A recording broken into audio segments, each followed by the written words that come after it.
Well, here we are. Holy shit. That was fun.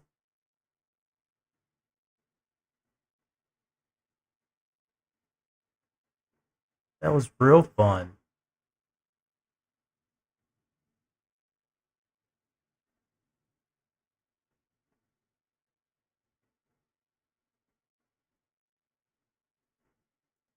Let's see. Can you see me now?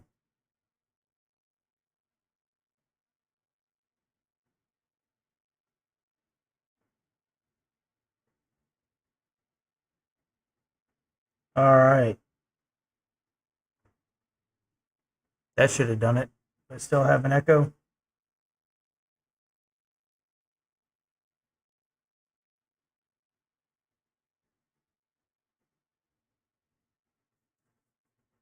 Let me test it on here.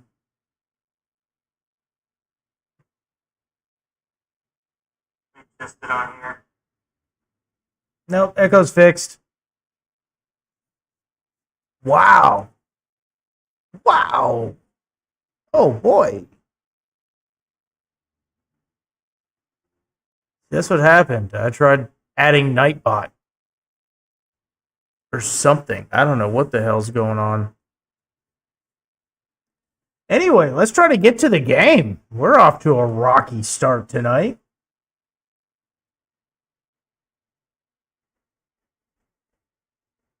But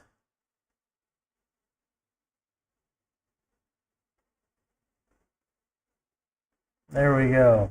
Okay. I'm back. Okay, so the echo's fixed. Yay. As far as I know.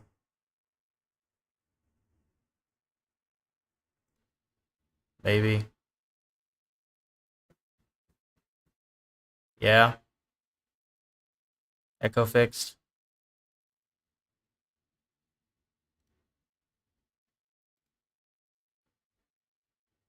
There we go. Jeez. Rocky start, rocky start. But hey, here we go. Now we're going to get into the game. Jeez.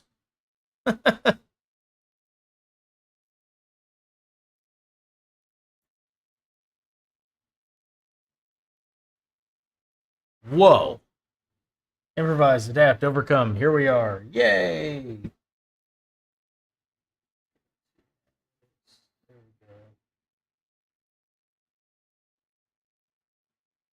Looks like everything's going okay.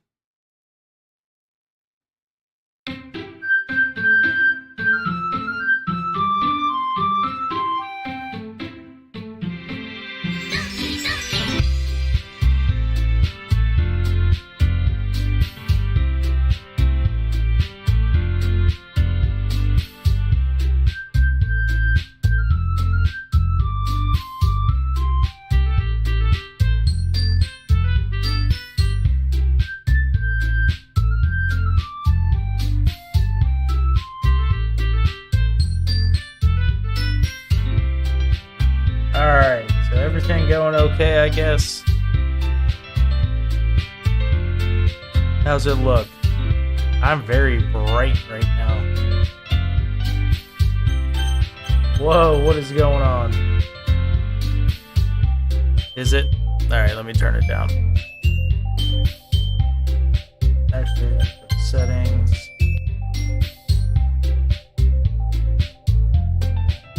How's that?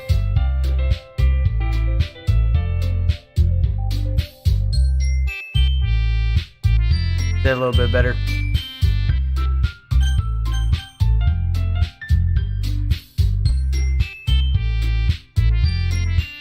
It didn't change. What the hell? Well, then we'll do it here.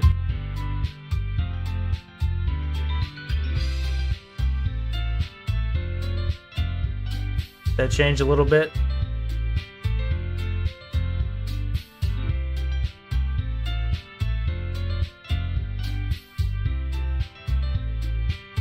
Okay.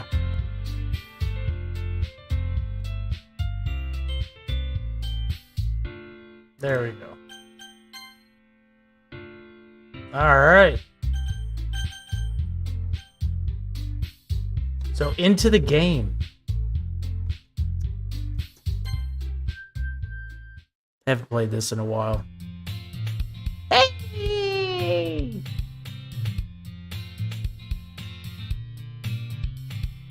I see an annoying girl running toward me from the distance, waving her arms in the air like she's totally oblivious to any attention she might draw to herself.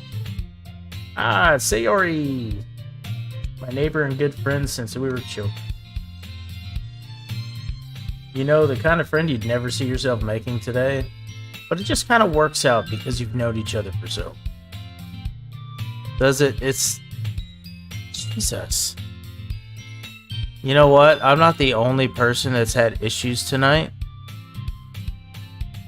I've seen 3 people. This was even on Twitch. Let me refresh the game capture.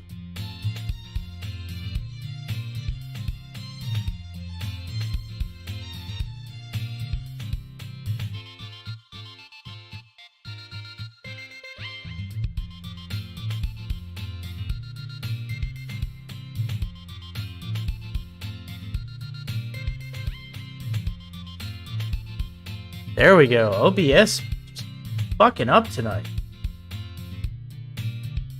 Fuck you, OBS.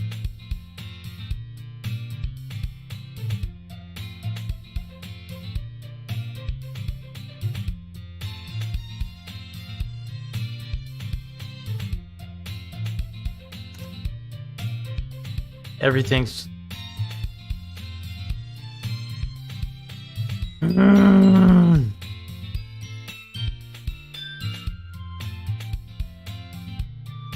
There we go. Let's see, is it going off there? Yep, there it goes. Now everything's going good. See, but if she's going to chase after me like this, I almost feel better off running away. However, I just sigh and idle in front of the crosswalk and let Sayori catch up to me.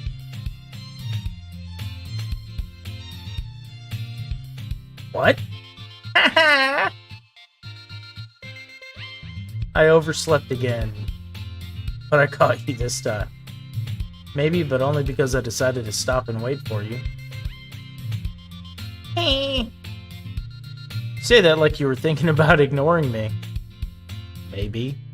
Maybe I was. Just maybe I was. That's mean, scribe. Well, if people stare at you for acting weird, then I don't want them to think we're a couple or something. Fine, fine. But you did wait for me after all. I guess you don't have it in you to be mean, even if you want to. Whatever you say, Sayori. We cross the street together and make our way to school. It's story time tonight. As we draw near, the streets become increasingly speckled with other students making their daily commute.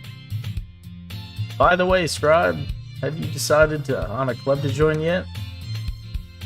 Club? I told you already, I'm really not interested in joining any clubs. See? I agree. I haven't been looking either. That's not true.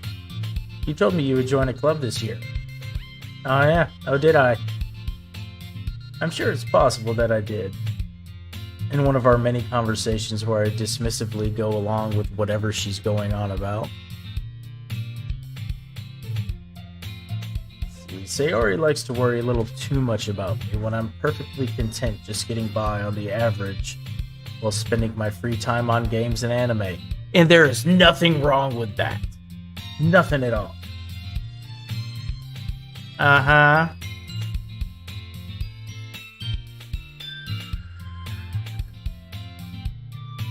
I was talking about how I'm worried that you won't learn how to socialize or have any skills before college. Social skills are overrated. You don't gotta be social. Your happiness is really important to me, you know. Aw, that's sweet. And I know you're happy now, but I die at the thought of you becoming a NEET Neat. in a few years because you're not used to the real world. You trust me, right? Yeah, sure. Why not? Don't make me keep worrying about you. Alright. I'll look at a few clubs if it makes you happy. No promises, though. Will you at least promise you'll try a little? Just a little. Yeah, I guess I'll promise you that. Yay! Why do I let myself get lectured by such a carefree girl? I don't know. More than that, I'm surprised I even let myself relent to her. I'm seeing her worry so much about me makes me want to ease her mind at least a little bit, even if she does exaggerate everything inside of her head. The school day is as ordinary as ever, and it's over before I know it. After I pack up my things, I stare blankly at the wall, looking for an ounce of motivation. Clubs. Theory wants me to check out some clubs. I guess I have no choice but to start with the anime club.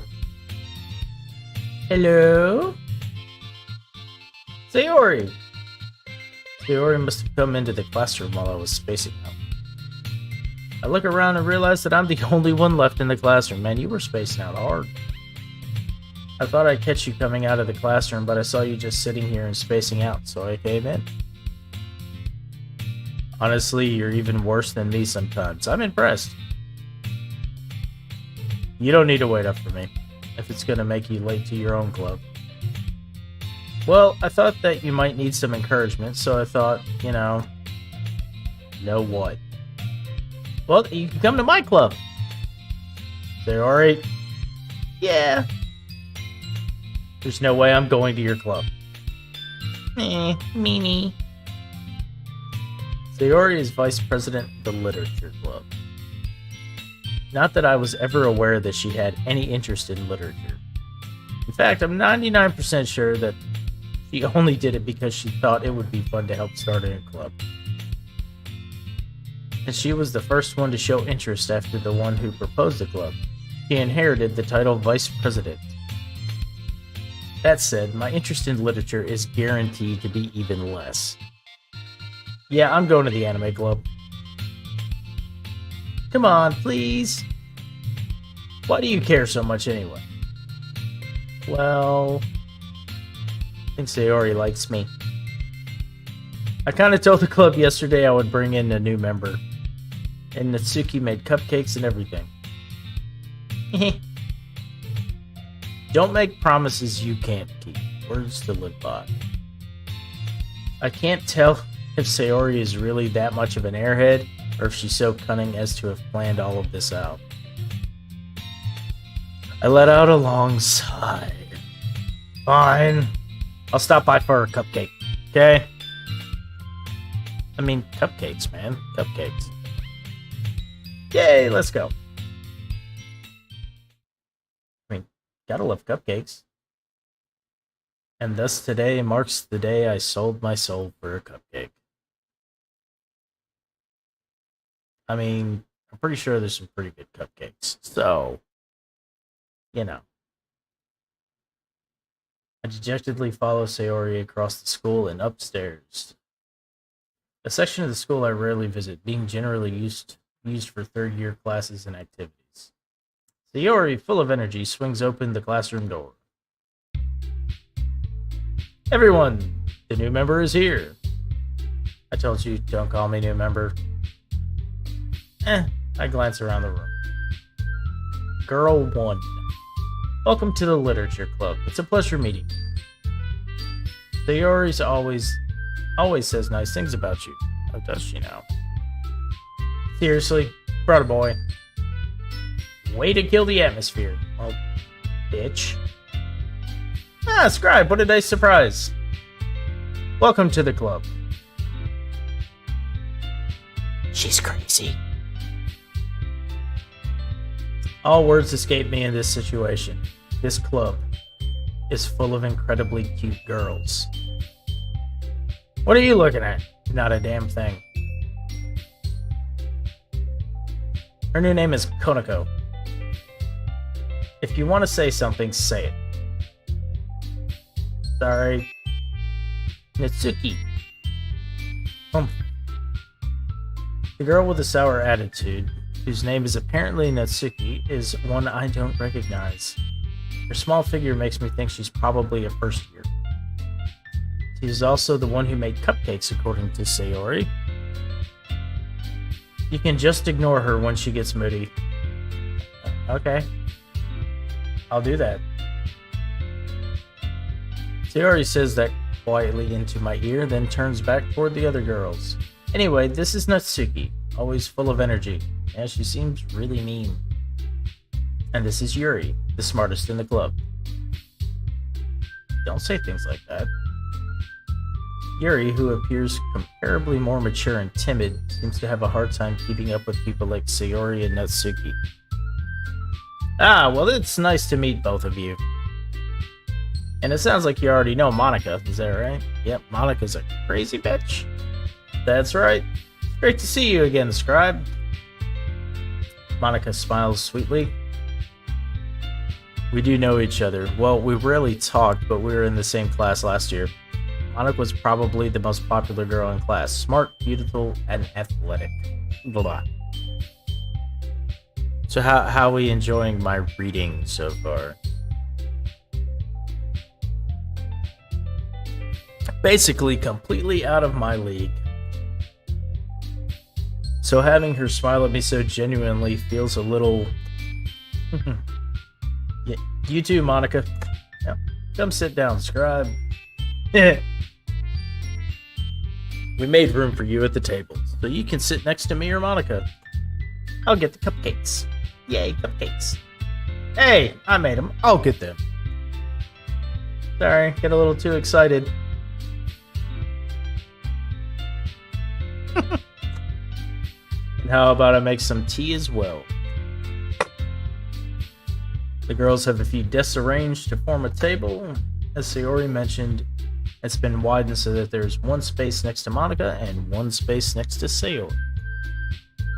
Natsuki and Yuri walk over to the corner of the room where Natsuki grabs a wrapped tray and Yuri opens the closet. Still feeling awkward, I take a seat next to Sayori. Natsuki proudly marches back to the table, tray in hand. Okay, are you ready? Ta-da! Hoo-wah! Natsuki lifts the foil off the tray to reveal a dozen white, fluffy cupcakes decorated to look like little cats. Wasn't that talented? The whiskers are drawn with icing, and little pieces of chocolate were used to make the ears. So cute! I had no idea you were so good at baking, Natsuki. Well, you know. Just hurry and take one. Sayori grabs one first, then Monica, and I follow. It's delicious. Sayori talks with her mouth full and has already managed to get icing on her face. Oh, you know. I turn the cupcake around in my fingers, looking for the best angle to take a bite. Natsuki is quiet. I can't help but notice her sneaking glances in my direction. Is she waiting for me to take a bite? More than likely, dude. She made cupcakes for you, and wants to know if you like them or not, man.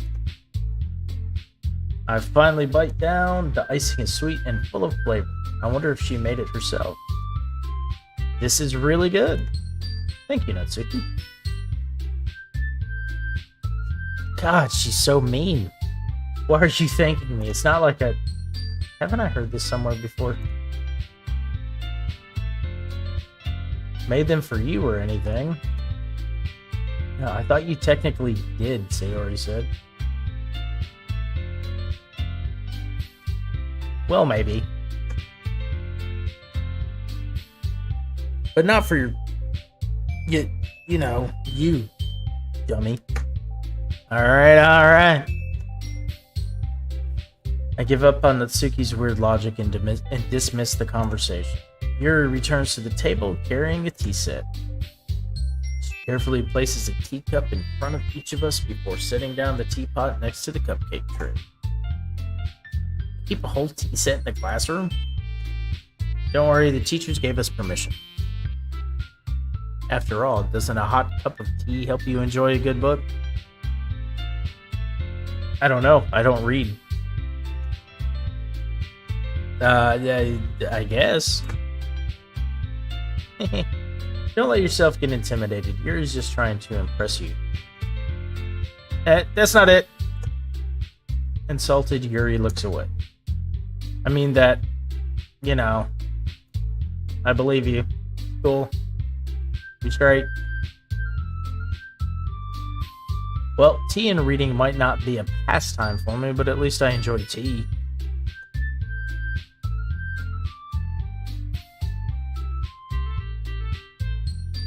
I'm glad. Yuri faintly smiles to herself in relief. Monica raises an eyebrow, then smiles at me. Kind of creepy, Monica. I feel like you're peering into my soul right now. So what made you consider the literature club? This is really bright, so I'm going to see what it looks like. Yep, there it goes. I got enough light from the monitor. I don't need the light ring going on right now. Otherwise, I just really bright. Anyway, back to the story. So what made you consider the literature club? I don't know. Free cupcakes? I was afraid of this question. Something tells me I shouldn't tell Monica that I was practically dragged here by Sayori. Well, I haven't joined any clubs yet. And Sayori seemed really happy here, so it's okay, don't be embarrassed. We'll make sure you feel right at home, okay? Gotcha. As president of the literature club, it's my duty to make the club fun and exciting for everyone. Monica, I'm surprised. How come you decided to start your own club? You could probably be a board member for any of the major clubs. Weren't you a leader of the debate club last year?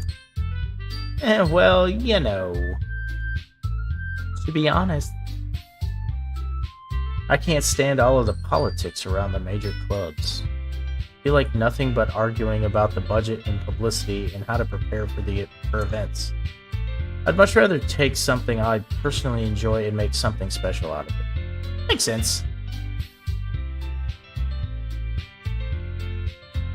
And if it encourages others to get into literature, then I'm fulfilling that dream.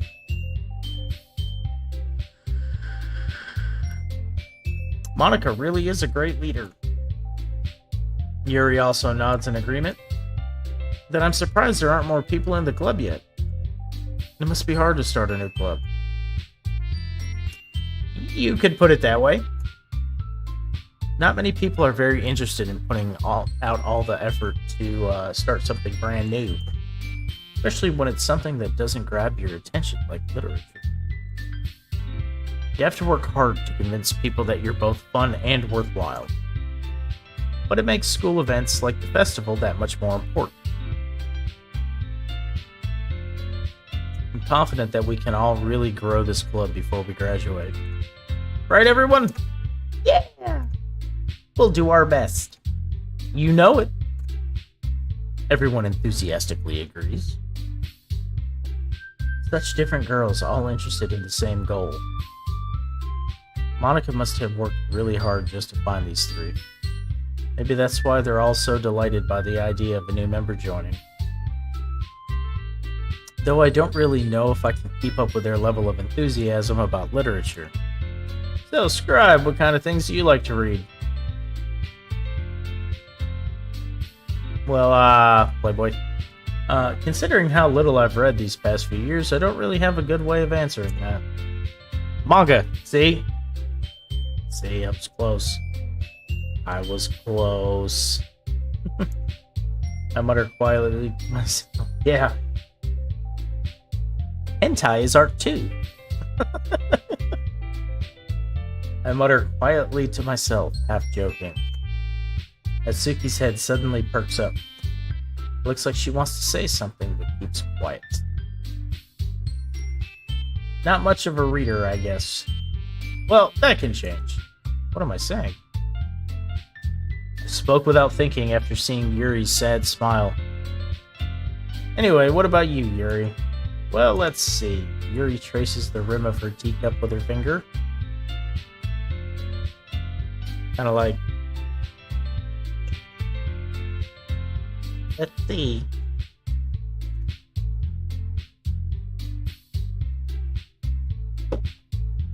My favorites are usually novels that build deep and complex fantasy worlds. The level of creativity and craftsmanship behind them is amazing. And telling a good story in such a foreign world is equally impressive. Yuri goes on, clearly passionate about her reading. She seems so reserved and timid since the moment I walked in, but it's obvious by the way her eyes light up that she finds her comfort in the world of books, not people. But you know, I like a lot of things. Stories with deep psychological elements usually immerse me as well. Something's telling me I should take notes. Isn't it amazing how a writer can so deliberately take advantage of your own lack of imagination to completely throw you for a loop? What you trying to say? That I got no imagination? Anyway, I've been reading a lot of horror lately. We're gonna be friends. I read a horror book once. I desperately grasped something I can relate to at the minimal level. At this rate, Yuri might as well be having a conversation with a rock. Really, I wouldn't have expected that, Yuri. For someone as gentle as you could say that. But if a story makes me think or takes me to another world, then I really can't put it down. Surreal horror is often very successful at changing the way you look at the world, if only for a brief moment. I hate horror. Well, we don't like you either. Kinda mean. Oh, why's that? Well, Natsuki's eyes dart over to me for a split second. Never mind. That's right, you usually like to write about cute things, don't you, Natsuki? What? Say what? Where'd you see that idea? You left a piece of scrap paper behind last club meeting. It looked like you were working on a poem called Don't Say It Out Loud. And give that back. Fine. Your cupcakes, your poems, everything you do is just as cute as you are. Snorries. Sidles up? Whatever that means. Words. Sidles? Sidles up behind Natsuki and puts her hands on her shoulders. I'm not cute! Natsuki, you write your own poems? Well, I guess sometimes. Why do you care? I think it's impressive. Why don't you share them sometime? No. Natsuki averts her eyes. You wouldn't like them. Not a very confident writer yet? I understand how Natsuki feels, and how do you guys keep materializing out of thin air? Sharing that level of writing takes more than just confidence. The truest form of writing is writing to oneself. You must be willing to open up to your readers, exposing your vulnerabilities, and showing even the deepest reaches of your heart. You have writing experience too, Yuri? Maybe if you share some of your work, you can set an example and help Natsuki feel comfortable enough to share hers. Maybe. He said nope. I guess it's the same for Yuri. Aw, I wanted to read everyone's poems. Don't be nosy. We all sit in silence for a moment. Okay, jeez. Don't do that, Monica. I have an idea, everyone. Aww. What is this idea? Natsuki and Yuri look quizzically at Monica.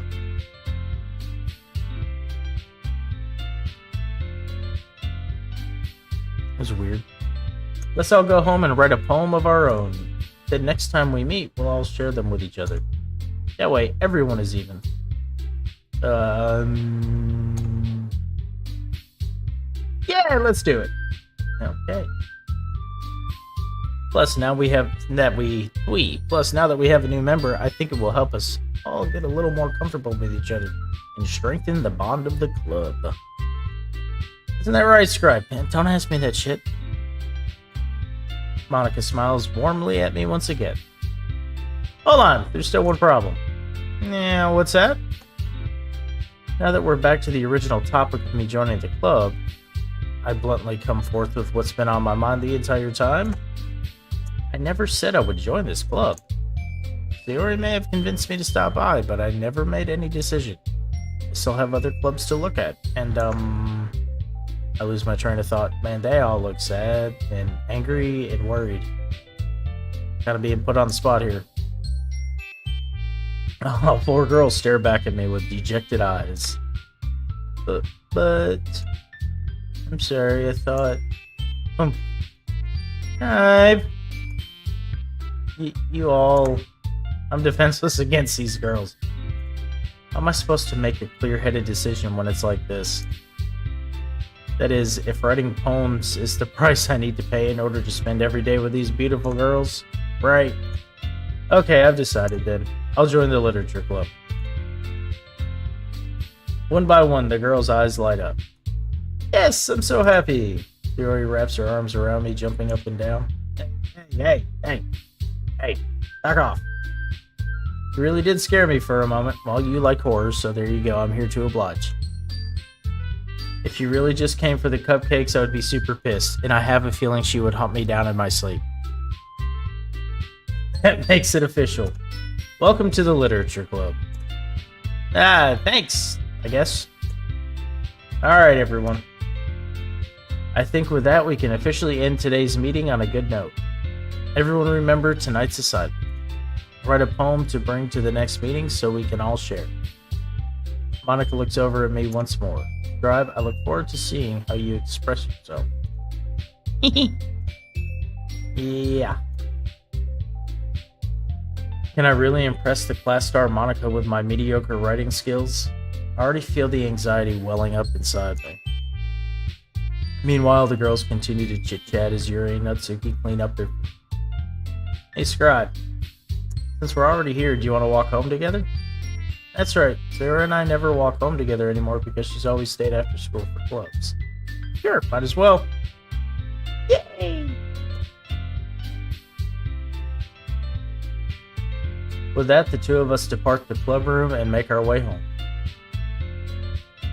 The whole way, my mind wanders back and forth between the four girls, Sayori, Natsuki, Yuri, and of course Monica. Will I really be happy spending every day after school in the literature club? Perhaps I'll have the chance to grow closer to one of the girls. Alright. I just need to make the most of my circumstances, and I'm sure good fortune will find me. And I guess that starts with writing a poem tonight. Yeah. It's time to write a poem.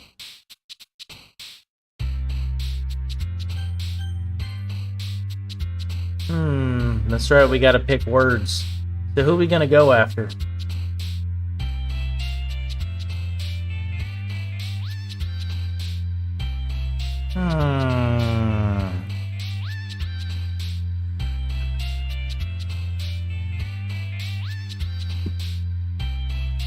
So, I bet if we go with passion.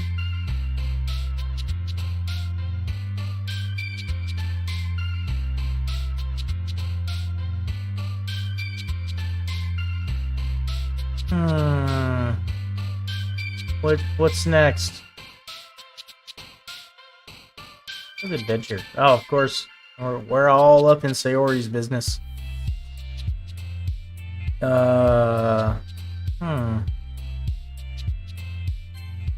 Entropy.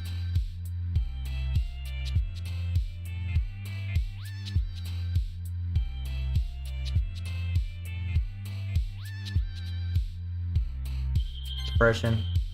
Oh, jeez.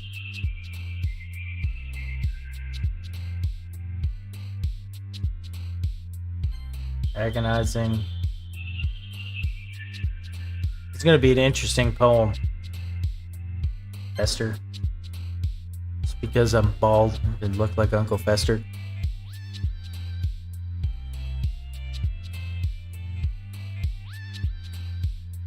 Judgment. Right. Anime.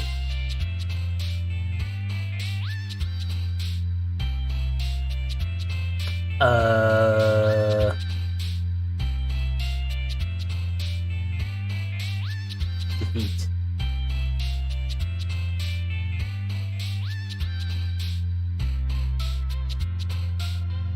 Intellectual.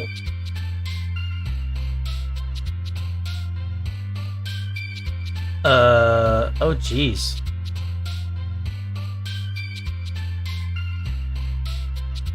It's gonna be an interesting poem.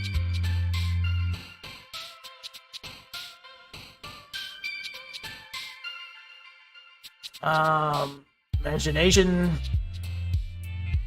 Graveyard. I'm just gonna pick the ones that sort of stick out the most. Melancholy. Desire. That's bullshit. Death. As bubbly as Sayori is, why are words like death and depression go towards her? Misery. And misery. Look at that.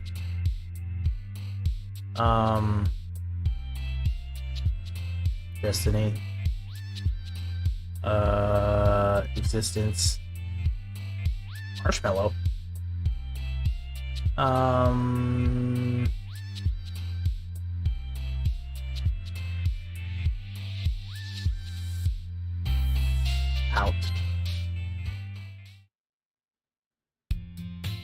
Hi again, Scribe.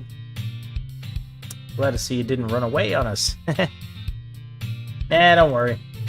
Might be a little strange for me, but I at least keep my word. Well, I'm back at the literature club. I was the last to come in, so everyone else is already hanging out. Thanks for keeping your promise, Scribe. Well, you are welcome. Hope this isn't too overwhelming of a commitment for you, making you dive headfirst into literature when you're not accustomed to it. Oh, come on, like he deserves any slack.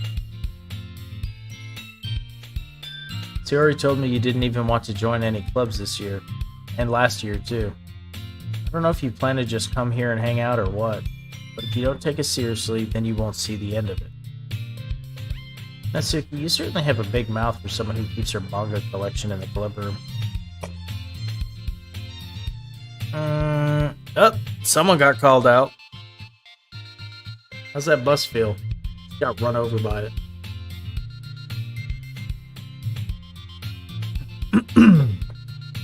Natsuki finds herself stuck between saying Monica and manga.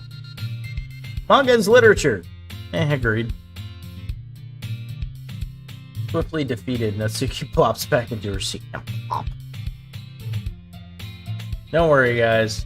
Scribe always gives it his best as long as he's having fun.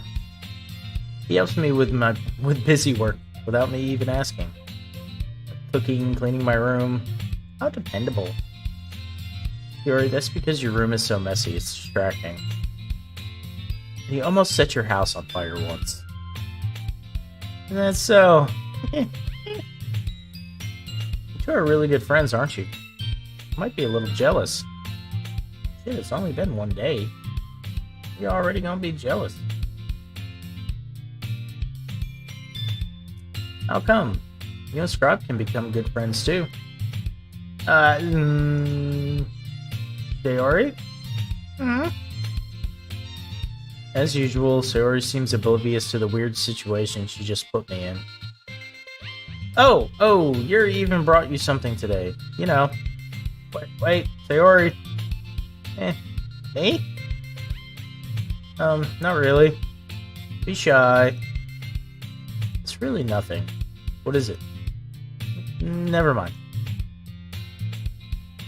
They already made it sound like a big deal when it's really not. What do I do? I'm sorry, Yuri, I wasn't thinking. I guess it means it's up to me to rescue the situation. Hey, don't worry about it. First of all, I wasn't expecting anything in the first place.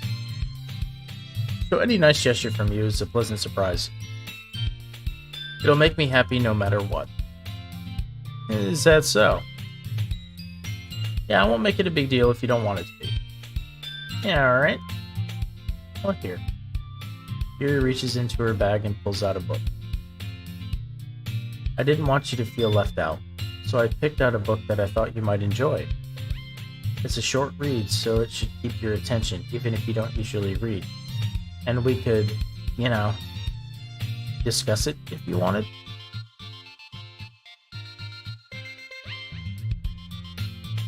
This is...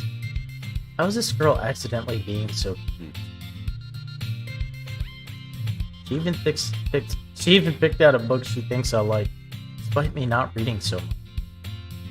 Yuri, thank you. I'll definitely read this. I enthusiastically take the book. Well, you can read it at your own pace. I look forward to hearing what you think. Now that everyone's settled in, I expected Monica to kick off some scheduled activities for the club, but that doesn't seem to be the case. Yuri and Monica are having a cheery conversation in the corner. Yuri's face is already buried in a book. I can't help but notice her intense expression, like she was waiting for this chance. Meanwhile, Natsuki is rummaging around in the closet, looking through her manga collection. I'm really curious to talk to Yuri a little bit more, but at the same time I would feel bad for distracting her from reading. I catch a glimpse of the cover of her book. It looks like the same book she lent to me. More than that, she seems to be on the first few pages. Ah, crap. I think she noticed me looking at her.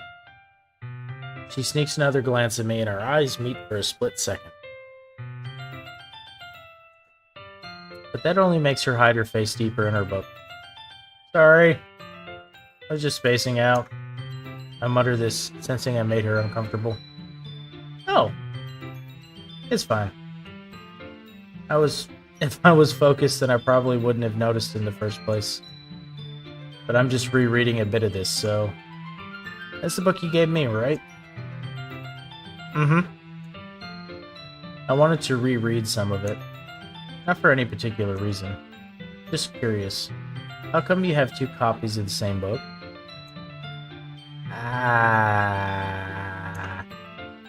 Well, when I stopped at the bookstore yesterday, that's not what I meant. I mean, I just happened to buy two of them. Ah, I see. There's something fairly obvious here that Yuri isn't telling me, but I decide to let it go. I'll definitely start reading it soon. I'm glad to hear. Once it starts to pick up, you might have a hard time putting it down. It's a very engaging and relatable story. Is that so? What's it about, anyway? Well... Yuri closes the book and scans her eyes over the back. The book is titled Portrait of Markov. There's an ominous-looking eye symbol on the front cover. Alright. I just wanted to make sure I don't accidentally give anything away. Basically, it's about this girl in high school who moves in with her long-lost younger sister. But as soon as she does so, her life gets really strange. She gets targeted by these people who escaped from a human experiment prison. Holy shit. That actually does sound interesting. And while her life is in danger, she needs to desperately choose who to trust. Kinda sounds like a creepypasta. No matter what she does, she ends up destroying most of her relationships and her life starts to fall apart. That's kind of dark, isn't it? Yuri made it sound like it was going to be a nice story, so that dark turn came from nowhere. Yuri gently giggles all of a sudden. Are you not a fan of that sort of thing, Scribe? No, that's actually right up my alley. No, it's not that. I mean, I can definitely enjoy those kinds of stories, so don't worry. I hope so. Yeah, I totally forgot that Yuri is into those things. So shy and reclusive on the outside, but her mind seems to be completely different.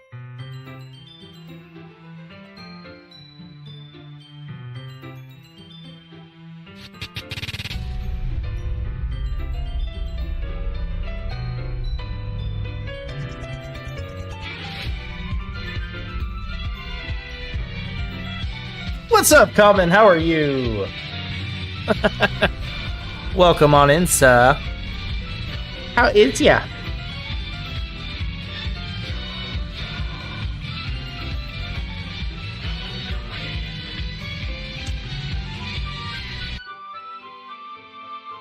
I am good. I am reading away. We're about, 15, 16 minutes in. This is our first day in the literature club.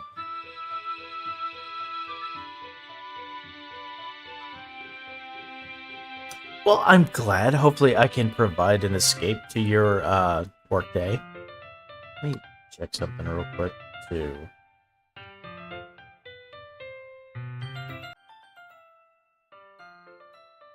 What just happened?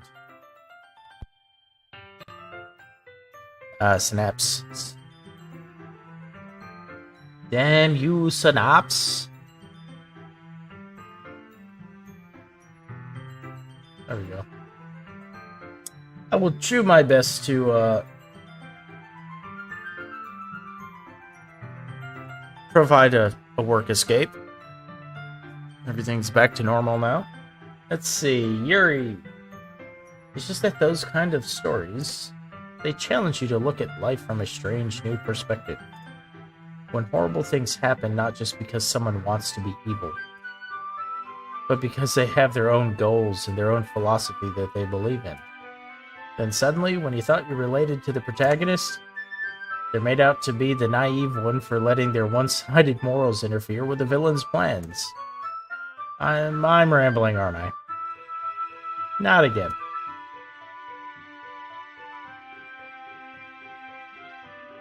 Poor Yuri. I'm sorry. Hey, don't apologize. I haven't lost interest or anything. Well, I guess it's alright then. But I feel like I should let you know that I have this problem. When I let things like books and writing fill my thoughts, I kind of forget to pay attention to other people. So I'm sorry if I end up saying something strange. And please stop me if I start talking too much. I really don't think you need to worry. It just means you're passionate about reading. The least I can do is listen. It's a literature club after all. That's true. In fact, I might as well get starting reading it, right? You don't have to.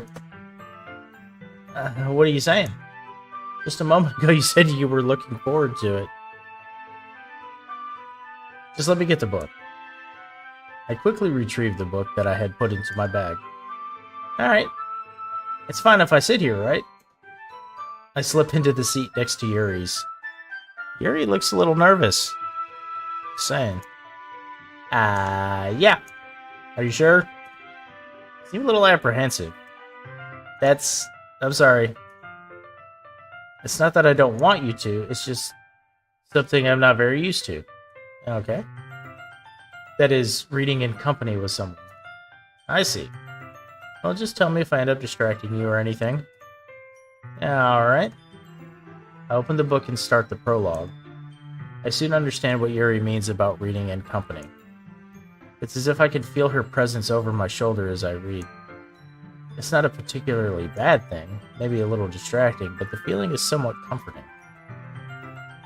Yuri is in the corner of my eye. I realize that she's not actually looking at her book. I glance over. It looks like she's reading from my book instead. Sorry. I was just... Yuri, you really apologize a lot, don't you? I do. I don't really mean to. Sorry. I mean... Here, this should work, right? I slide my desk until it's up against Yuri's, and hold my book more between the two of them. I suppose so. Yuri timidly closes her own copy. Once we each lean in a little bit, our shoulders are almost touching. Uh-oh. Getting spicy.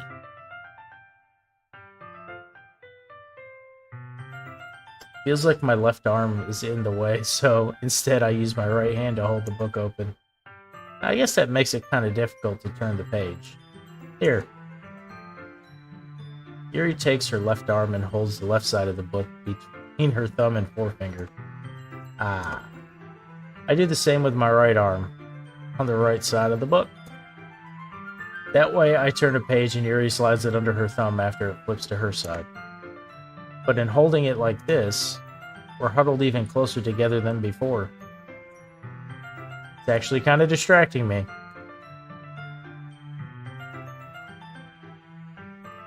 It's as if I can feel the warmth of Yuri's face, and she's in the corner of my vision. Are you ready? Are you ready? To turn the page? Yeah, sorry. I think I got a bit distracted for a second. I glance over at Yuri's face again, and our eyes meet. I don't know how I'll be able to keep up with her. That's okay. You're not as used to reading, right? I don't mind being patient if it takes you a bit longer. It's probably the least I can do, since you've been so patient with me. Yeah?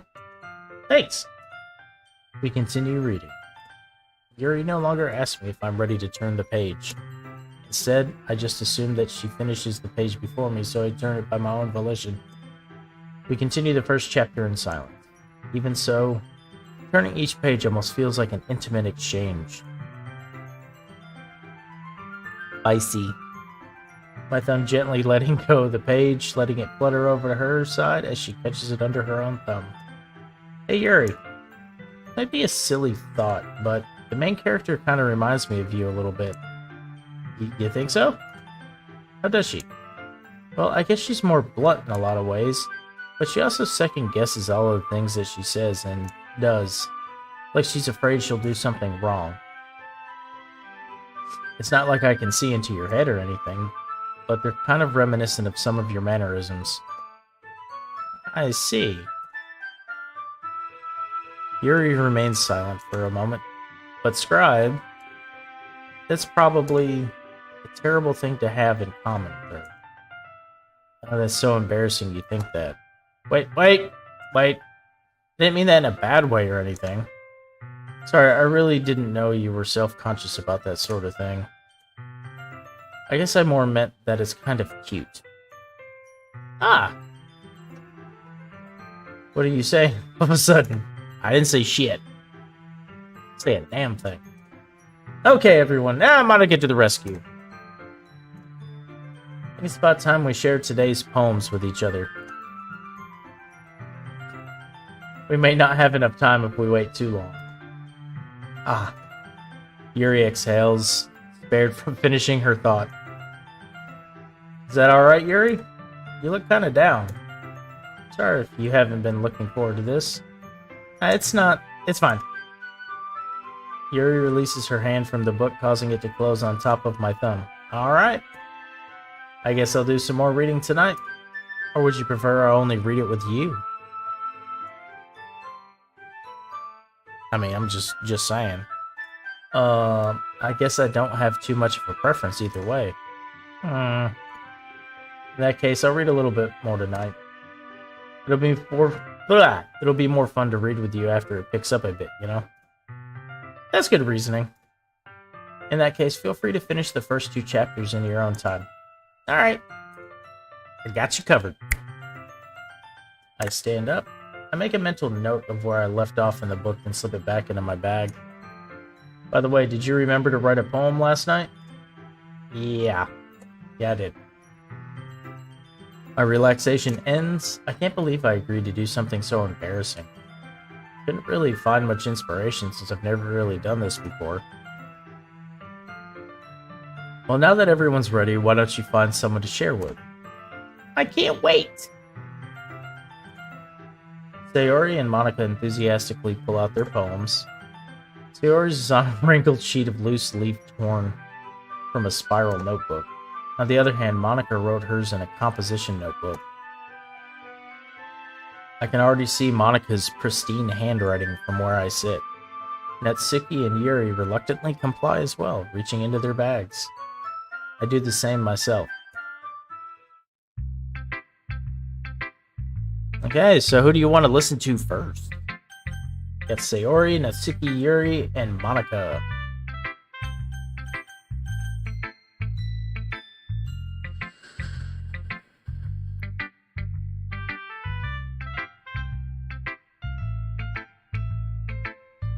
Decisions.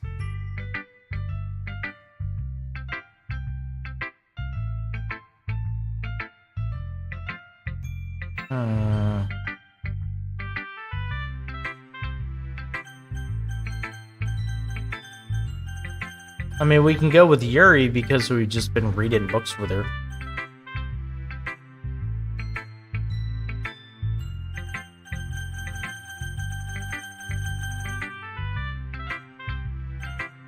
Let's go with Yuri. Yuri seems most experienced, so I should start with her. I can trust her opinion to be fair.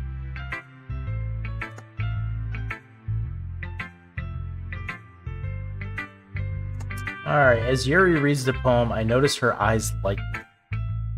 Exceptional. What was that? Huh? Did I say that out loud? Yuri first covers her mouth, but then ends up covering her whole face. He's gonna hate me. Huh? You really didn't do anything wrong, Yuri. Huh? I guess you're right. What am I getting so nervous for? I don't know. Like, we literally just met yesterday. Yuri takes a breath. So, what kind of writing experience do you have?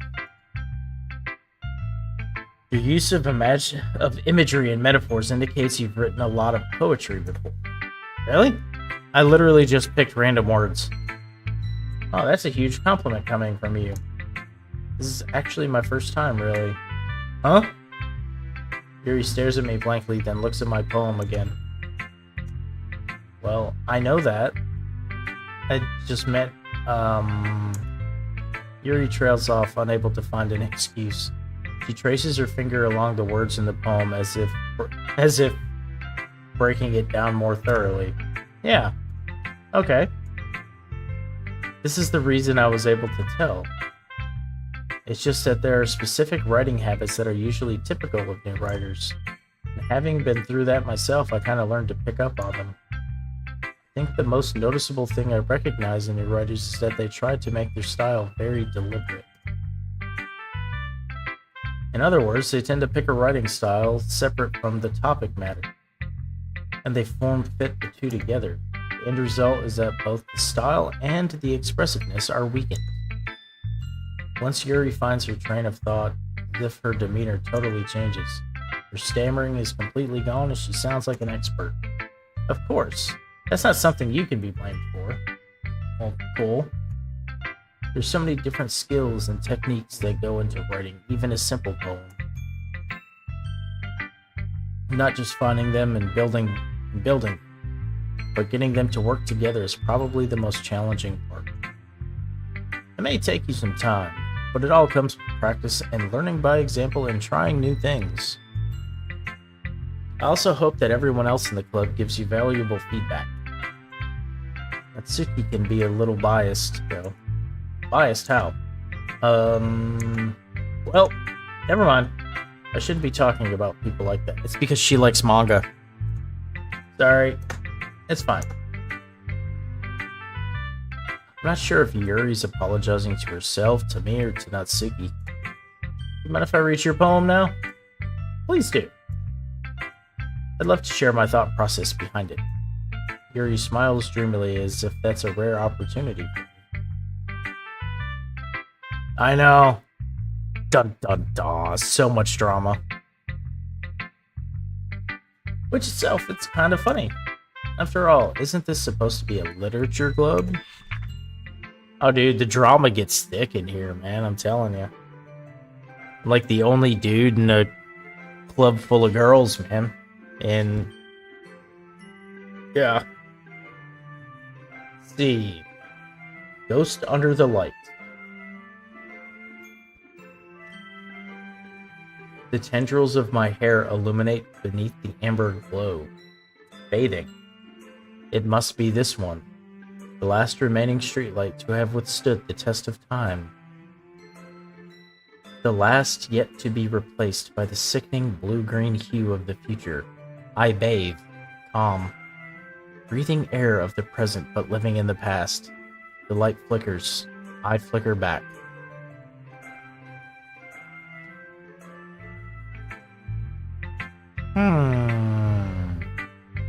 So what do we think about this?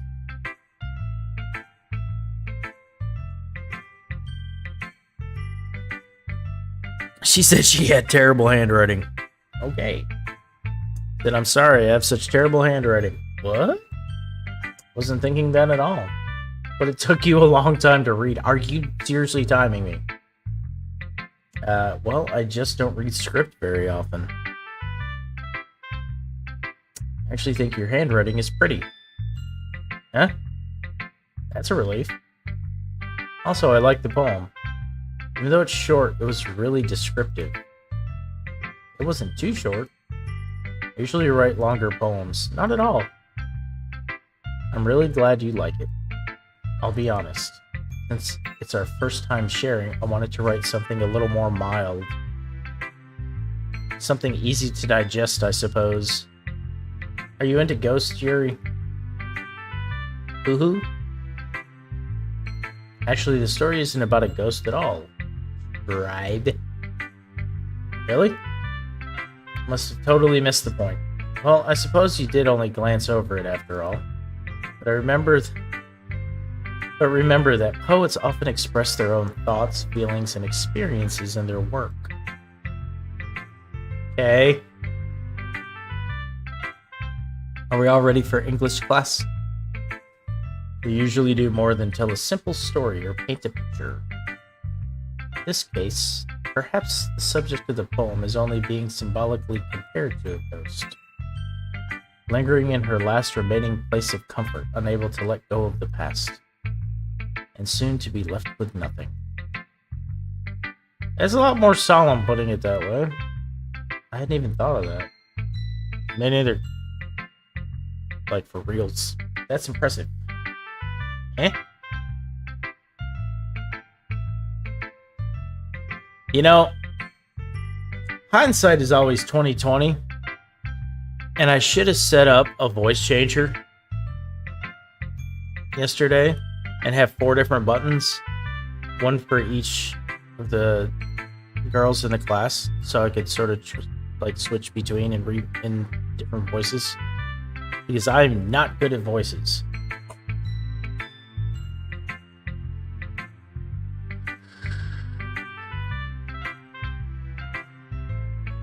Said yours was impressive too, so nah. If anything, I could probably learn a thing or two from you. You think so? Right? That's if we don't finish tonight. There are multiple endings, I think. I know that it's been a while since I played this. Like, I played it when it first came out, and I can't remember hardly anything. I know that there's some fuckery that goes on.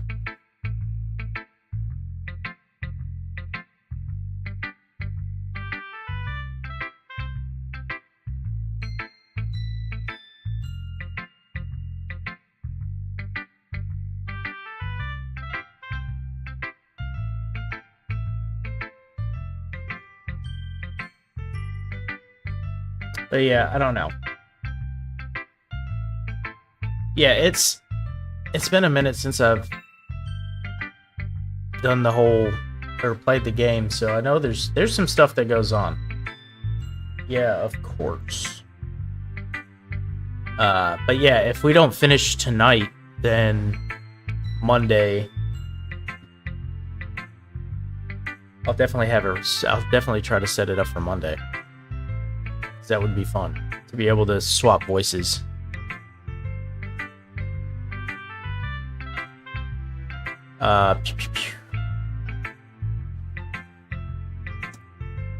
You know, I was really nervous about doing all this, but in the end, I enjoyed it. I'm going to keep doing my best for you, Scribe. Oh, well, that's sweet. Yeah, me too. Let's see, so who do we do next? Do we do Sayori, Natsuki, or Monica?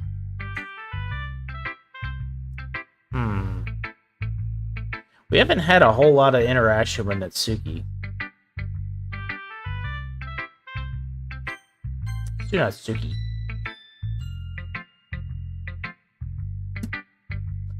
Damn, God, she's mean. Such a bitch. Scribe, if you're not gonna take this club seriously, then go home. What? Harsh. What do you expect me to believe that you actually put effort into this? You think I'm stupid? Not really. I'm not a writer. Maybe it's not very good, but yeah, I did put in effort. We all start somewhere, right? If you're still proud of the first poem you ever wrote, then I'd like to read it. Yeah, that's right. Painful to think about? Fine. Well, sorry. You'll get better anyway. I'll tell you what to improve, but you're better off just trying again. Fair enough. Well, to each their own, I guess. Anyway, I guess I gotta share mine now. Knowing you, you'll probably think it's stupid. Okay. I love how the music fucking changed. The Eagles Can Fly is the title. I think. Eagles can fly, monkeys can climb, crickets can leap, horses can race, owls can seek, cheetahs can run, eagles can fly, people can try, but that's about it. That's okay, well, whatever. So, yeah, I told you you weren't gonna like it. Did I like it? What? Just be honest. I am. Why are you so convinced that I wouldn't like it? Well, because. So, she's kind of a bitch. I'm just gonna say. Everyone in high school thinks that writing has to be all sophisticated and stuff. So people don't even take my writing seriously. But isn't that the point of poems, for people to express themselves? Your writing style wouldn't make your message any less valid. Yes, exactly. I like when it's easy to read, but it hits you hard. Like in this poem. Seeing everyone around you doing great things can be really disheartening. So I decided to write about it. Yeah, I understand. But the other nice thing about simple writing is that it puts more weight on the wordplay. Like I set up for a rhyme at the end, but then made it fall flat on purpose. Helps bring out the feeling in the last line.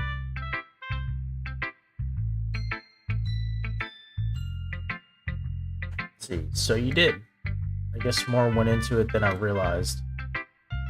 That's what it means to be a pro. I told you, man, she's kind of a bitch. I'm glad you learned something. Didn't expect that from the youngest one here, did you? Yeah, guess not. I decided to humor her with the last comment. I don't really care how old everyone is, but if Natsuki is feeling proud, then I won't take that away from her. It starts out slow, and it's really weird. This game is really weird when you sit there and look at it with the tags that it has with horror and psychological horror. So, let's see. So who do we got next? We got Sayori and Monica.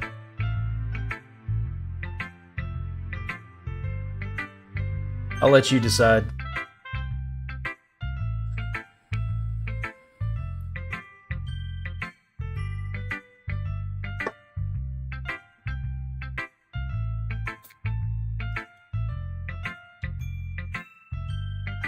Save Monica for last. Alright, gotcha. So, on to Sayori then.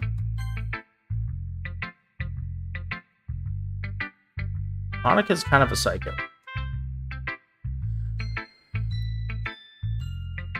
I kind of want to know what the hell I even wrote, because all I did was pick random words, and everyone's saying that my poem is good, I guess. I don't know. See, are you sure it's your first time, Giggity? Of course. It's not that good. And I'm the kind of guy who would be writing poems in his spare time. I guess you're right. But that's why it impressed me. Well, to be honest, I was afraid that you wouldn't do it seriously. Or that you wouldn't write one at all. I'm really happy just... Is it? Really happy just that you wrote one? Oh, okay, cool. It just reminds me of how you're really a part of the club now. Kinda tricked me into this. Not to mention the fact that I'm standing in front of you in the club room. Oh, uh-oh. Uh-oh. Well, of course. Not really into it yet, but that doesn't mean I'll break my promise. See? Like I said before, deep down you're not selfish at all, you know? Trying new things like this for other people, that's something that only really good people do. Thanks, Sayori. I'm not sure if Sayori sees the full picture of my motive here. Then again, I can't deny that she's part of the reason I joined. Knowing how much this means to her. Yeah? I'm gonna make sure you have lots of fun here, okay? That will be my way of thanking you. Oh, alright then. Alright, I'm gonna hold you to that then. Yay! Now you'll read my poem too, right? Don't worry, I'm really bad at this. Alright. I said, I gotta get voices set up on the stream deck so I can change voices. So that way you guys know, like, whose part it is or something. Alright, let's see. What did she write? Dear Sunshine. The way you glow through my blinds in the morning, it makes me feel like you kissing my forehead to help me out of bed, making me rub the sleepy from my eye. You're asking me to come out and play, and trusting me to wish away a rainy day. I look above, the sky is blue, it's a secret, but I trust you too. If it wasn't for you, I could sleep forever, but I'm not mad. I want breakfast. The fuck? Sayori, this is just a guess, but did you wait until this morning to write this? No. Just a little bit. You can answer just a little bit to a yes or no question. I forgot to do it last night. Or at least that makes me feel a little better about myself. Don't be mean. Still tried my best. Yeah? Well, I mean, yeah, this random thoughts where you're just sitting there writing about the sky, and in the morning then you're like, you know what, I'm hungry. I need food. Breakfast.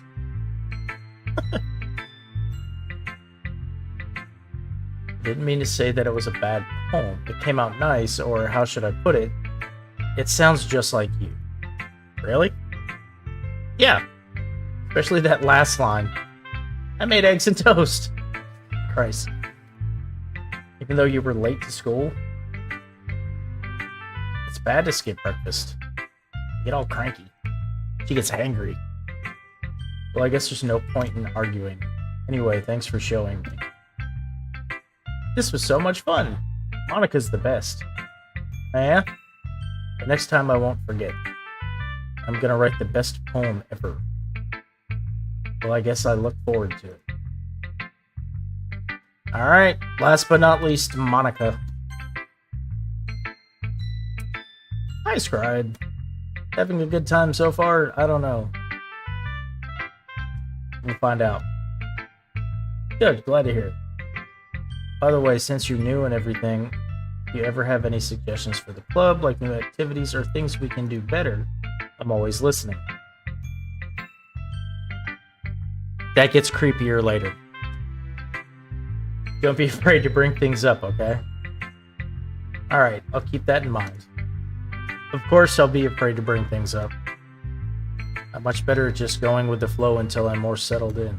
Anyway, want to share your poem with me? It's kind of embarrassing, but I guess I have to. Uh-huh. Don't worry, Scribe. We're all a little embarrassed today, you know? But it's that sort of barrier that we'll all learn to get past soon. Yeah, that's true. I hand Monica my poem.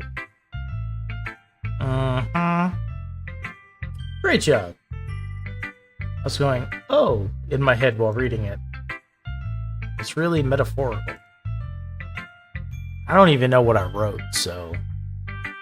I'm not sure why, but I didn't expect you to go for something so deep. I guess I underestimated. It's easiest for me to keep everyone's expectations low. I try not to have expectations, because if you have expectations, you may never meet those expectations, and then you're disappointed. And if you never have any expectations, you have no fear of never meeting those expectations. So therefore, you're never disappointed. Words to live by. That way it always counts when I put in some effort. See? That's the philosophy she was going with. That's not very fair. Well, I guess it worked anyway. You know that Yuri likes this kind of writing, right? Writing that's full of imagery and symbolism. Unlike Sayori, who likes using simple and direct words to describe happiness and sadness, Yuri likes it when readers are left to derive their own meaning out of it. It's very challenging to write like that effectively, both allowing people to get something out of it just by feel, or letting them deeply analyze all of the nuances. It can take years of practice, which I'm assuming Yuri has at this point. Never really asked, though. I'm sure I'm nowhere near her level yet. Don't worry so much about that. You do your own thing. Just keep exploring and learn by trying new things. I'm sure I'll end up trying different things a lot. It could take a while before I feel comfortable doing this. I said, that's okay. I'd love to see you try new things. That's the best way to find the kind of style that suits you. Everyone else might be a little biased towards their own kinds of styles, but I'll always help you find what suits you the most. So don't force yourself to write the way everyone else wants you to write. It's not like you have to worry about impressing them or anything.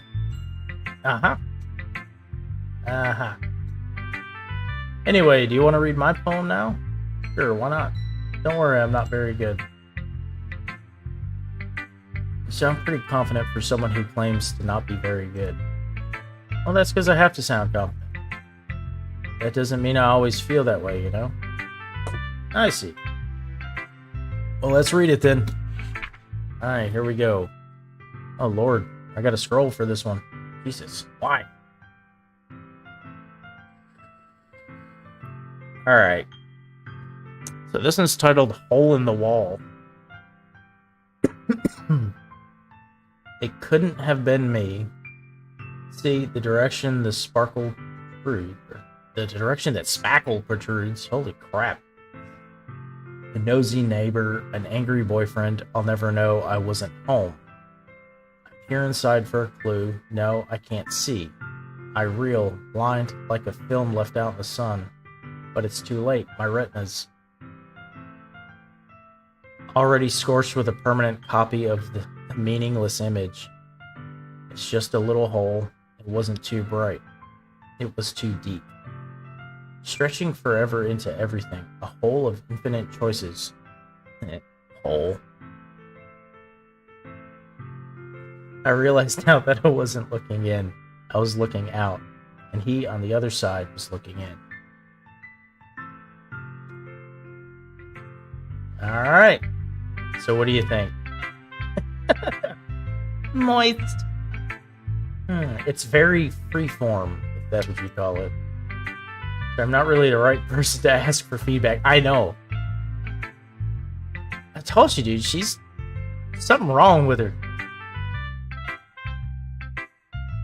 Sorry, I'm not really the right person to ask for feedback. It's okay. Yeah, that kind of style has gotten pretty popular nowadays. What, the creepy looking through a peephole? Alright, whatever. That's it. A lot of poems have been putting emphasis on the timing between words and lines. When performed out loud, it can be very powerful. What was the inspiration behind this one? Well, I'm not sure if I know how to put it. I guess you could say that I had some kind of epiphany recently. It's been influencing my poems a bit. An epiphany, huh? Yeah, something like that. Kind of nervous to talk about deep stuff like that because it's kind of coming on strongly. Maybe after everyone is better friends with each other. Anyway, here's Monica's writing tip of the day. Sometimes when you're writing a poem or a story, your brain gets too fixated on a specific point. If you try so hard to make it perfect, then you'll never make any progress. Just force yourself to get something down on the paper and tidy it up later. Another way to think about this. If you keep your pen in the same spot for too long, you'll just get a big dark puddle of ink. So just move your hand and go with the flow. That's my advice for today. Alright, Monica. Thanks for listening. Well, thank you for coming to my TED Talk. Let's see. I guess that's everyone. I glance around the room. That was a little more stressful than I anticipated. As if everyone is judging me for my mediocre writing abilities. Even if they're just being nice, there's no way my poems can stand up to theirs. This is a literature club after all. I sighed. Right. Everybody clap with your fucking fingers. I guess that's what I ended up getting myself into. Across the room, Sayori and Monica are happily chatting. My eyes land on... Hey, Zero the Gamer, how's it going? Welcome in. How are things? Just doing a little, Doki Doki tonight. Doing a lot of reading.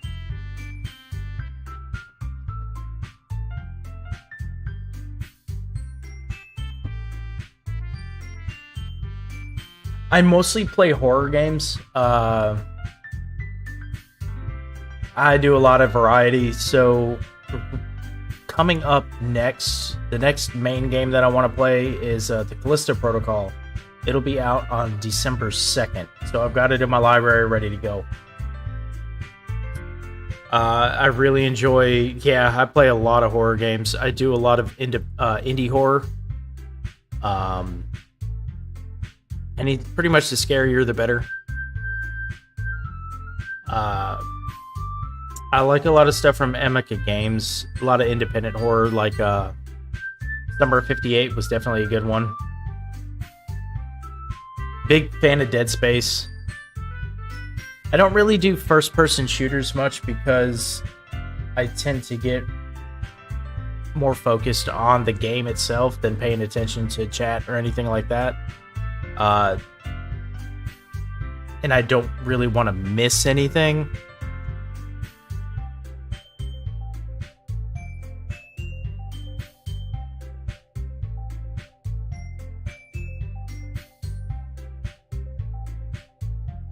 Which game?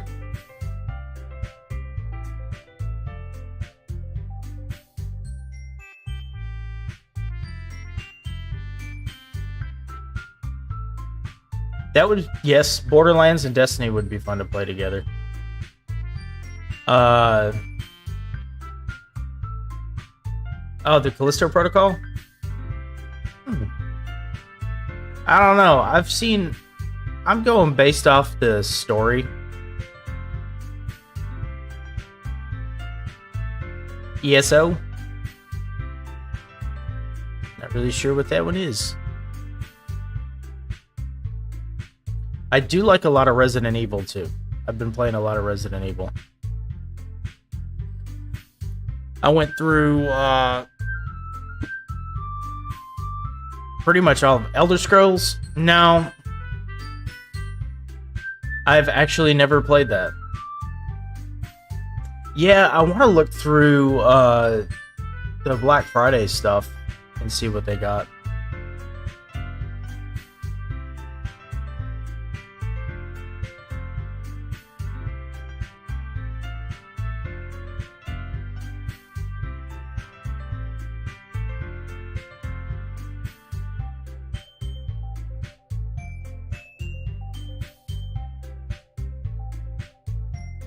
I have to definitely look that up.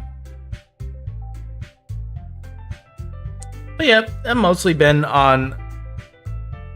Mostly horror is what I play. And Hollow Knight. Hollow Knight's definitely one of my favorite games. I'm really patiently waiting any news on Silksong. I've heard 2023. Summer 2023 is when Silksong's going to get released, I hope.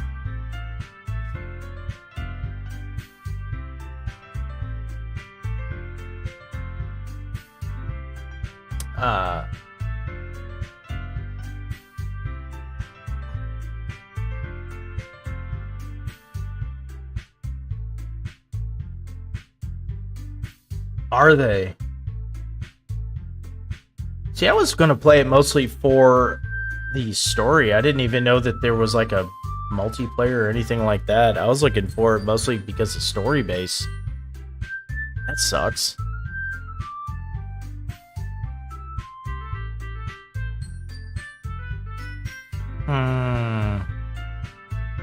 Well, the base game should be fun. Hopefully. It looked creepy. Really, really creepy. So, we'll see how it goes. Definitely still wanting to play it. At least, like I said, for the story, if nothing else. So.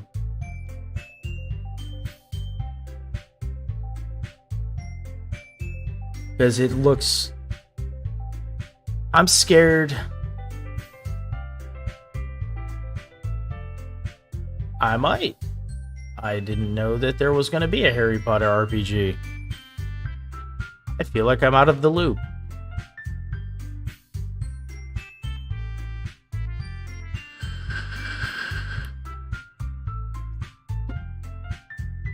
Said I'm down to play a whole lot of different games.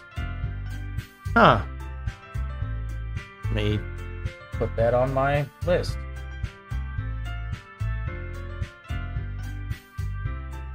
Wonder if I'm able to wishlist it already. Let's see.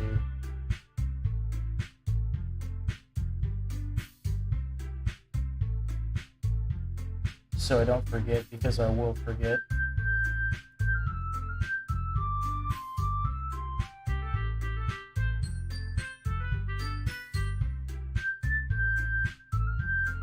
There we go. We'll write that down.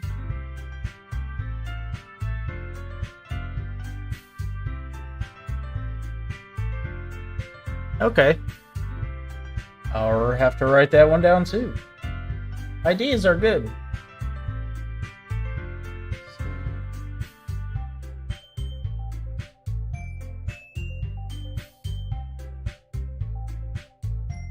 Forsaken Realms, Baron's Palms.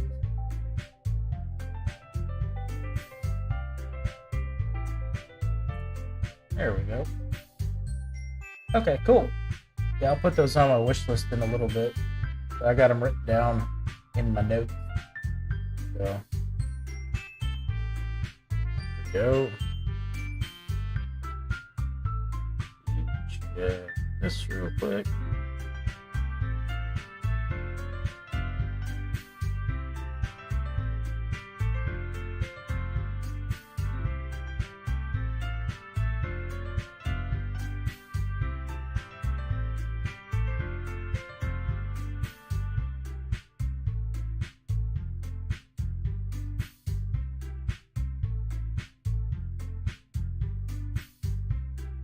There we go. Oh, nice. I've seen people play it, but I haven't played it yet, so it's just been one of those games. I got a lot of games on the back burner. Like, a lot. So So many games, so little time. But yeah, I do tend to stick to horror. I am going to be hopefully getting the Resident Evil 4 remake in March. I'm really excited to play that one, and the Dead Space remake in January is coming. So I'm really excited for that one too. I'm kind of worried that the Callisto Protocol is going to be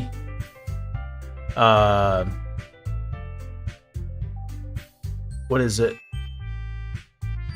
Too much of a Dead Space clone? Yeah, sure, why not? I'm always down for that.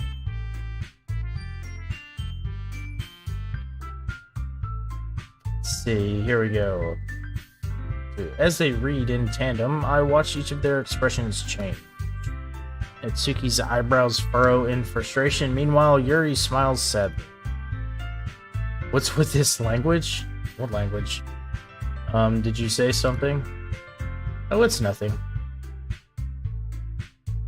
Natsuki dismissively returns the poem to the desk with one hand. I guess you could say it's fancy. Ah, thanks. Yeah, okay.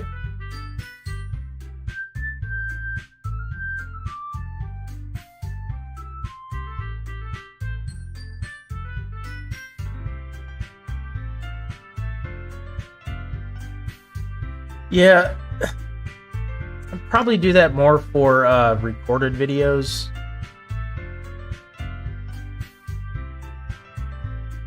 Like, I haven't really done any recorded videos yet. Mostly just kind of clips and stuff like that.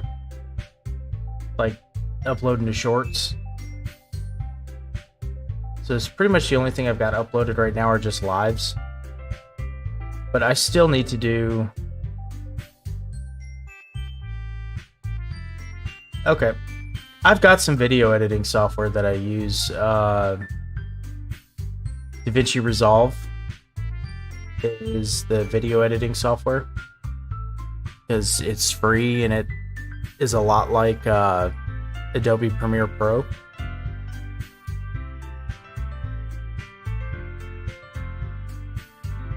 Yeah, it's really close to Adobe Premiere Pro, a good photo editing software. It's just a web-based software and it's free. Is Photopia.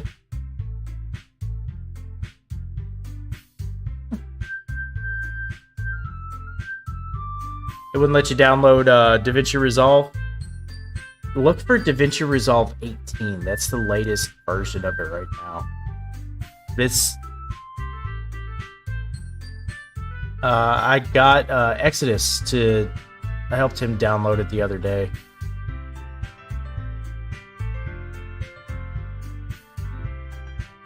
Let's see. Let me read a little bit into the game. Cute? Did you completely miss the symbolism or something? It's clearly about the feeling of giving up.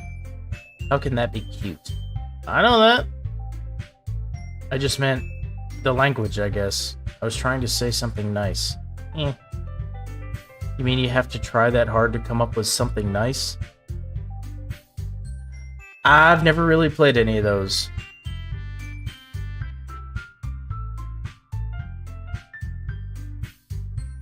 I mean you have to try that hard to come up with something nice to say.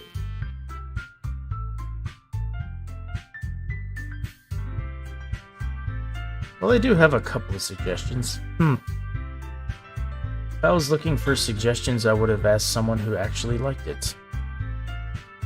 Which people did, by the way. They already liked it, and Scribe did too. So based on that, I'll gladly give you some suggestions of my own. First of all, excuse me.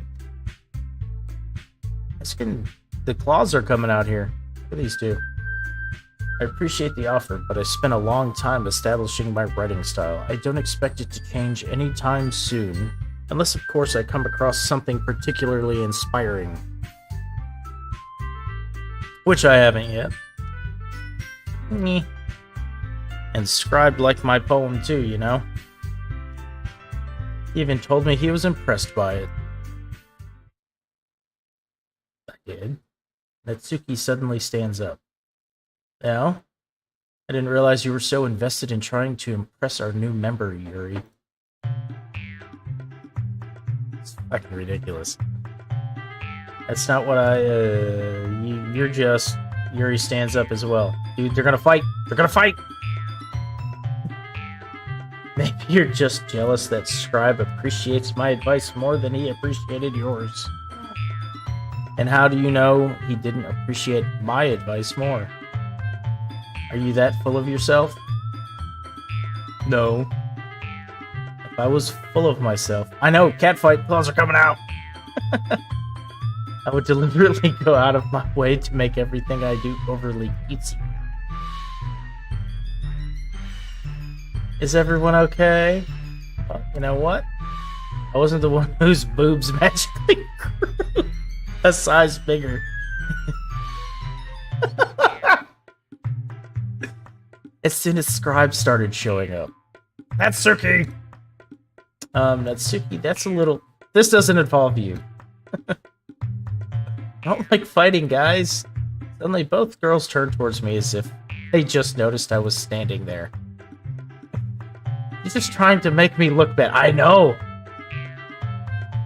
That's not true. She started it. If she could get over herself and learn to appreciate that simple... Writing is more effective.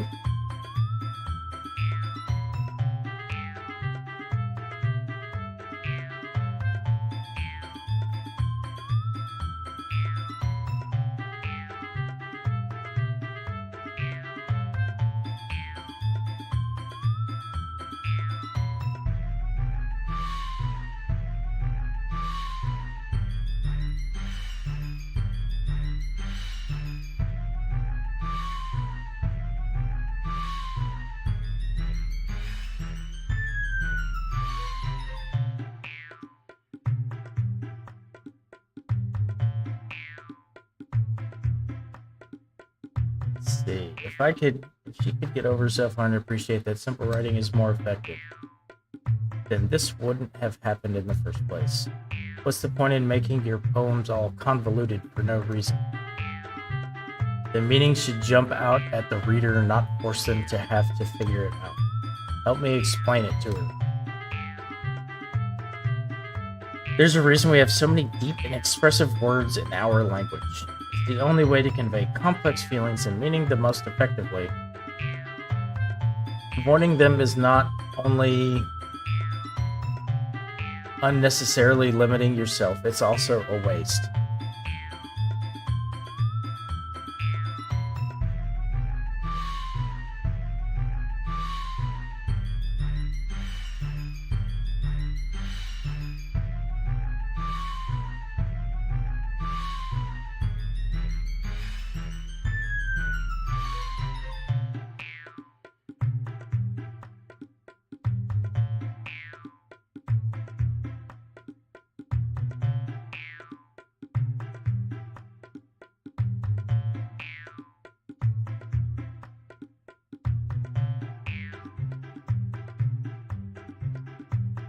I know. Dude, they're gonna go... It's gonna go down, trust me. This game, definitely does take a turn, though. Later on, you do understand why it has a horror and psychological horror tag. Well... How did I get dragged into this in the first place? It's not like I know anything about writing, but whomever I agree with, they'll probably think more highly of me.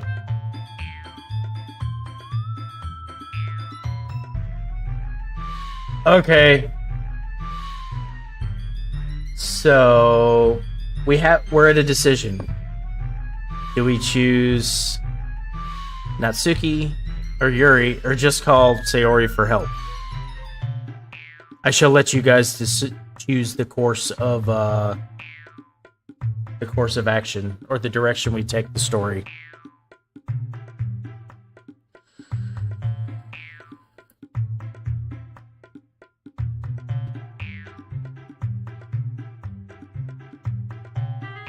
We got Yuri on the left, Natsuki on the right.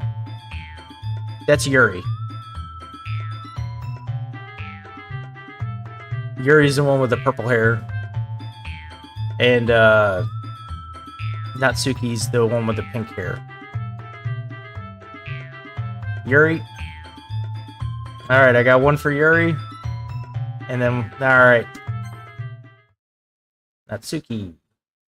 You're right that I liked your poem. See? Wait. That's not an excuse for you to be so mean. Didn't pick a fight just because someone's opinion is different. It's not what happened at all. Yuri wouldn't even take my poem seriously.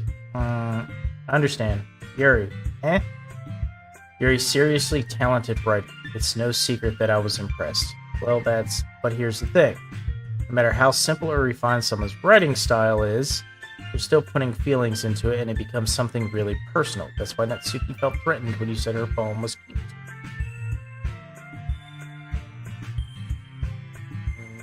Okay. But Natsuki, you took it way too far. Yuri means well, and if you just told her how you felt... I don't know. I don't think so. That would actually... I don't know. This one is... there's a warning at the beginning of this.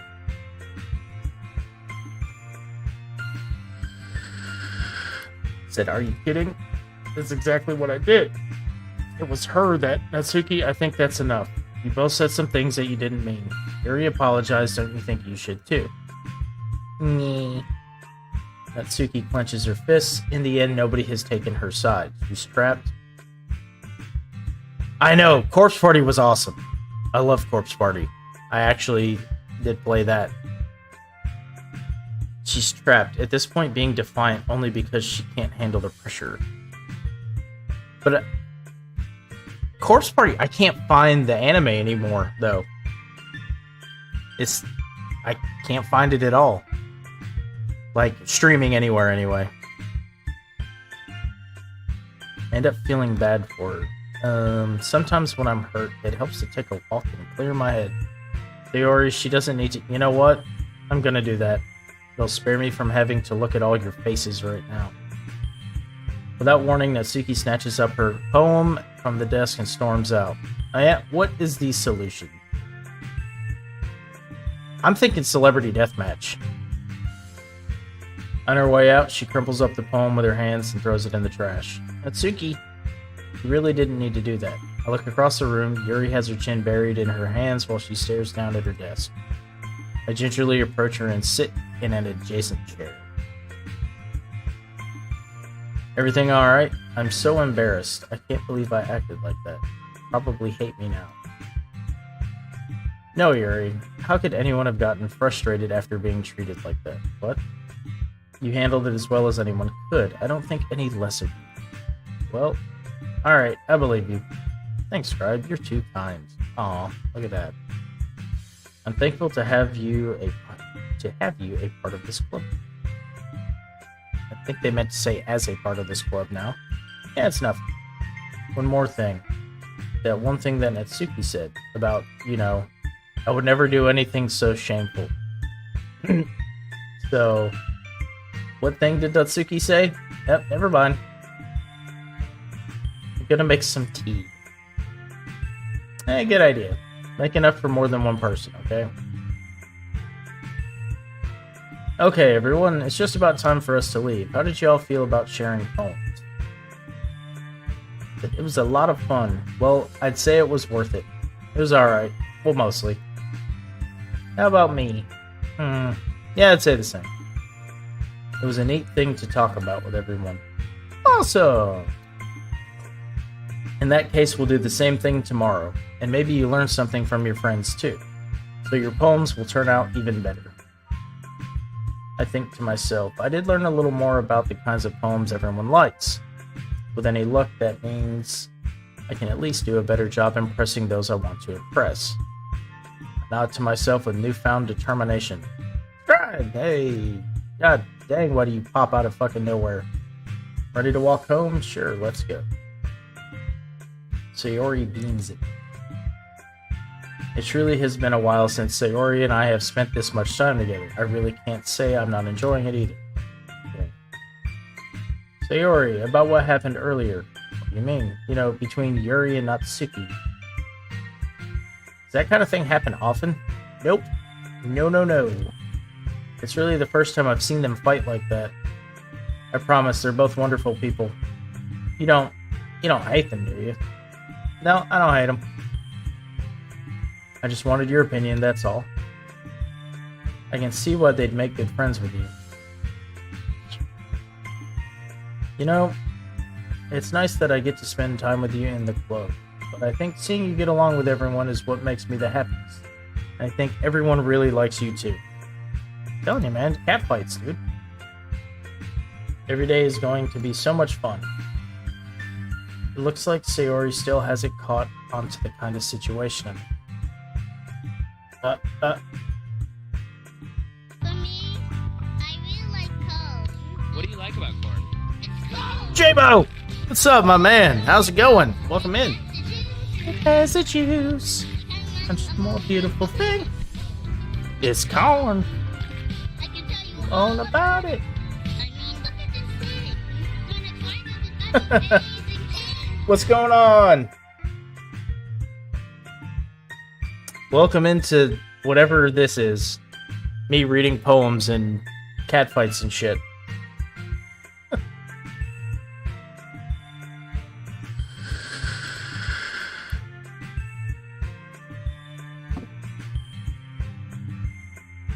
Sure, being friends with everyone is nice, but...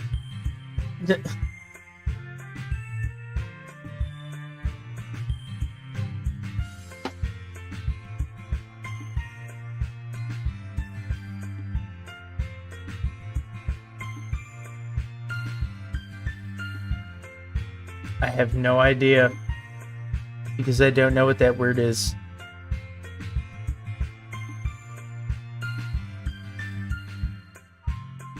Isekade? Maybe.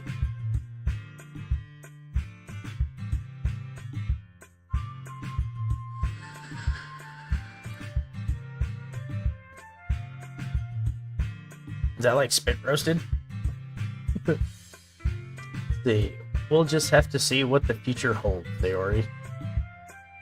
Pat Sayori on the shoulder. I said that more to myself than to her, but it's easy to use Sayori as an internal monologue sometimes. Okay. Yep. Let's do this. Alright. So, now we have to pick words. Spit roasting is fun. Let's see.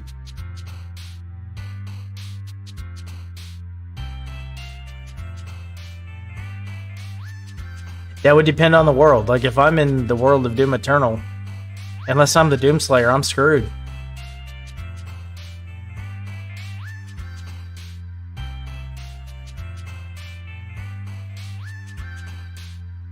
You know what? I actually messed with the auto mod before. And so that way I didn't have to constantly approve your messages, J-Bo.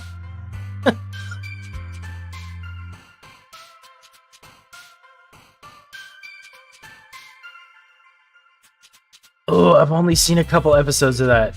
Don't be upset. But I've only seen like the first couple episodes.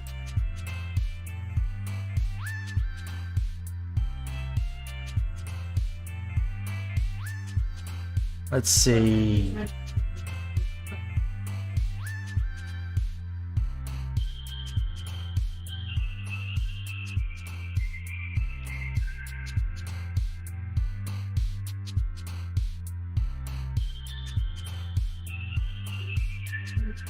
Yeah.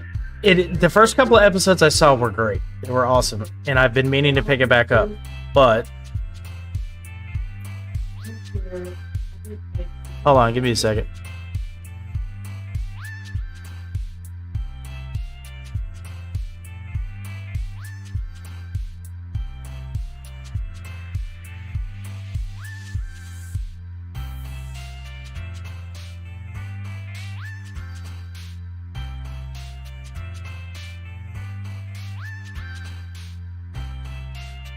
Yeah, well, it was me, you, and Exodus. We watched, I think, the first, like, 4 episodes.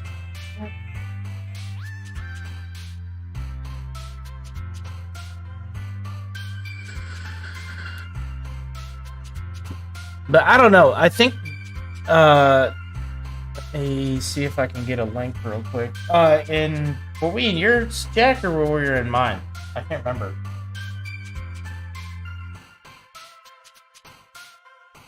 No, we weren't in Bugs. I do a couple watch parties in mine, but yeah, I think we were in yours, Jack. Bugs are good people. I do watch parties every once in a while in mine. I like the Bugs. Yeah, absolutely.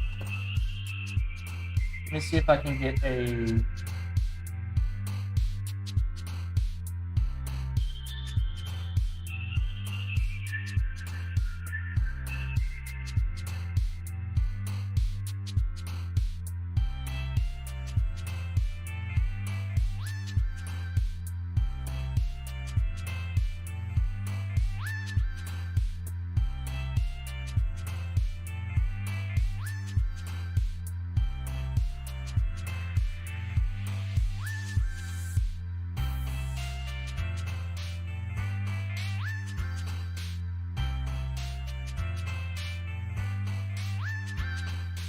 Nightbot isn't working yet for chat in here, and I don't know why.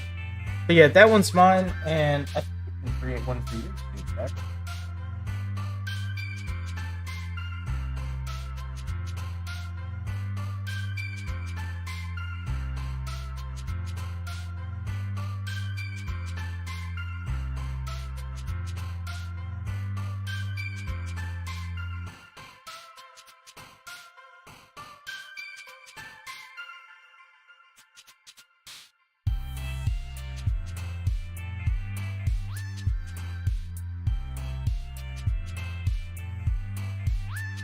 And that's to Jack. Higurashi series. Ooh. Is that on Crunchyroll or Hulu? I do got Crunchyroll, I got Hulu. I've been watching Hunter x Hunter with my kid lately. I walked in the living room and Hunter x Hunter was on the TV. And he was just enjoying the shit out of it. It was great.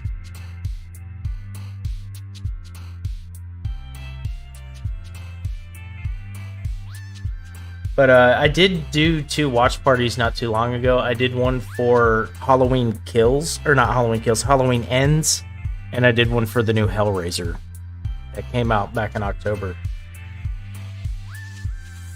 Oh, I love Hunter x Hunter. Bleach, I've got a lot of catching up to do to get up to the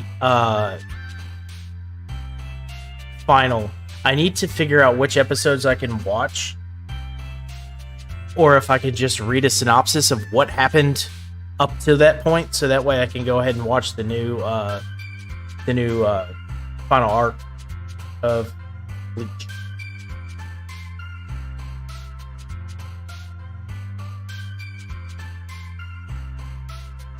Because there's a lot of catching up. I have watched, like, I think the first 5 seasons like 6 times, because I'll start watching it and I'll start binging it. And then, like, I'll be like, oh, shiny object. And then I'll forget what happened and I'll have to go back over it. So I'm up to the point where you'll see a lot of here's where the ADHD is kicking in. You'll see a lot of familiar faces in both of mine and Jack's Discords, like Candy and Davis, Fuji. Okay, yeah, there's so many episodes of fucking Bleach that I have really need to catch up on. So, all right, so we gotta pick out words here. Who are we gonna go after? I'm guessing Yuri is the fan favorite right now.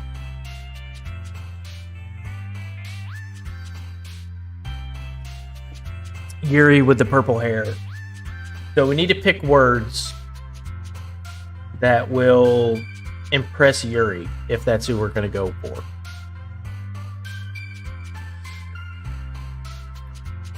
All right, hold on.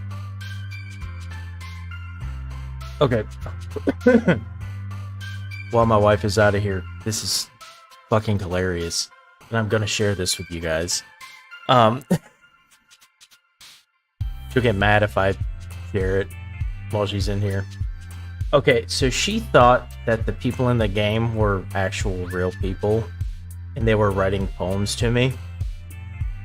Like, literally to me personally. And she was texting me, which is why in chat you saw no, not real people. That she was like, gonna choke a bitch. I was like, they're not real people. It's a game. They're NPCs. They're non-playable characters. It's just a game. True story. That just happened.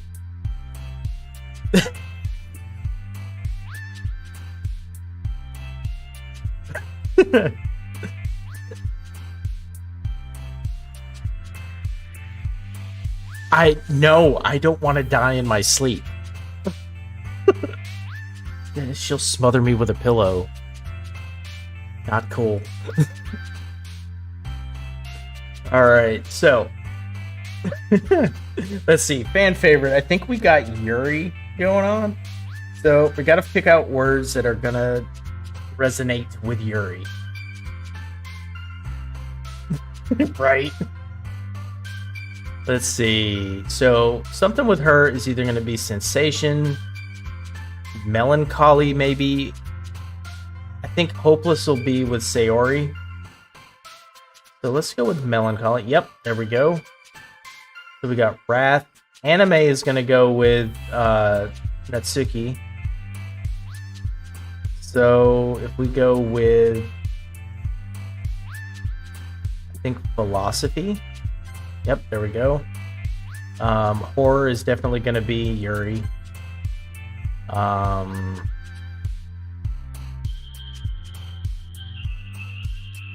see, desire. Yep.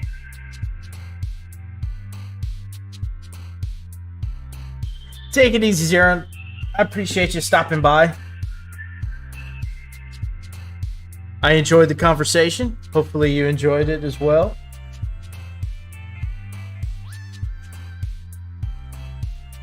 But yeah, I can't believe that shit happened. That shit was fucking funny, man.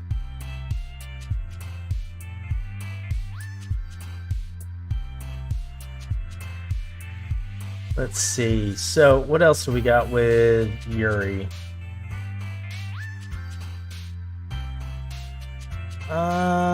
Let's go with unrestrained. Yep, there we go.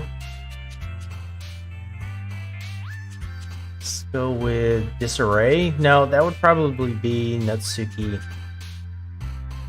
go with analysis. There we go.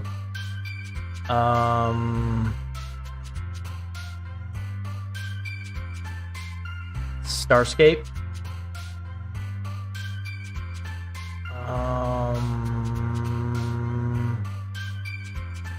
Beauty. Nope, that's... Whoops. Oh.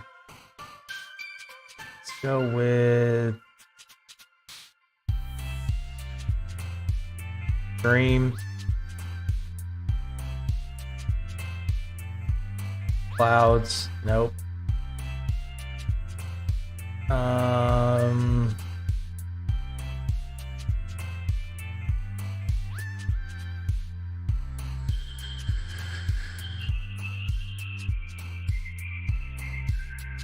Passion. Nope. Damn it.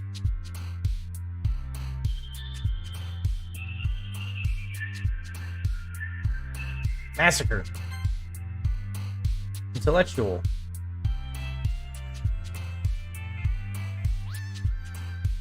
Journey.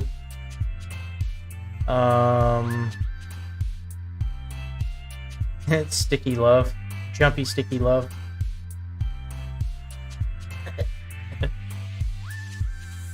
Let's see.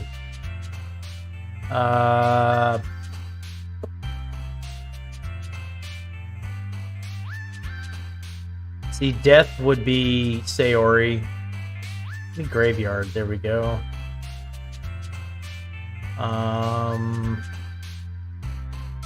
Extraordinary. No. Damn it. Let's see. Raindrops. Spies. Essence. Insight. Unrequited. Damn it.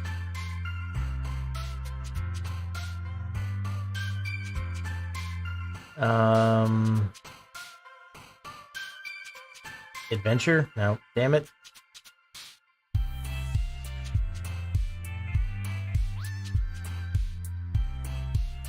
Dark.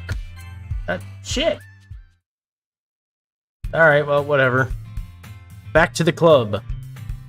Another day passes and it's time for the club meeting already.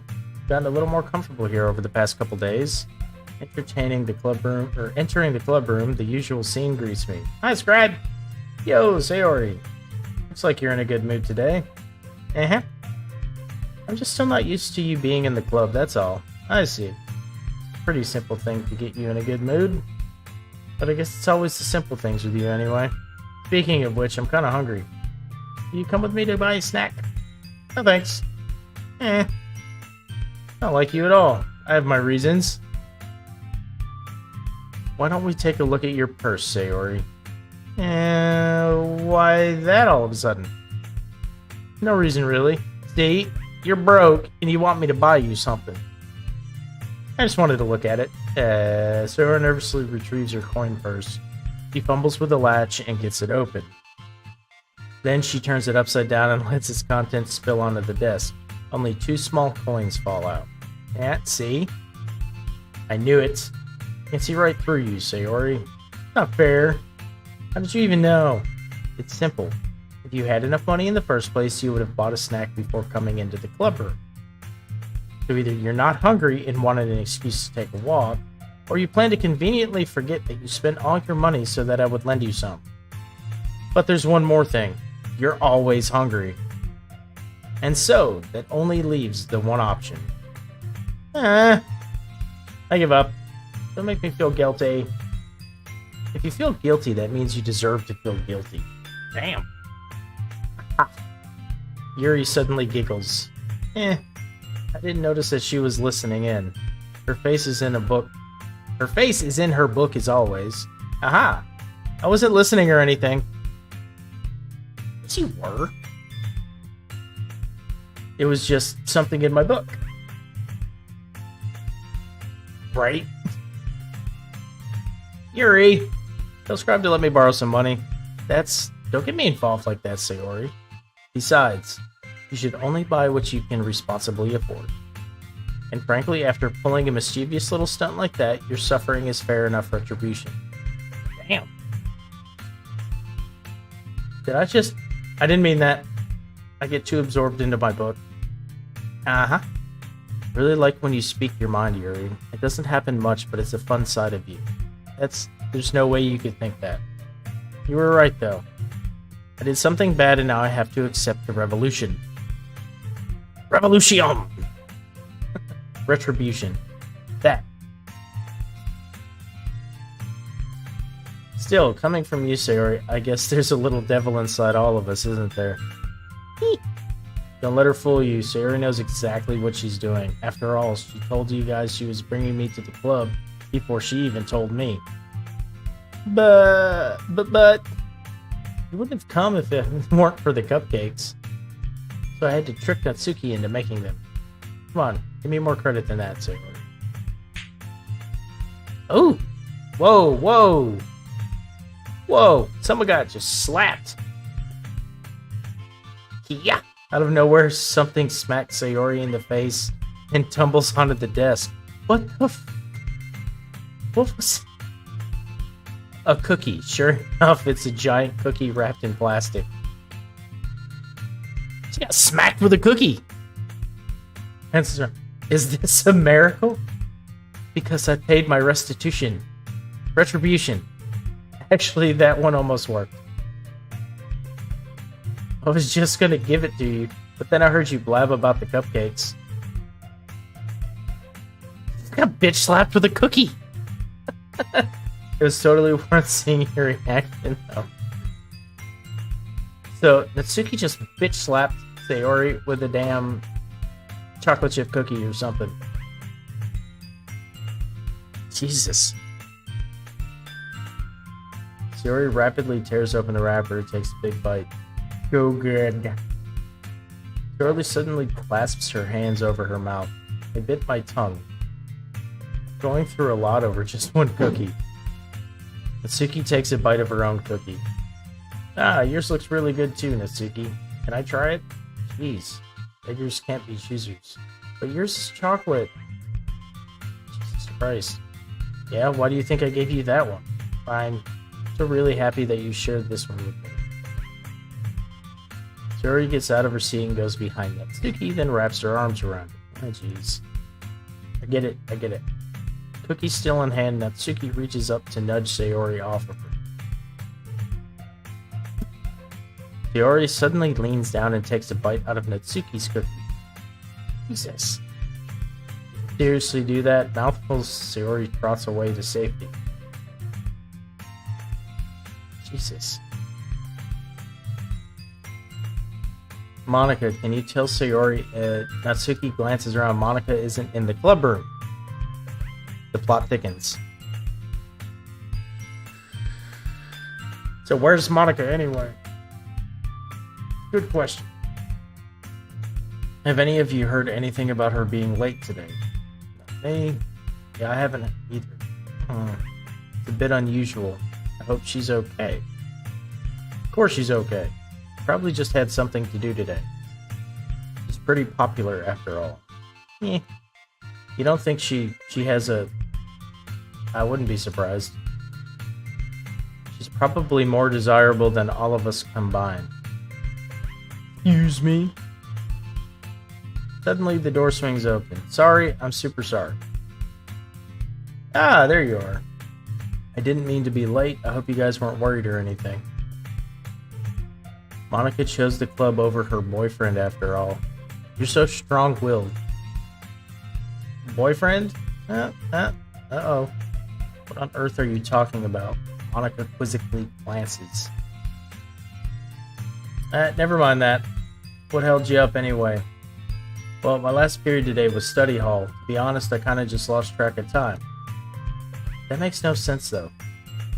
You would have heard the bell ring at least. I must not have heard it since I was practicing piano. Piano? Wasn't where you played music as well. I don't really. I kind of just started recently. I've always wanted to learn piano. That's so cool. You should play something for us. Monica looks at me. Maybe once I get a little bit better, I will. That sounds cool. I'd also look forward to it. Is that so? In that case, I won't let you down. Monica smiles sweetly. I didn't mean any pressure or anything like that. Don't worry, I've been practicing a whole lot recently. And I'd really love the chance to share one already. Nice. In that case, best of luck. Thanks. So I didn't miss anything, did I? No, not really. Sayori did just get bitch slapped by a cookie. That was kind of funny. Chose to leave out Sayori's mischievous escapade. I'm sure Natsuki will end up complaining to her anyway. Looks like everyone has already settled down. Sayori somehow already finished her entire cookie. Yuri is back to her book and Natsuki disappeared into the closet. Hey Yuri. I suddenly noticed that Yuri is reading a different book from the one we've been reading together. Sorry, I didn't mean to interrupt. That now. I was kind of just waiting for you. If that's the case, why don't we go ahead and get started? Yes, let's. Actually, I have a request. Do you mind if I make some tea first? Not at all. Thanks very much. If there's one thing that can make my reading time here any better, it's a nice cup of tea. Not to mention for yourself as well. Yuri stands up and makes her way to the closet.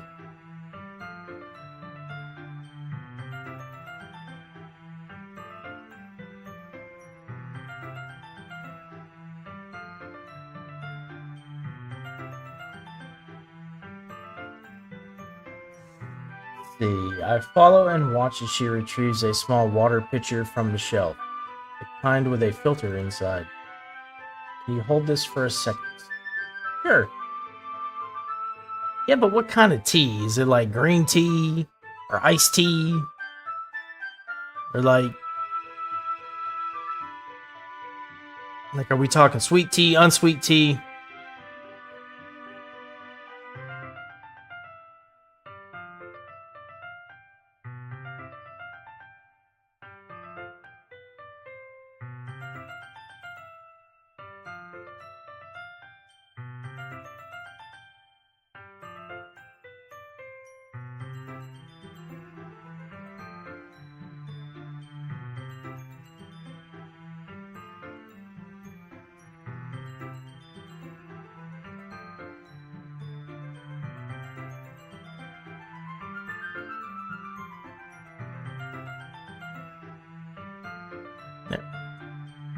Green with honey?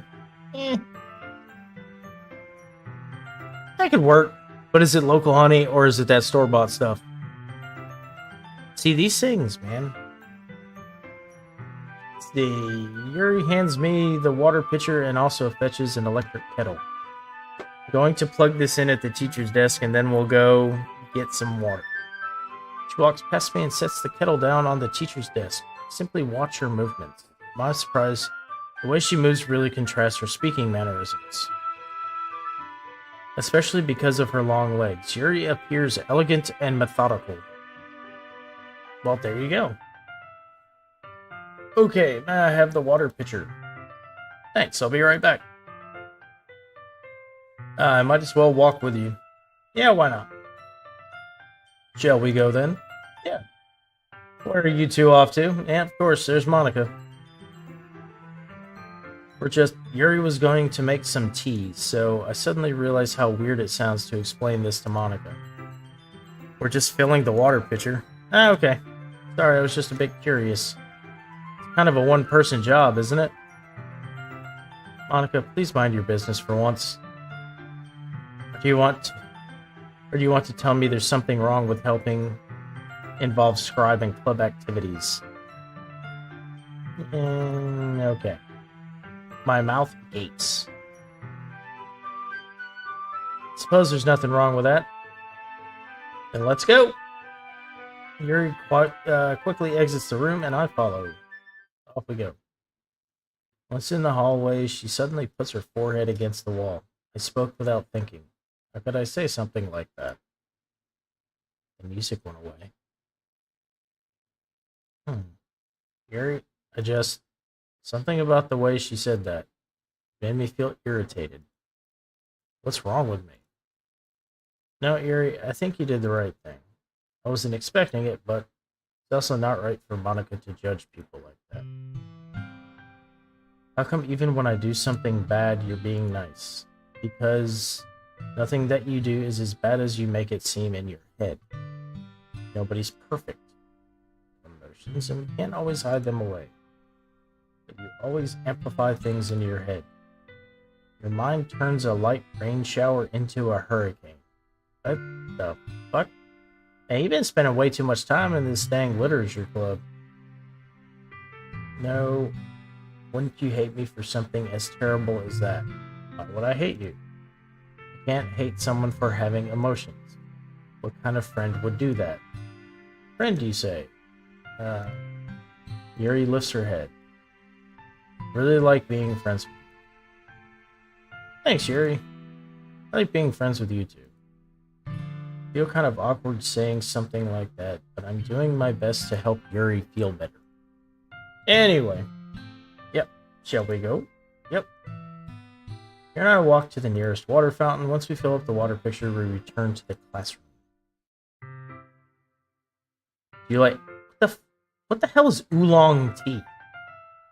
I'm gonna need someone to Google that and explain. Yeah. Anything is fine. Very well. Yuri sets the temperature on the kettle to 200 degrees. Now it's time to... Is it? Okay, well, there we go. So it's green tea. Got it. Why didn't they just say green tea? Why they gotta say oolong? It confused me. It's time to get the teapot. You really do this properly, don't you? Of course. I shouldn't do any less when I'm making tea for others, even if I'm not an expert on tea or anything. In that case, you'll only be even more impressed. Ah, gotcha. The more you know. Perhaps I will. Yuri fetches the teapot and begins measuring the tea levels. To my surprise, she even starts humming a little to herself. You must be in a good mood now. Is that so? Just letting it show? And you noticed. I was doing a bit of thinking, and I decided that I would try expressing myself a little bit more. It turns out it's not very hard for me to do. When it's you who's around, anyway. Ah, okay. That's great, Yuri. Just don't push yourself too much. You're always worrying about me. Gosh. It's very endearing. Yuri wasn't kidding. I don't even know if I can keep up with this. See, I watched Yuri pour a cup of tea for each of us. I have another request. Do you mind if we sit on the floor today? Why is that? It's a little bit easier on my back. Gotcha. I can read with my back against the wall rather than bending over at my desk. Ah, sorry, I didn't realize. No worries.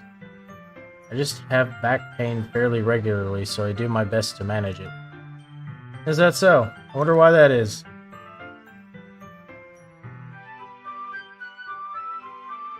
It's most likely because your posture, right? Always hunched over like that while reading. Yep, that's it. I have terrible reading posture. Right. You know where they were going, see? So that's why we should sit on the floor. Fair enough. I'll go ahead and get the book. I retrieve the book from my bag, and I have some chocolate as well. It's a bag of small chocolate candies that I kept hidden from Sayori's candy radar. I take it since it'll go well with the tea. Mary and I then sit against the wall, teacups at our side. It's definitely tame for Japanese animation. As if in sync, we assumed the same reading position as last time, each holding one half of the book. Except this time, our bodies are even closer. Giggity. I can't see too well. Yuri slides closer until our shoulders are touching. How am I supposed to focus on reading like this? I know, right?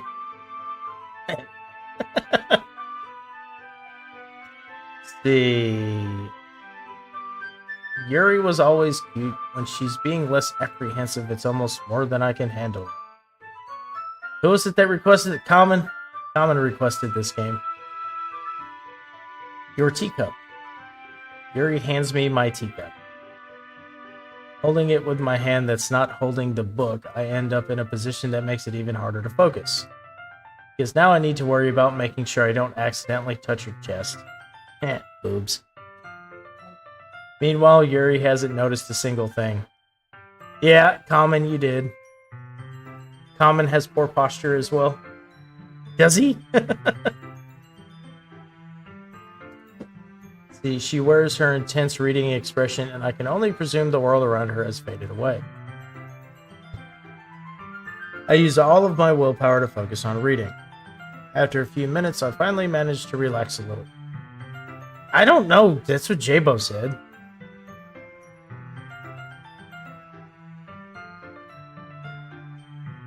See, I briefly let go of the book to finish opening the wrapper. You can have as much as you want, and that's okay, I won't take any. Are you sure? Oof. Big oof. Well, if I touch it, then I might get smudges on the pages. You're right. I didn't even think about that. My bad. I need to apologize. I'll hold the book, okay? Are you sure? Of course. Yuri opens the book with both hands. He holds it so that I don't have any harder of a time reading from it. Dang, Common. But as a result, her left arm is practically resting on top of my leg. Well, in that case, Yuri is already totally focused on reading again. I take a chocolate candy and pop it into my mouth. Then I take another chocolate and hold it up to Yuri. She doesn't even look away from the book. She simply parts her lips as if this situation was completely natural. Oh no, not the revolving door. But that means I can't stop here. I apprehensively place the chocolate in her mouth. Just like that, Yuri closes her lips over.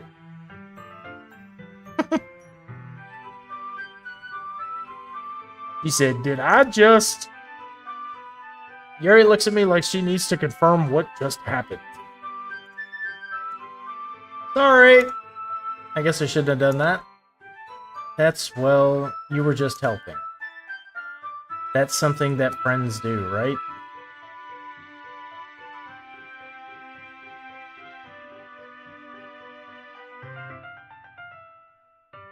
I think I need to mod you, Jabo, just so I don't have to keep... Because the auto mod sucks. So, I just have to add you as a mod.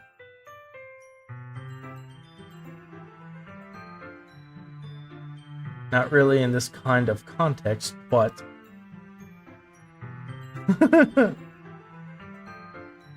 That's all it was.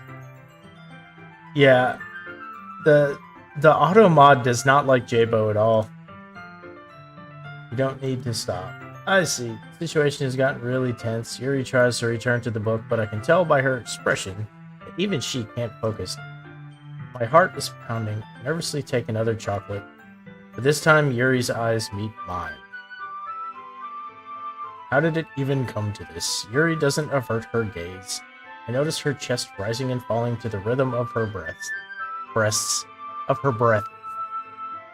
I raise my arm, like before. Yuri parts her lips, but it's different this time. I take the chocolate and place it in her mouth. What the fuck, man? Goddamn, Common. I feel her hot breath on my fingers.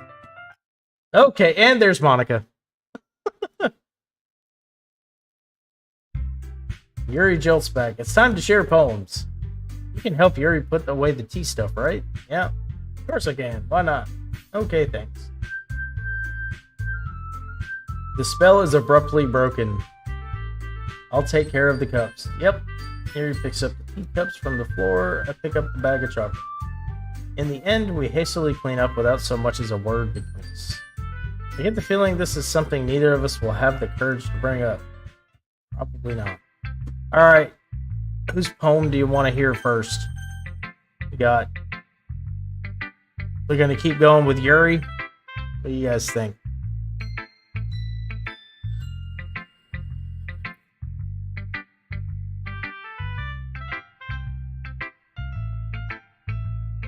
I need the Jeopardy theme. Alright, Yuri? Alright, we'll go with Yuri.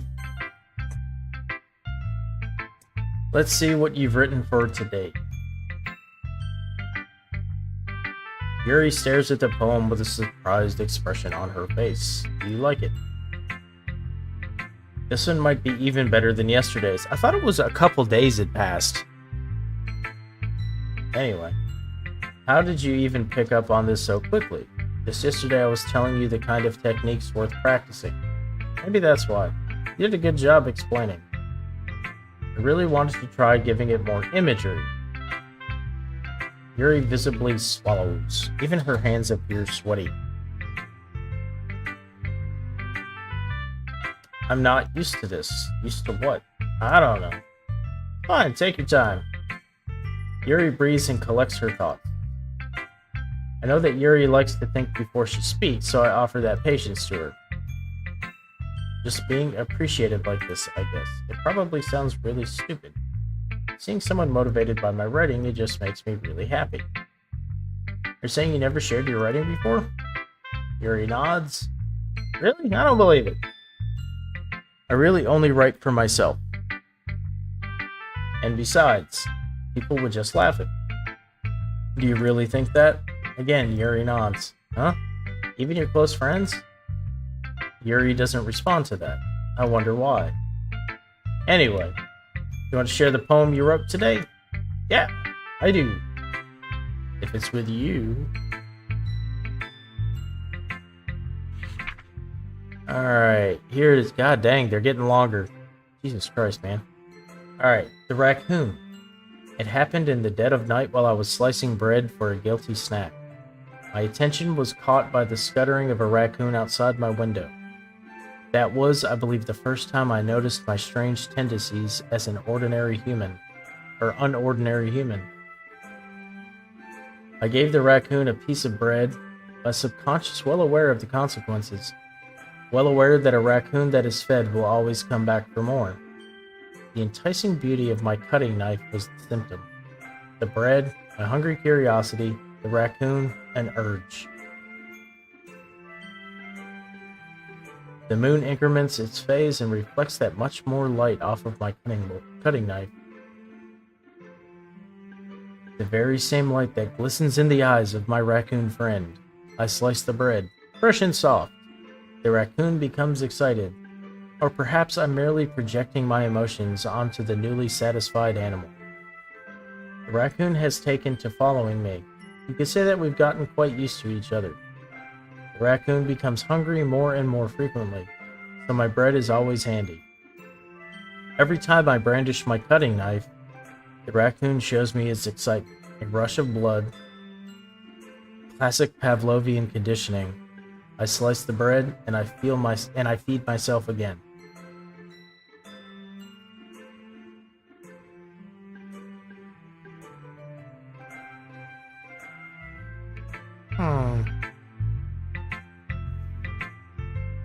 Little obsessed with the knife, aren't you? I was a little more daring with this one than yesterday's.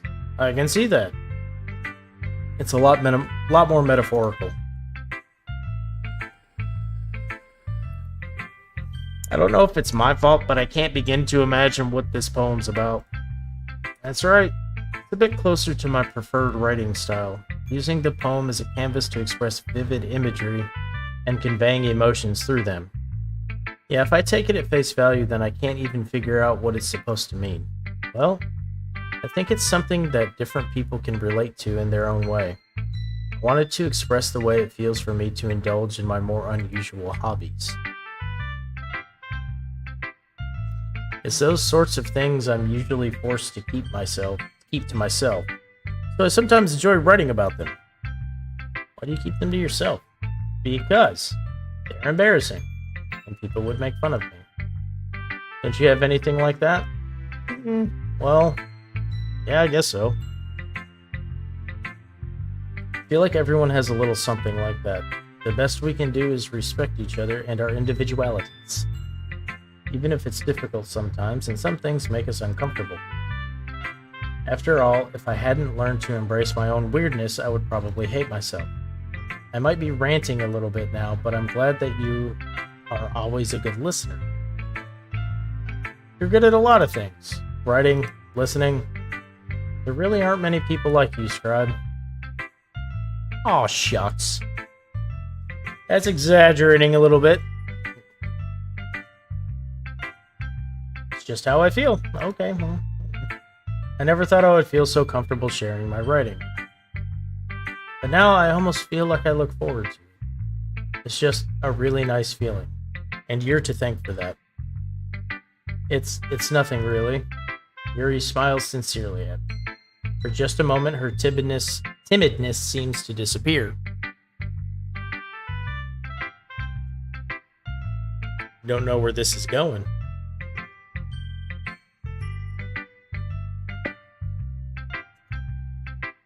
Alright, here we are. So, shall we go with Netsuki again? Keep the same order?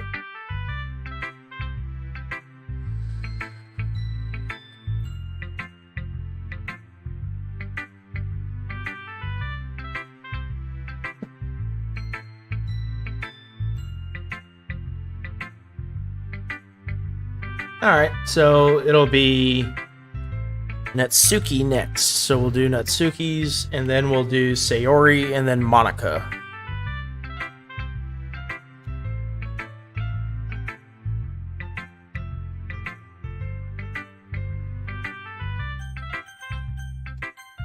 Alright, here we go. Well, I can admit that it's better than the last one. It's nice to see that you're putting in some effort. That's good, but I still don't like this at all. It's trying too hard to be serious. What do you mean by that? Poems don't need to be all deep sounding to express something. It's going to just sound like you're forcing it unless you really don't suck at it. Honestly, don't bother trying to write poems like this unless you're on Yuri's level. Jeez. Yeah, she's kind of mean. Natsuki stopped short all of a sudden. Don't tell me. You're not just trying to impress Yuri, are you?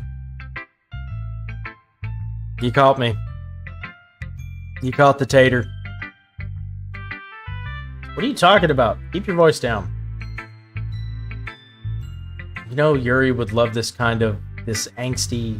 Just because she's a talented writer doesn't mean I mean... Looks like I'm in trouble. I somehow struck a nerve, though what I did is beyond me. I'm so done with you. Suki shoves the poem I handed her back over to me. Take your stupid poem. If you wrote it for someone else, just don't show it to me. Ouch. That's what I get for letting a younger girl step into my business. Unless I was a mind reader, I was destined to be in a world of pain from the start. At least Natsuki was really the girl I was trying to impress in the first place. Yeah, oof. Damn, she just straight up said, peace! Didn't even let me read her poem. Said, fuck off. Alright, so Sayori. Ooh! I like this one. It has some nice feelings in it, and I'm glad. Does that mean it's better than yesterday's? Let me think. I don't know. I guess I like them both. It's not very helpful, you know. Well, I'm not very good at figuring out if poems are good or bad, but that's why I just go by my heart. If it makes me feel things, then I must be a good poem, or then it must be a good poem. I'm not sure that's exactly how it works. Then again, I guess conveying feelings is a pretty important part of this whole thing. Yeah, maybe. Honestly, I don't even know what kind of writing you like in the first place. Yeah? Me neither.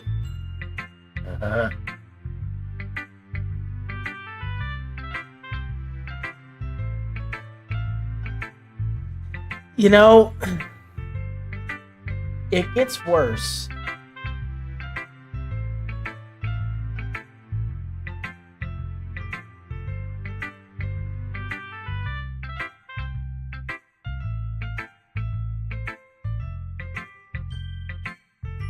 Let's see, this is... You know, and it's not even about the reputation. Like, just... I don't know if you've seen anything about this game before, but just give it a minute. There's fuckery afoot. Aw, you want to write something for me? That's so sweet. Yeah, right. You're always thinking about other people. You need to think about yourself once in a while. If you don't, you might end up getting hurt at some point. Well, I don't really know what you mean, but I'll try to keep it in mind. Well, whatever. Anyway, let's see. I guess I like happy poems. Wait, sometimes I like sad poems too. Sometimes a little bit of both. There's a word for that, right? Yeah, I did. What's up, Saints? I did, but it was a little difficult to respond right now.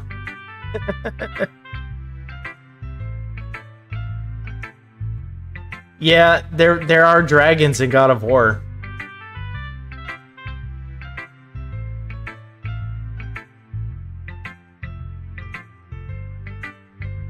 There are dragons, man. There's more than one, too.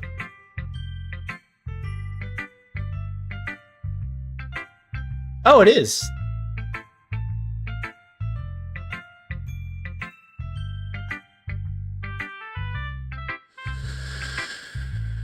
I don't know. Automod is crazy, dude.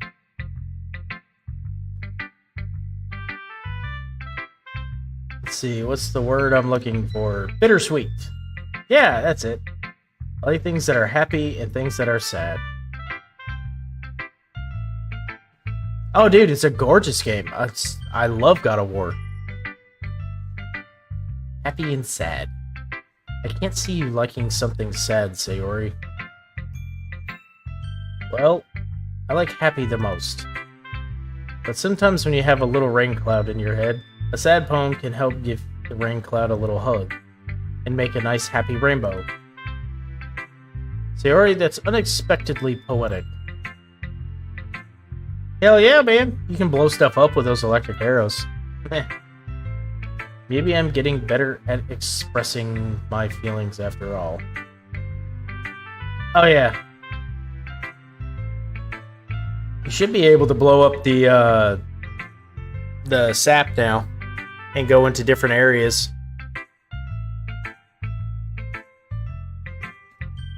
Let's see. Thanks, Scribe. I should go write that down then. You can read my poem now, okay? No, you did not say it has nice music, but I'm well aware. Dude, God of War is just a fantastic game all the way around. I really hope the PC port comes out soon.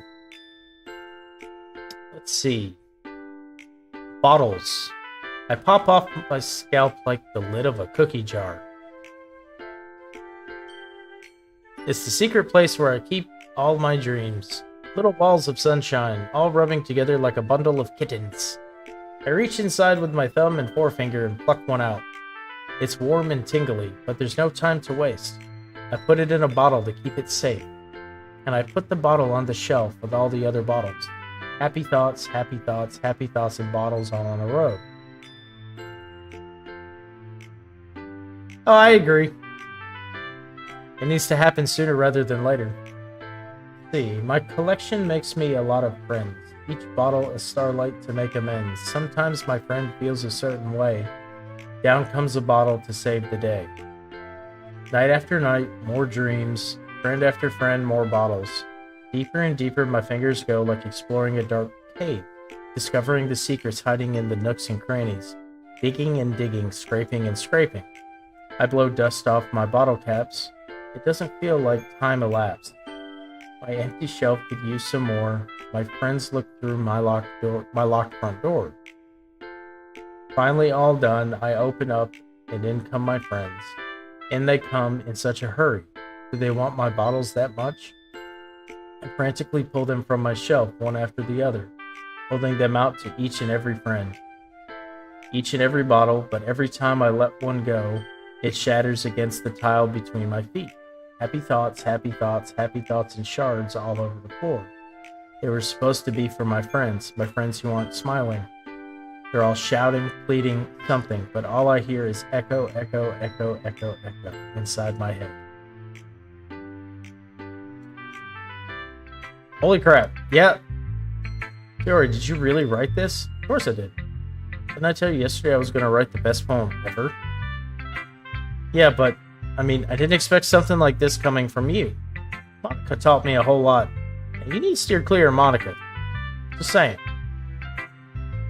I've been really in touch with my feelings recently. I see that. It's almost kind of creepy. Creepy? Well, not exactly. Maybe because I'm so used to you being cheerful. Well, never mind. I'm thinking too hard about it. Point is, it came out good and you should be proud of it. Aw, thanks. I feel like I was meant to express myself this way.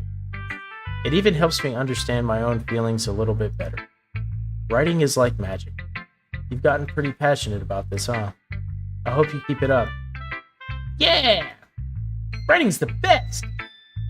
I'm gonna keep writing until I die! Holy shit!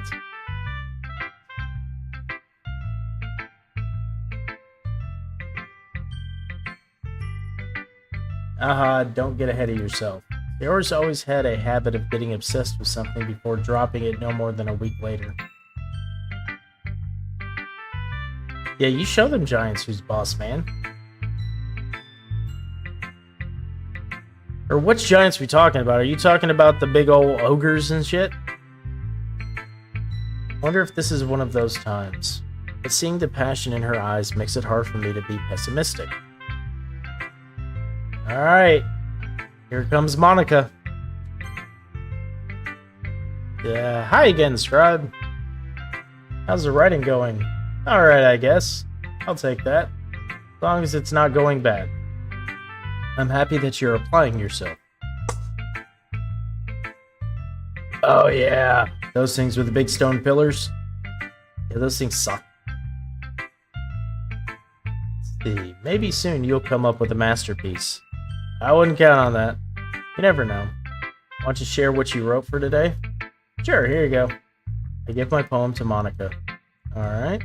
This one's good. It feels like you're not only getting more comfortable with your style, but the imagery is better than the last one I read.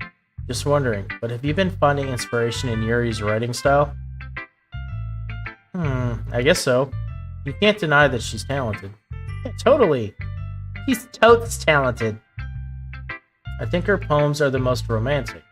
That's the best way to describe it. She's like a totally different person when she picks up a pen. I noticed that too. And when she's talking about literature, it's like a light turns on inside her. Sadly, it's hard to get much personal conversation out of her. Trust me, I've tried. Who knows what goes on inside the head of hers. I hope you don't mean that in a bad way. No, of course not. I just meant that I wish she didn't keep so much to herself. But still, defending her like that? You must be pretty into her. No. She did like the chocolate I gave her. You completely misunderstood. Calm down, I'm kidding. Says I'm pretty sure she's already got a boyfriend. Wait, really? Yeah, a fictional one anyway. Monica kind of whispers that last part to me. It's just a hunch, but, well, there's not really anything wrong with that. Oh, well, I know. I was just saying, but anyway. You want to read my poem now? I like the way this one turned out, so I hope you do too. Alright, let's take a look. Here we go. Without further ado, Monica's poem. Save me, the colors, they won't stop. Bright, beautiful colors, flashing, expanding, piercing. Red, green, blue, an endless cacophony of meaningless noise.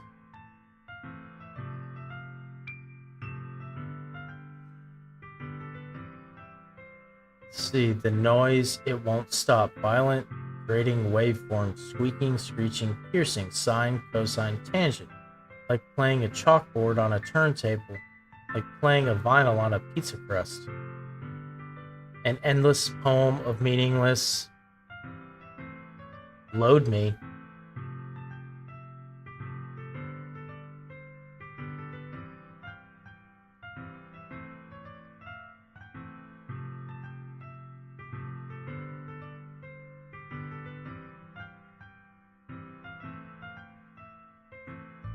Huh? Yeah, the whole Norse mythology, I like the stories and stuff, and a lot of it's actually pretty accurate. Some of it, not so much. But for the most part, a lot of it, yeah. It's even more abstract than your last one, huh? Uh-huh. I guess it's just the way I write. I'm sorry if you don't like it. No, I never said that. It's just kind of... just a kind of thing I'd never really seen before, I guess. I like playing with my space on the paper. Choosing where and how to space your words can totally change the mood of the poem. Almost like magic. The way I wrote the lines really short makes it feel like they're trying to speak over the noise. I see.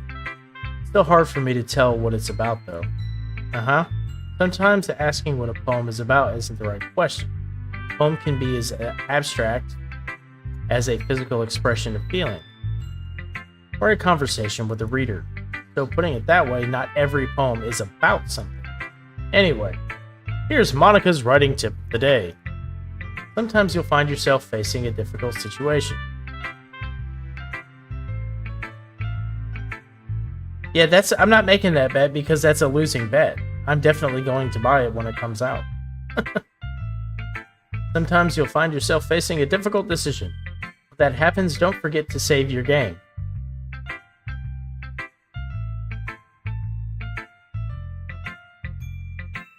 You never know when you might change your mind, or when something unexpected may happen. Wait, is this tip even about writing? What am I even talking about? That's my advice for today. Thanks for listening.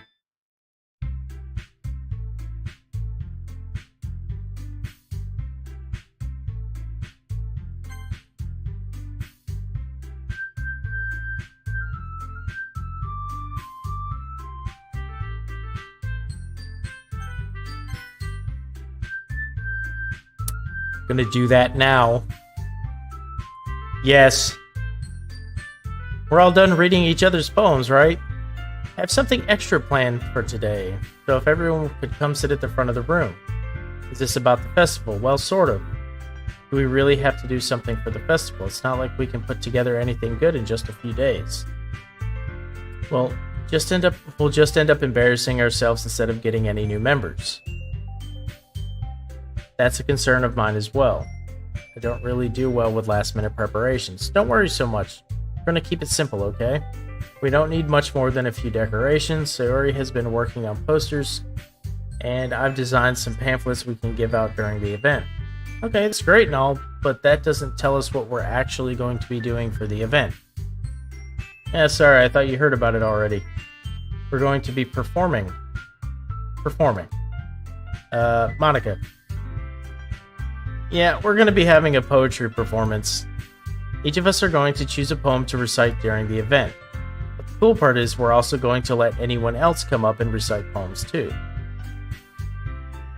Sayori's putting it on all the posters in case anyone wants to prepare ahead of time.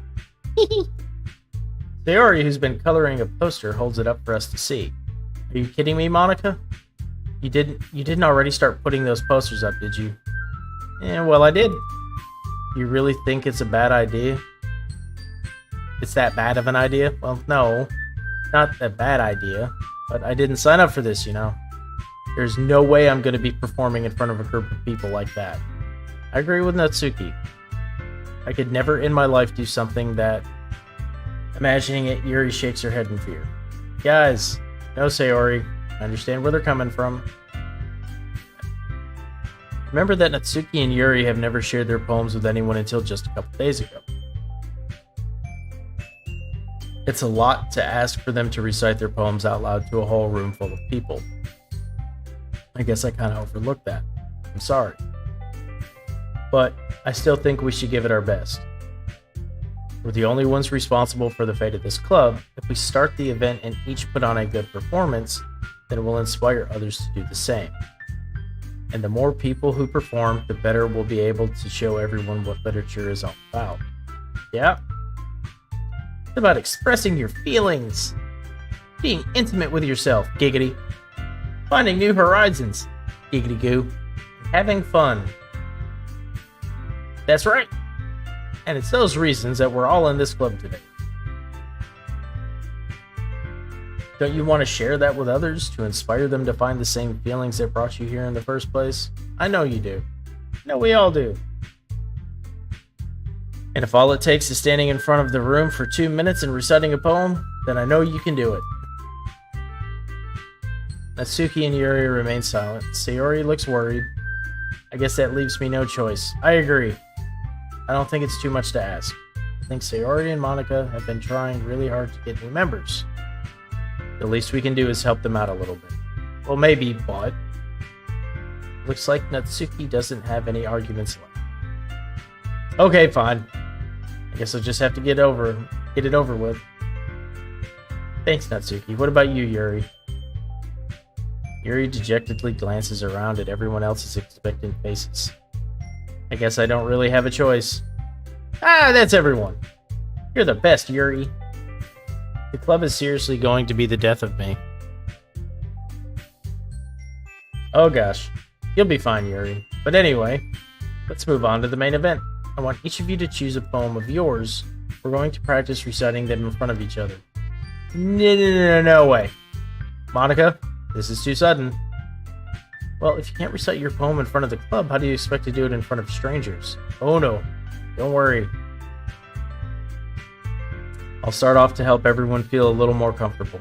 Can I go next? Of course. Now let's see. Monica flips through her notebook to the specific poem she has in mind for herself. She then stands behind the podium.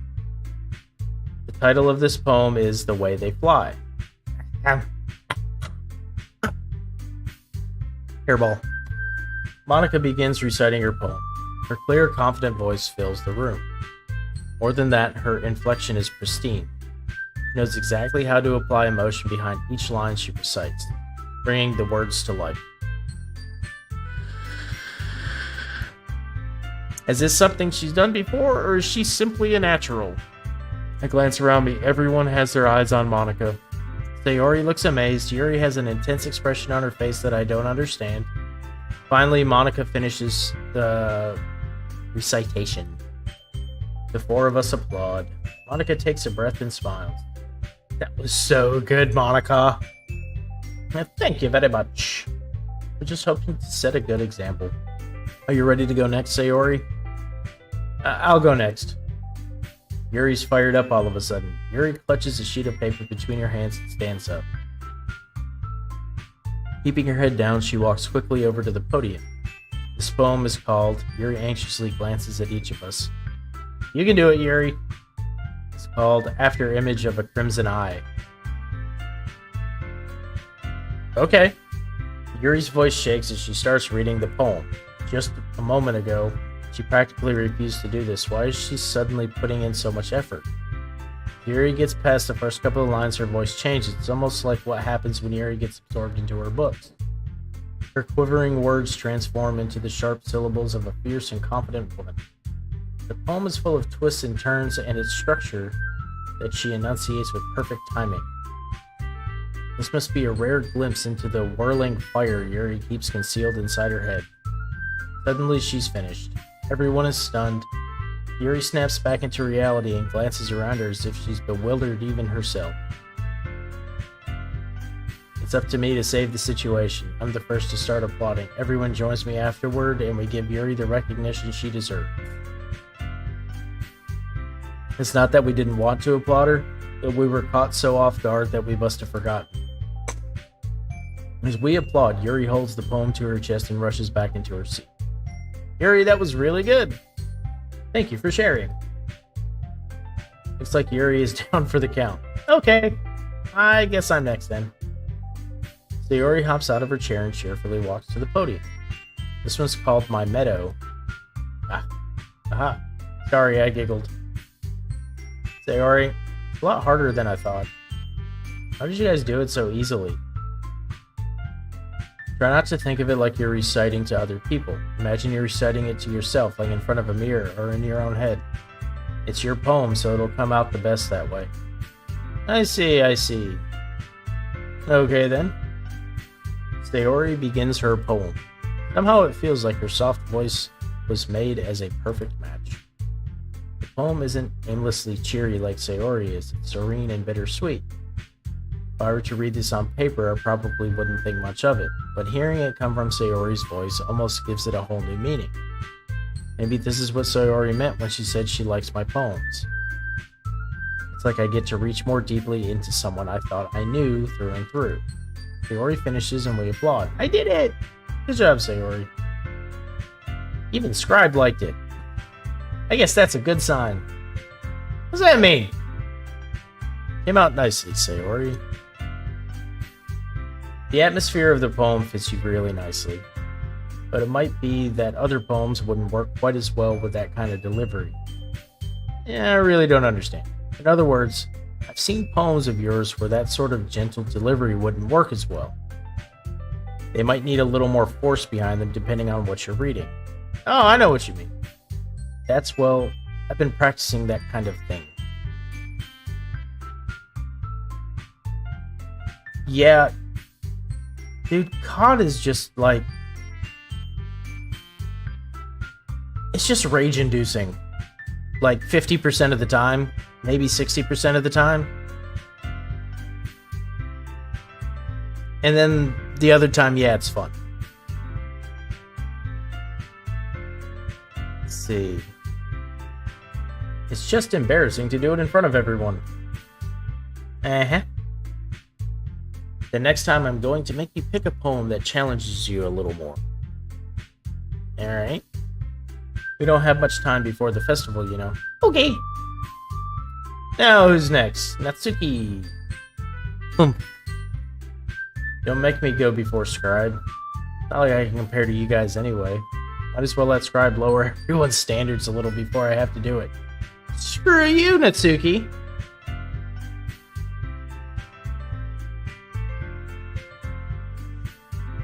Yeah, I've done that a couple times playing Modern Warfare, man.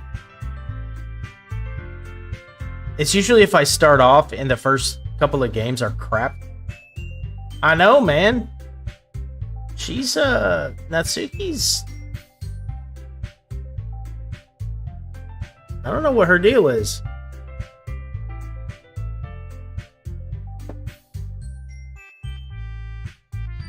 It's fine. I might as well go get it over with, but it's not like I have much of a selection of what to read. I'll just go with what I wrote for today. Stand up, step in front of the podium. Everyone has their eyes on me, making me feel terribly awkward. That is actually really awkward.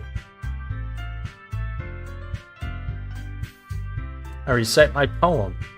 I'm not exactly confident in my own writing. It's hard to put energy into it. Despite that, once I finish, I receive applause anyway. I'm not really as good as everyone else. Don't worry about it so much. I think it's less about your abilities and more about your lack of confidence in your writing. That's something that'll improve over time, though. Yeah, maybe. Alright then. That just leaves you, Natsuki. Yeah. I'm going. Natsuki begrudgingly gets out of her seat and makes her way to the podium. The poem is called... Why are you all looking at me? Because you're standing at a podium. See? Because you're presenting. Anyway, the poem is called Jump. Natsuki takes a breath. Once she starts reciting the poem, her sour attitude disappears a little. While she's still a little unenthused, her poem has a rhythm and rhyme to it. It's Natsuki's trademark style, and it works surprisingly well when spoken aloud.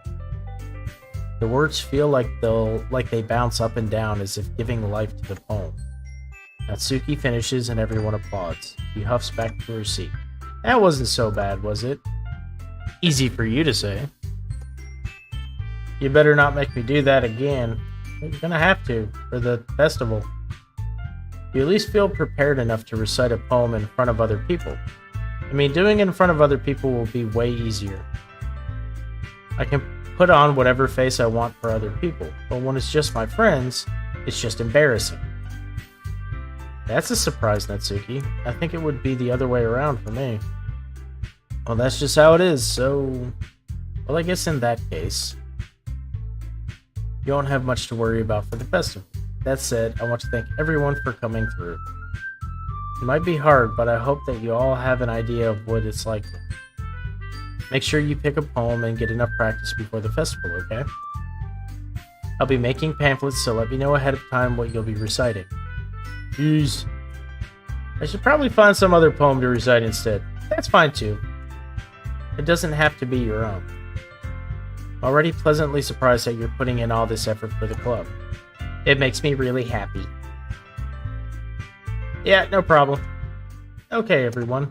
I think that's about it for today. I know the festival is coming up, but let's try to write poems for tomorrow as well. It's been working out really nicely so far, so I'd like to continue that. As for the festival, we'll finish planning tomorrow, and then we'll have the weekend to prepare. Monday's the big day. I can't wait. I can do this. Alright. I stand up.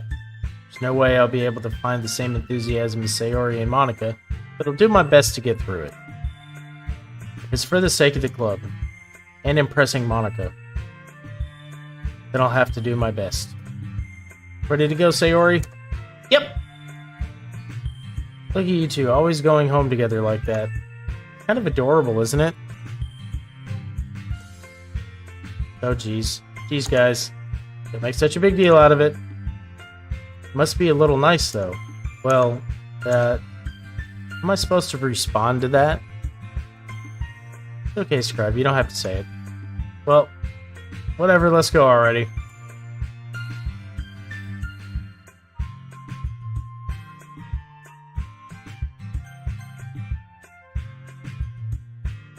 Jeez.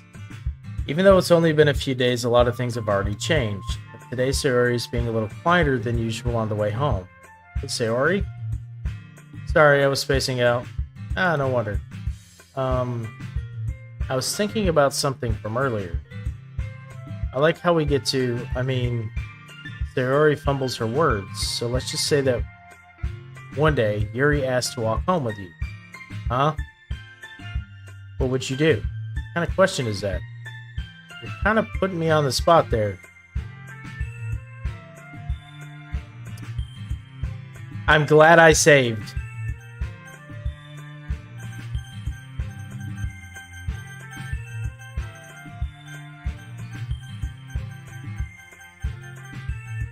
All right. Big decision time. What do you guys, what should we answer? Should we walk home with Yuri? Or should we still walk home with Sayori? Tick tock, tick tock. No. You guys are guiding this here. I am just the narrator.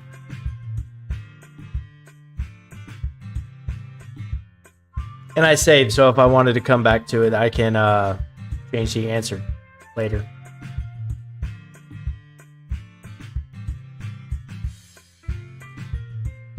Sayori? Alright.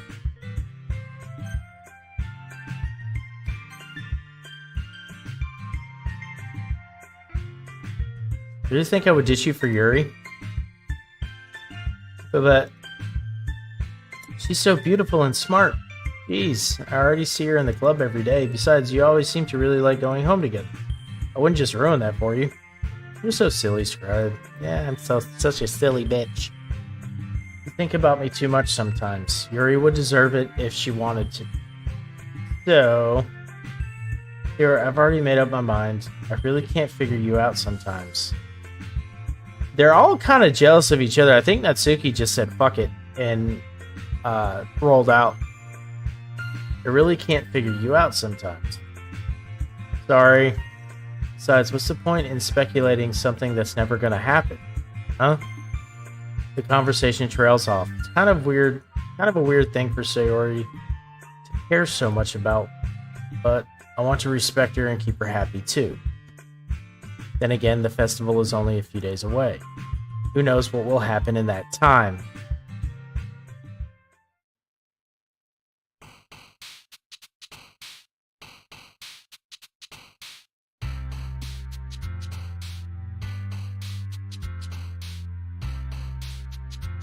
Alright, here we go.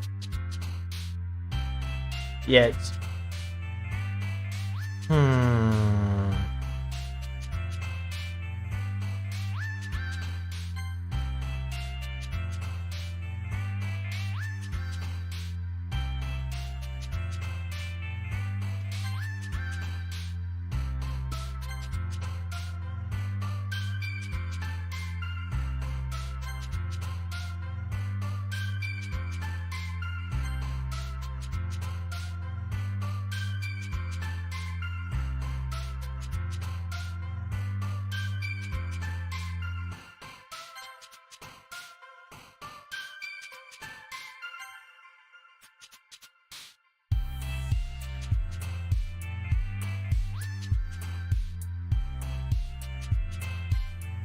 Jesus.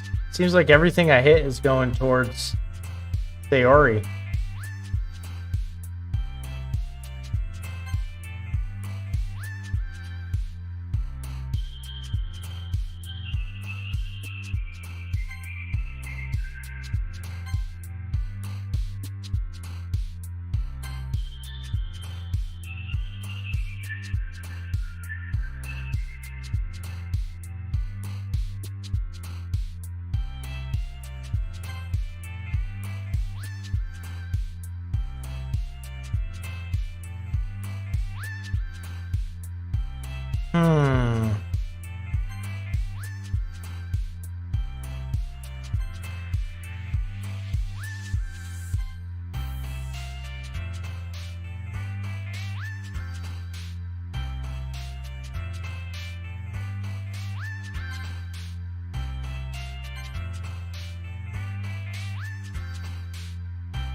There we go.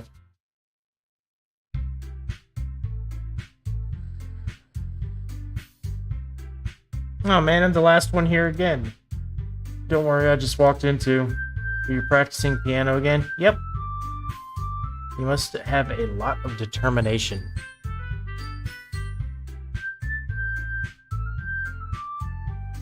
Starting this club and now picking up piano. Well, maybe not determination, but I guess passion. Remember that the club wouldn't be here if it wasn't for all of you. And I'm super happy that you are all willing to help out for the festival, too. I can't wait for the festival. It's gonna be great. Was she complaining about it just yesterday, Natsuki? Well, yeah. I'm not talking about our part of the festival, but it's a whole day of school where we get to play and eat all the kinds of delicious food. It's not a bit like Sayori all of a sudden. Monica, do they usually have fried squid? Squid? Pretty specific thing to look forward to. Oh, come on. Are you saying you don't like squid? You of all people. I didn't say I don't like it. Besides, what do you mean by you of all people? Because it's right in your name. Monica. That's not how you say my name at all. Also, that joke makes no sense in translation. Yeah, yeah, never mind. Let's focus on our own event for now, okay? Fine.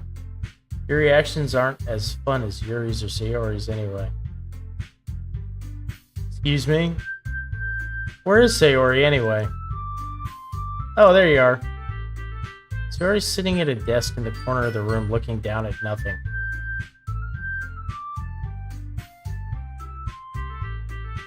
Something ain't right.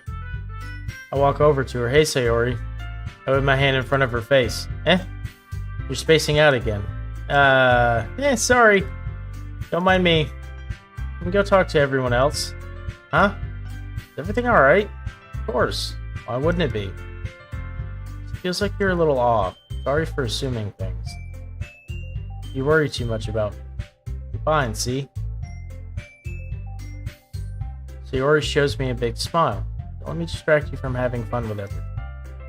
Alright. You say so. I worriedly glance at Sayori before turning back toward everyone else. The conversation is already dispersed, with everyone back at their usual activities. Maybe I should ask Monica if she's noticed anything about Sayori recently. Since they've been preparing for the festival, they must be spending a lot of time together. I timidly approach Monica, who is shuffling through some papers at her desk. Scribe, what's up?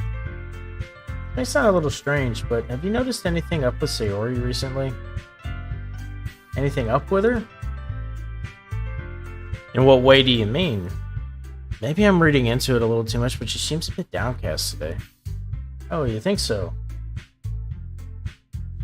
I can't say I've noticed anything about her. Monica peers across the room at Sayori, who is idly dragging a rubber eraser up and down her desk. Maybe there is something on her mind, but I'm surprised I'm not the one asking you, Scribe. You certainly know her a lot better than I do. Yeah, but she's never really like this. She's always talked to me about things that bothered her. But this time when I asked her, she was really dismissive. Sorry, I know it's not your problem. I just wanted to ask if you knew anything, so I'll drop it now. No. It's important to me, too. I mean, I'm also friends with her. And I also care about the well-being of my club members, you know.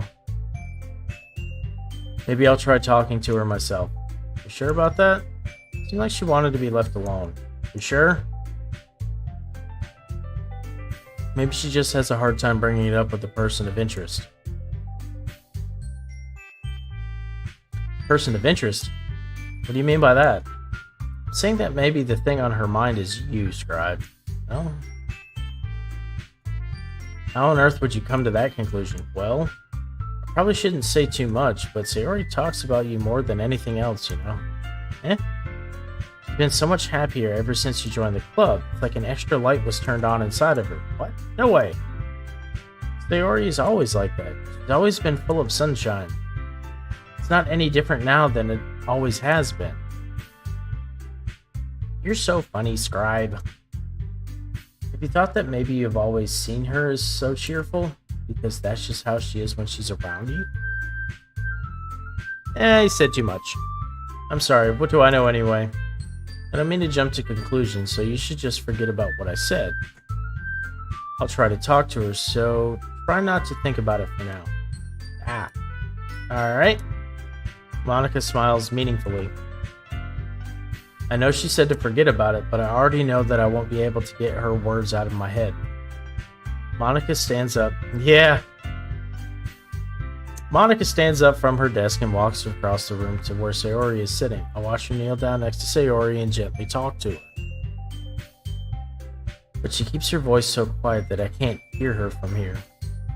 I sigh and sit myself down. I know Sayori told me not to worry about her and to have fun with everyone else, but that's impossible to do when she's behaving like this. Exactly how much do I care about her that I'm letting this weigh me down so much? Now it feels like I'm the one behaving out of the ordinary. But there's nothing I can do besides wait for Monica. Why does it feel like I'm being watched? I glance around the room. Suddenly I notice Yuri peering at me from over her book. Hey, Yuri! But she looks away just as quickly with a flustered look on her face. I realize that she won't get anywhere like this. I never really seen Yuri approach anyone or start a conversation on her own accord, so I have no choice but to approach her myself. By now it's a little easier for me to do that.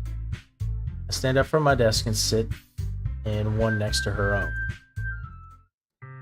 I didn't mean to bother you or anything. Relax, you didn't even do anything. But I could tell that you wanted to be alone with your thoughts. Alone with my thoughts? Are you even able to tell what I was thinking?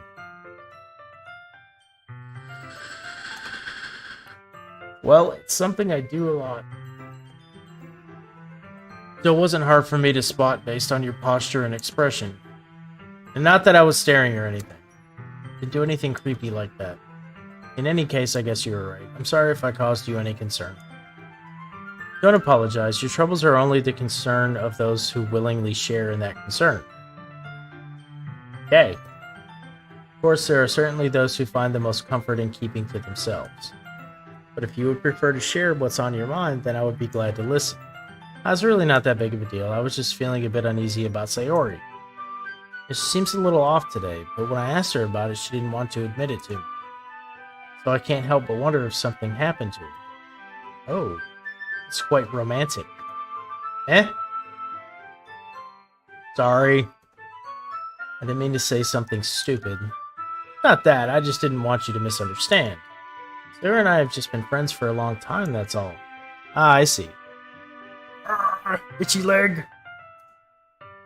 Then perhaps it is unusual for her to be dismissive to you about her feelings, or maybe I'm just reading into it a little too much. Scribe? The world is full of meaning, often hidden deep beneath plain sight. There are many untold mysteries behind every person, no matter how well you may know them. Ah. So you think that there might be something behind it after all? I think that Sayori is a very complex person. Her mannerisms on the outside didn't always match what may be going on inside her head, and she may not always know what she wants. I've noticed her strange behavior today too, and I also feel some concern for her. But in your case, it looked like she was fully occupying your thoughts, wasn't she? Well, I guess that was the case.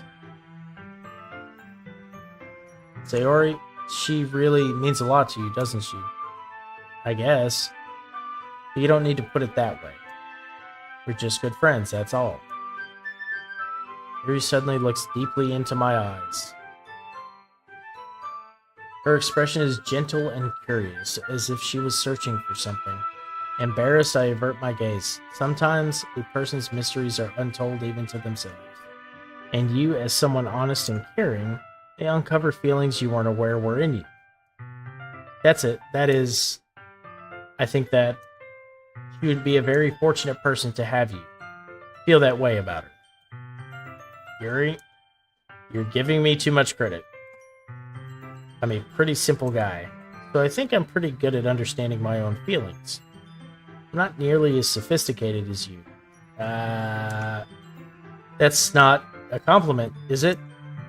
It is what it is. Anyway, as long as we're here, why don't we do some reading? Well, As long as you're okay with it. Yeah.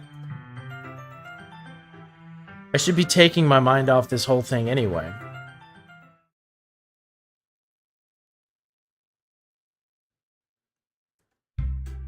Oh, and there's Monica. After some time passes, Monica calls out to the club room. Why don't we share our poems now? Before I know it, everything is back to normal. Everyone goes to retrieve their poems, and I do the same. I make eye contact with Monica, and she smiles at me. I wonder what she was talking about with Sayori. Alright, here we go, Yuri. That's right. Your writing has only improved in these last few days. Every poem you've shown me has been nothing short of spectacular. I can really feel the emotions. I'm a little envious even. I don't even think it ever came to me this naturally. Yuri, that's the wrong way to put it. This never did come naturally to me, but I've been able to improve so much thanks to you. You're really the example I was chasing after. Is that so? Yuri gently smiles to herself. This feeling, I'm so glad I got the chance to share my writing. I never thought it would feel like this. I remember you mentioning that yesterday. I can't believe that you're so good at something and you've never even shared it with anyone. It's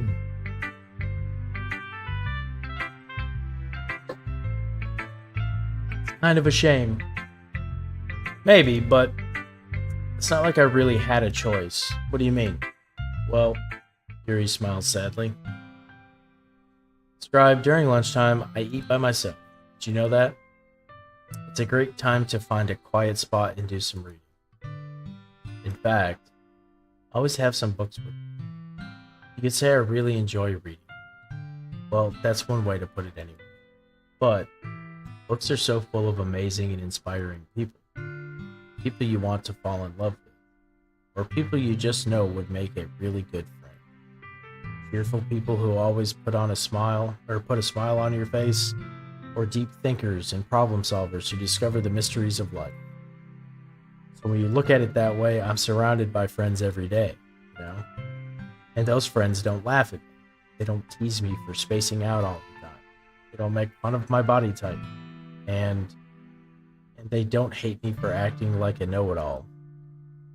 People say that about you? I'm not a know-it-all, Scribe. The opposite. I don't know anything. I don't know how to talk to people. I don't know how to make people see me as normal. I don't even know how to make myself happy. I have all these feelings, and all I can do with them is read and write. But it wasn't until now that I started sharing it with you that I really understood what was missing all this time. Uh-oh. Uh-oh. Uh-oh. And the music got slower and changed too. Yeah.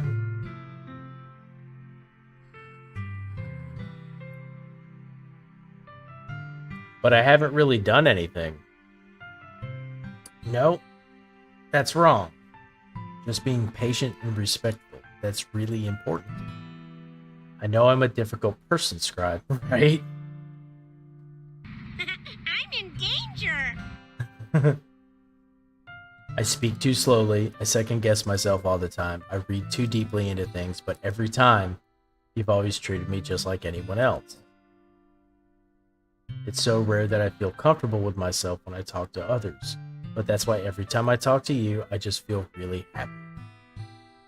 I see. Well, I treat you how you deserve to be treated, Yuri. And if other people don't see it that way, then screw them. I mean, I joined this club hoping I would make friends, and I would say that I've had at least one success, wouldn't you? If you put it that way, yeah. We really are friends now, aren't we? Yuri puts her head in her hands, but this time she's smiling as she does it. Do you want to show me your poem? Yeah, I do. Let me get it for you. Oh, they're getting longer. Ghost Under the Light, Part 2. The tendrils of my hair illuminate beneath the amber glow, bathing. In the distance, a blue-green light flickers. A lone figure crosses its path. a silhouette obstructing the eerie glow. My heart pounds, the silhouette grows, closer, closer. I open my umbrella, casting a shadow to shield me from visibility, but I am too late. He steps into the streetlight. I gasp and drop my umbrella. The light flickers. My heart pounds. He raises his arm. Time stops. The only indication of movement is the amber light flickering against his outstretched arm. The flickering light is in rhythm with the pounding of my heart, teasing me for succumbing to this forbidden emotion. Have you ever heard of a ghost feeling warmth before? Giving up on understanding, I laugh. Understanding is overrated. I touch his hand. The flickering stops. Ghosts are blue-green. My heart is amber.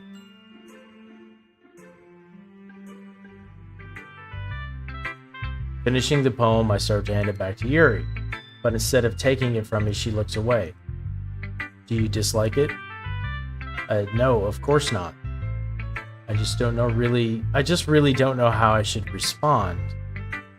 Despite Yuri's poems usually being cryptic, it wasn't hard to figure out what this one was about. I don't know if I'll be able to explain this one. That's fine. I understand this one. Yuri's having an even harder time speaking than usual. Does this one mean a lot to you? Yuri nods. I'm not really good with words, but I'm happy that you shared it with me. So thank you. And I hope we keep spending time together. Despite my inability to make eye contact, I see a faint smile emerge on Yuri's lips. I once again try to hand the poem back to her, but instead Yuri gently takes my hand and pushes them back towards me. I hesitate in response to her warm touch. The poem is, once again, Yuri fails to form a complete sentence. You mean I can keep it? Yuri nods. I'd love to. Again, Yuri faintly smiles as if she doesn't want me to notice. You always make me feel nice. I know I'm not good with people, but I hope that I can return the favor sometimes. Yeah? Don't worry. I think you do a good job. Yuri finally turns back towards me. I guess we should move on before Monica says something, but I'm sure we can talk again later. Yeah, I'm sure we will.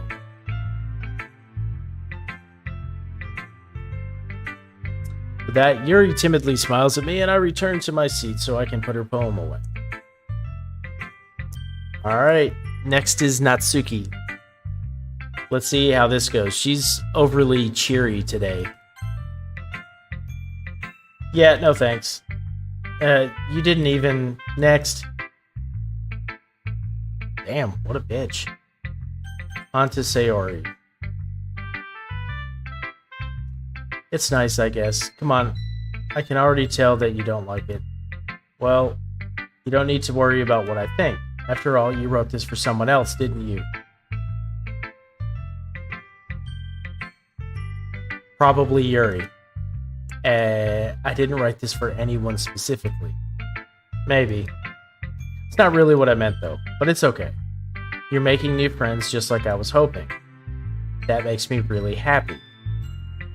And you're happy too, right? In this club. Well, of course I am. Good. That's all that matters to me. Thank you, Scribe.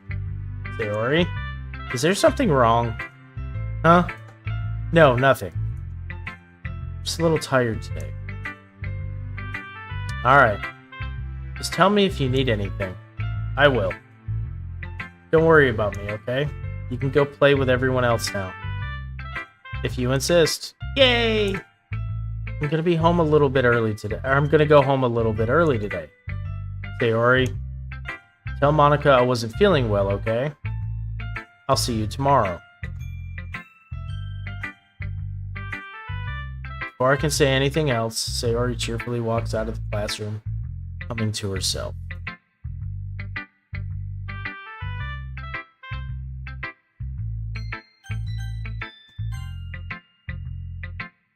Hi, Scribe! You thought about what you want to submit to perform at the festival? Well, Being in this club is one thing, but performing in front of a bunch of people, I have to give it some more thought. Okay, no pressure. But whatever you do, I'm sure it'll turn out great. It would also make me happy to see. Anyway, let's take a look at today's poem. Sure. I let Monica take the poem I'm holding in my hands.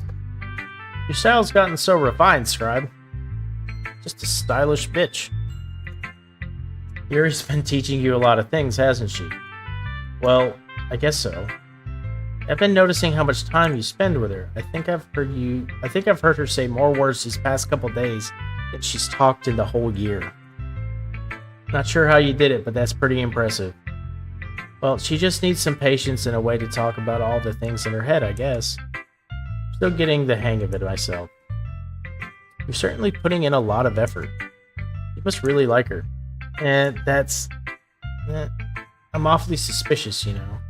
Spending time with her in the club room every day, reading that edgy novel with her, well, I just feel bad that she has a hard time socializing. It makes me want to make sure she doesn't spend all her time alone. Besides, the novel isn't too bad either, you know. Alright. I get you. Just be careful, alright? I know that Yuri isn't used to opening herself up. So if something bad happens while she's vulnerable, then it could really be hard for her. Her books aren't a total escape from reality, they're just a bandage. You say that like I'm going to hurt her. Sorry, I didn't really mean that. If anything, she might accidentally hurt herself.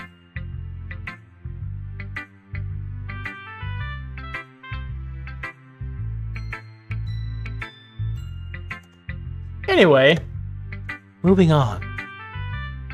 I'll share my poem with you now, alright? Alright. Here we go. The Lady Who Knows Everything. An old tale tells of a lady who wanders Earth. The lady who knows everything. A beautiful lady who has found every answer. All meaning, all purpose, all that was ever sought. And here I am. A feather. Lost adrift the sky, victim of the currents of the wind. Day after day I search, and search with little hope, knowing legends don't exist. But when all else has failed me, when all others have turned away, the legend is all that remains. Last dim star glimmering in the twilight sky.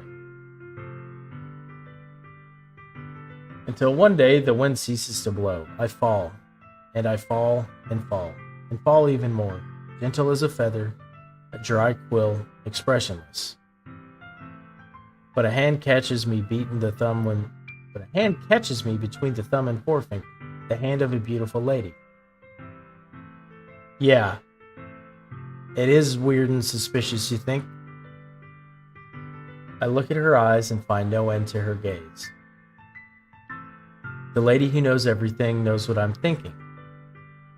Before I can speak, she responds in a hollow voice. I have found every answer, all of which amount to nothing. There is no meaning, there is no purpose, and we seek only the impossible. I am not your legend does not exist. And with a breath, she blows me back afloat, and I pick up a gust of wind. Okay. You know, I feel like learning and looking for answers are the sorts of things that give life meaning. Not to get too philosophical or anything, but it was kind of on my mind. That's what I wrote about. I see. I never really put much thought into it. In a way, it's almost paradoxical. But if we had all the answers, would the world start to lose its meaning? You know, there's one thing I noticed. It seems like everyone in the club prefers writing about things that are more sad than happy. Are you surprised? I mean, if everything was okay, we wouldn't really have anything to write about, would we? Humans aren't two-dimensional creatures. I think you'd know that better than anyone.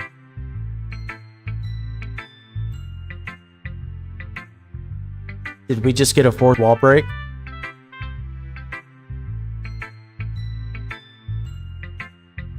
You mean one-dimensional? Yeah, that. Anyway. Here's Monica's writing tip of the day. Are you ever too shy to share your writing because you're afraid it's not that good? It can be really disheartening to get a lukewarm response to something you put so much into. But if you find other people who enjoy your writing, then sharing becomes a lot easier. Because instead of just telling you that your writing is good or okay or bad, they'll want to focus more on everything that went into it and the things that you can work on. It's much more encouraging that way, and it will make you want to continue improving. It's almost like having your own little literature club, don't you think? That's my advice for today. Thanks for listening.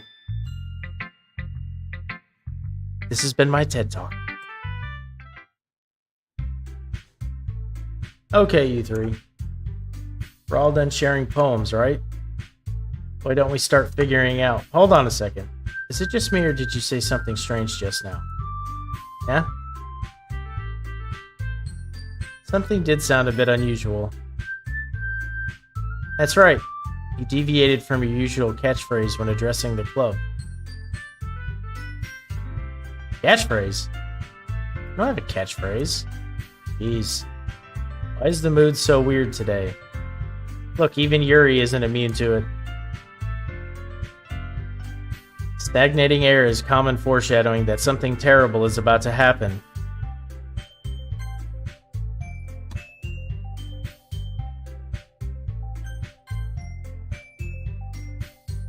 In your books, maybe. Look, the only thing different is that Sayori isn't here. Ah, it seems you're right. Sayori always helps lighten the mood a little bit, doesn't she?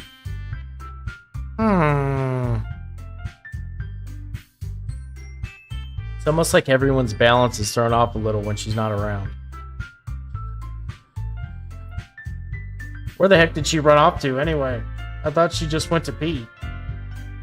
Natsuki, please show some decency. Oh, come on. And she actually wasn't feeling too well and went home early. Is that so? I hope she's alright. Seriously? Of all the times to not go home with her, you pick the time she's not feeling well? So much for you two being all lovey-dovey. No. First of all, stop misunderstanding my friendship with Sayori. And second, kind of been avoiding me today, so I didn't want to force it. Oh? A curious expression coming from Yuri of all people. Calm down, guys. I talked to her earlier. Everything is fine.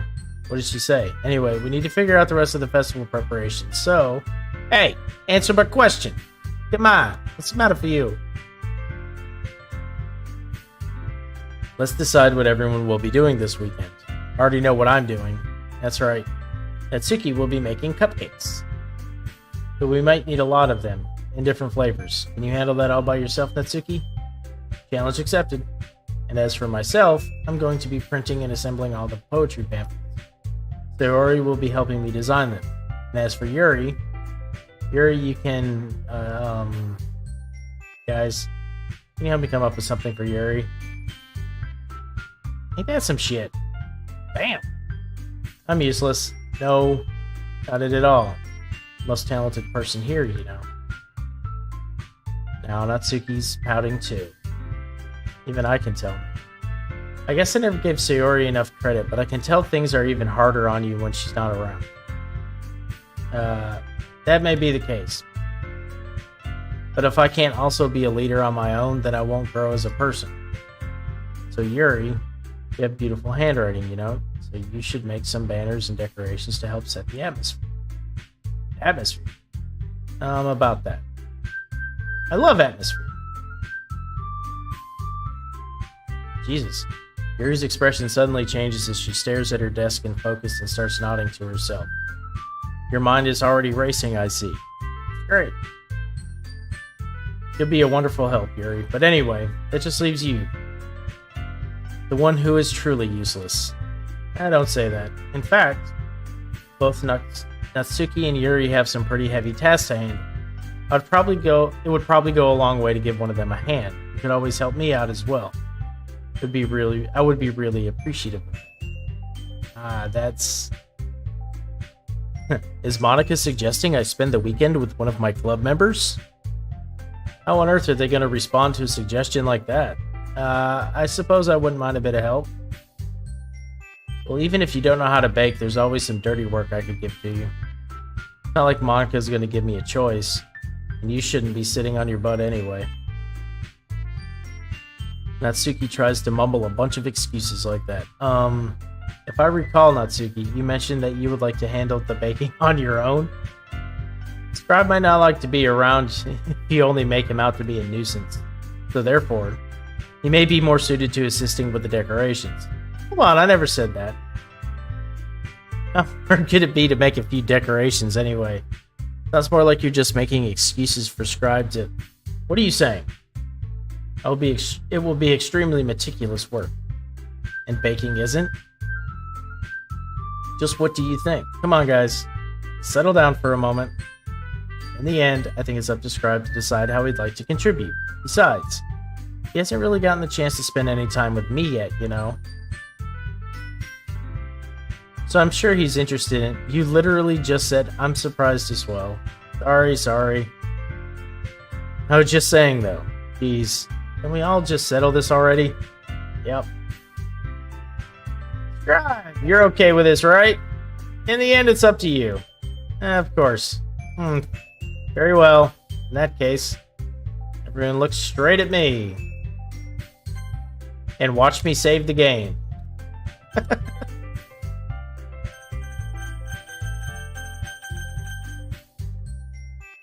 It's got Sayori, too.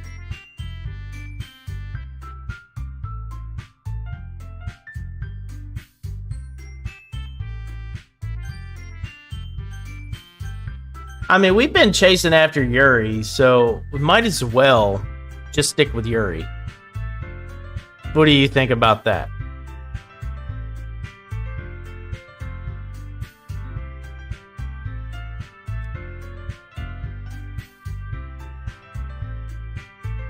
Yuri it is, then.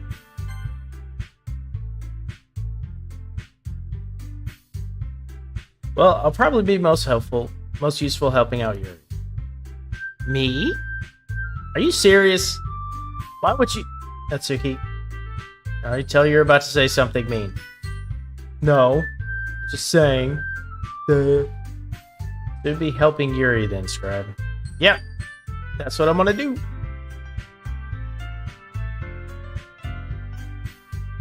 I have a bad habit of overthinking these sorts of things. So I think your assistance will be very useful. That's great to hear. Natsuki, will you be able to handle the baking yourself? I mean, yeah. I already said it would be fine. Okay.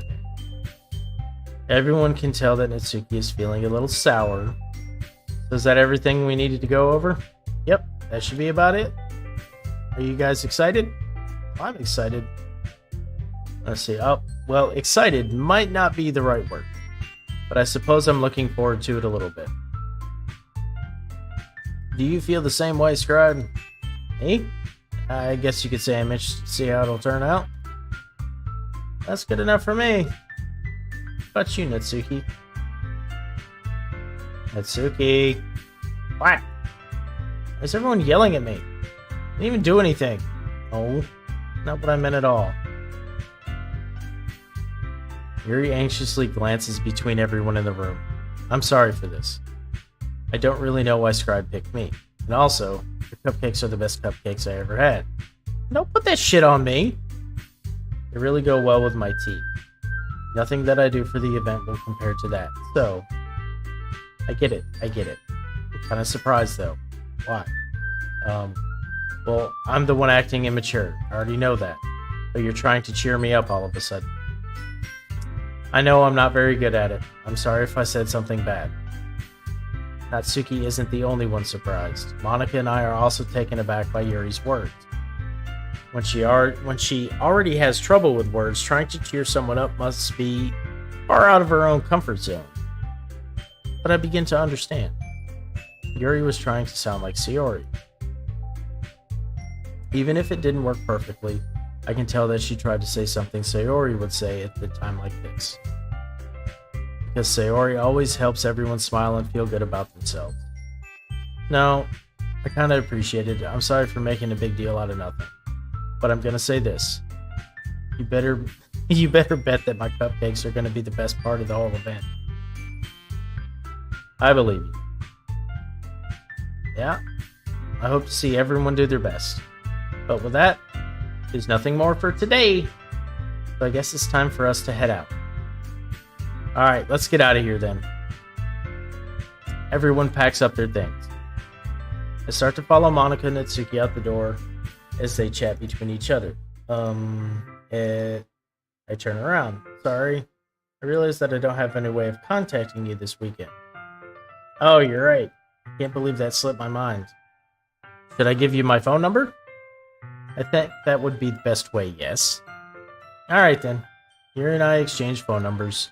Okay. Then I'll be stopping by your house on Sunday. Eh? My house? Is that a problem? No, not at all. I just thought that I would be the one going to your house since I'm the one helping you. I suppose that makes sense, but if you don't mind, I think I would prefer going to your house. Alright. In that case, it won't be a problem. I decided not to press Yuri for a reason. It's not like it should matter much either way, so I'll just need to make sure my room is clean. I hope I managed to make myself useful in some way, not nearly as creative as you are. Don't underestimate yourself, Scribe. I think that will make a very productive team. Even if you chose me because you felt bad or something. Wait, you don't actually think that, do you? I don't know. It's difficult to come up with any other reason you may have chosen me. You're forgetting the one reason with the most common sense. I chose to help you because that's what I want to do. But Yuri thinks to herself with an extremely tense expression. Yuri, you're overthinking this. You wanted me to point out when you're overthinking, right? Yeah. I didn't realize. I'm telling you, I want to. That's all there is to it. Do you believe me? Yuri thinks really hard again. She looks straight into my eyes for a long while. I believe you. As if it took her tremendous effort. Yuri finally says that and relaxes her expression. And I'm really looking forward to Sunday. Yeah, I am too. After that exchange, I make my way out the door and Yuri follows.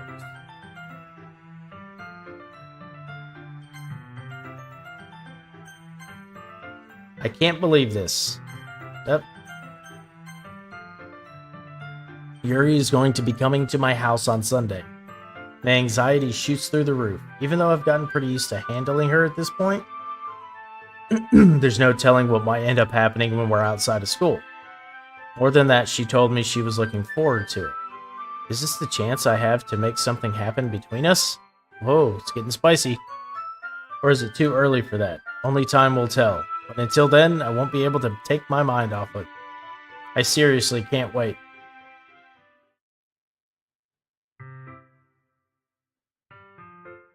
It's Sunday. Oh, and some drink. All this reading. I'm gonna go ahead and say this is the most reading and consistent speaking I've done in a long time.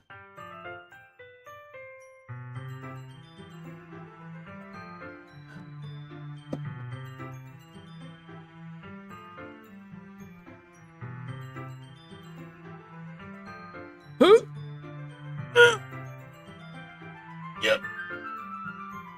Holy shit. I need to stretch. Holy crap. Alright. So here we go.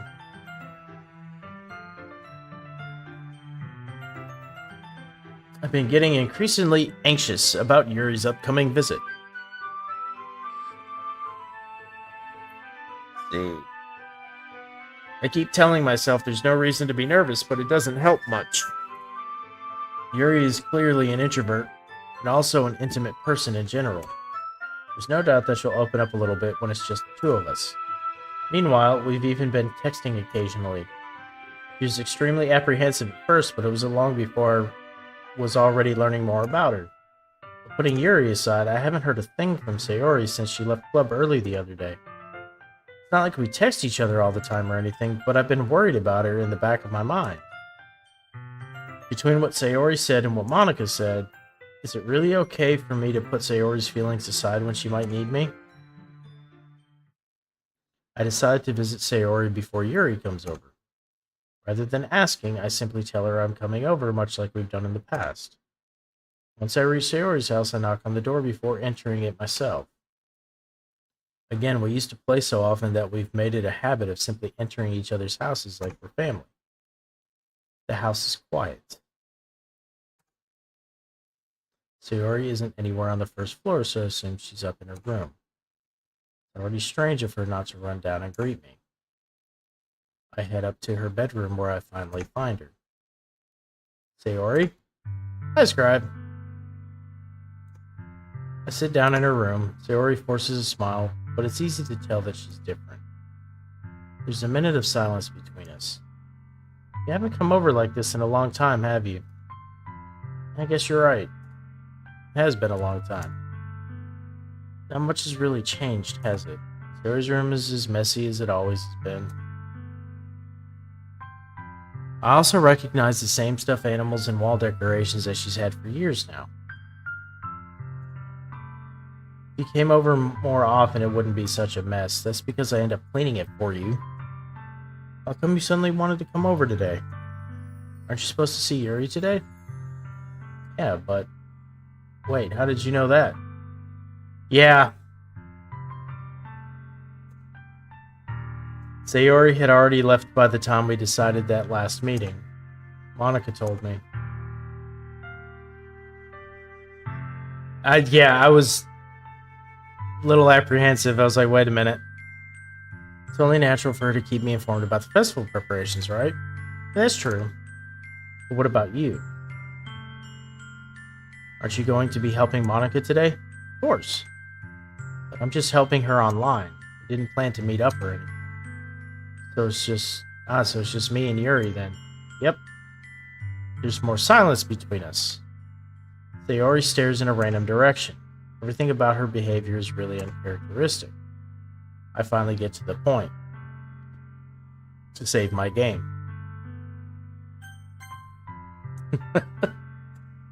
I just wanted to see how things were doing. Or see how you were doing. After you left on Friday, when something's wrong, you can't hide it from me. I know you too well. So, Sayori smiles, shaking her head. That's no good, Scribe. Huh? Why can't it just be like it's always been? This is all my fault.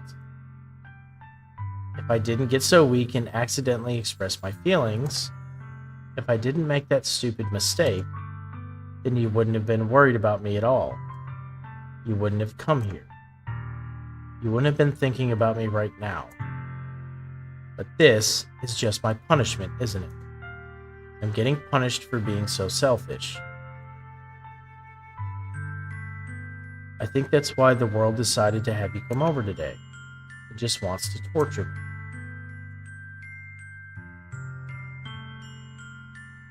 Sayori, I grab Sayori by the shoulders. What on earth are you saying? Are you listening to yourself right now?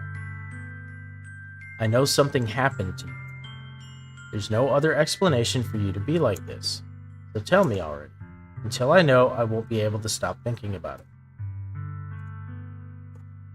Sayori gives me an empty smile. You really put me in a trap, Scribe. But you're wrong. Nothing happened to me. I've always been like this. You're just seeing it for the first time. Seeing what? What are you talking about, Sayori? You're really just gonna make me say it, aren't you, Scribe? Guess I have no choice this time. Thing is, I had really bad depression my whole life. Did you know that? Why do you think I'm late to school every day? Because most days I can't even find a reason to get out of bed. What reason is there to do anything when I fully know how worthless I am? Why go to school? Why eat? Why make friends? Why make other people put their energy and caring to waste by having to spend it on Hui? Put their energy and caring to waste by having them spend it on me. That's what it feels like. And that's why I just want to make everyone happy. Without anyone worrying about me. I'm in shock. I can't even figure out how to respond. How is it possible that Sayori... Yes, it did. It It got real quick. Told you this game takes it. It starts off slow and cute and shit. Then it takes a turn. How is it possible that Sayori kept this from me the entire time that I've known her? Does she really want so badly for me to just not think about her? Why, Sayori? Why is it that you've never told me about this? It almost feels like I've been betrayed as your close friend. If I knew, I would have done everything I could to support you. Even if there's only so much that I could do, I would have tried a little bit harder to make every day a little better for you. That's why I'm your friend. All you had to do was tell me. You don't understand at all. Why do you think I didn't tell you? Because if I told you, you would have to waste effort caring about me instead of doing important things.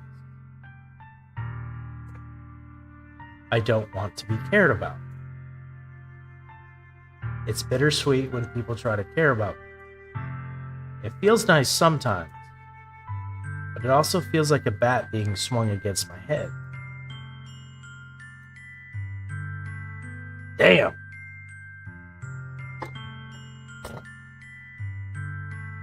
Jesus Christ.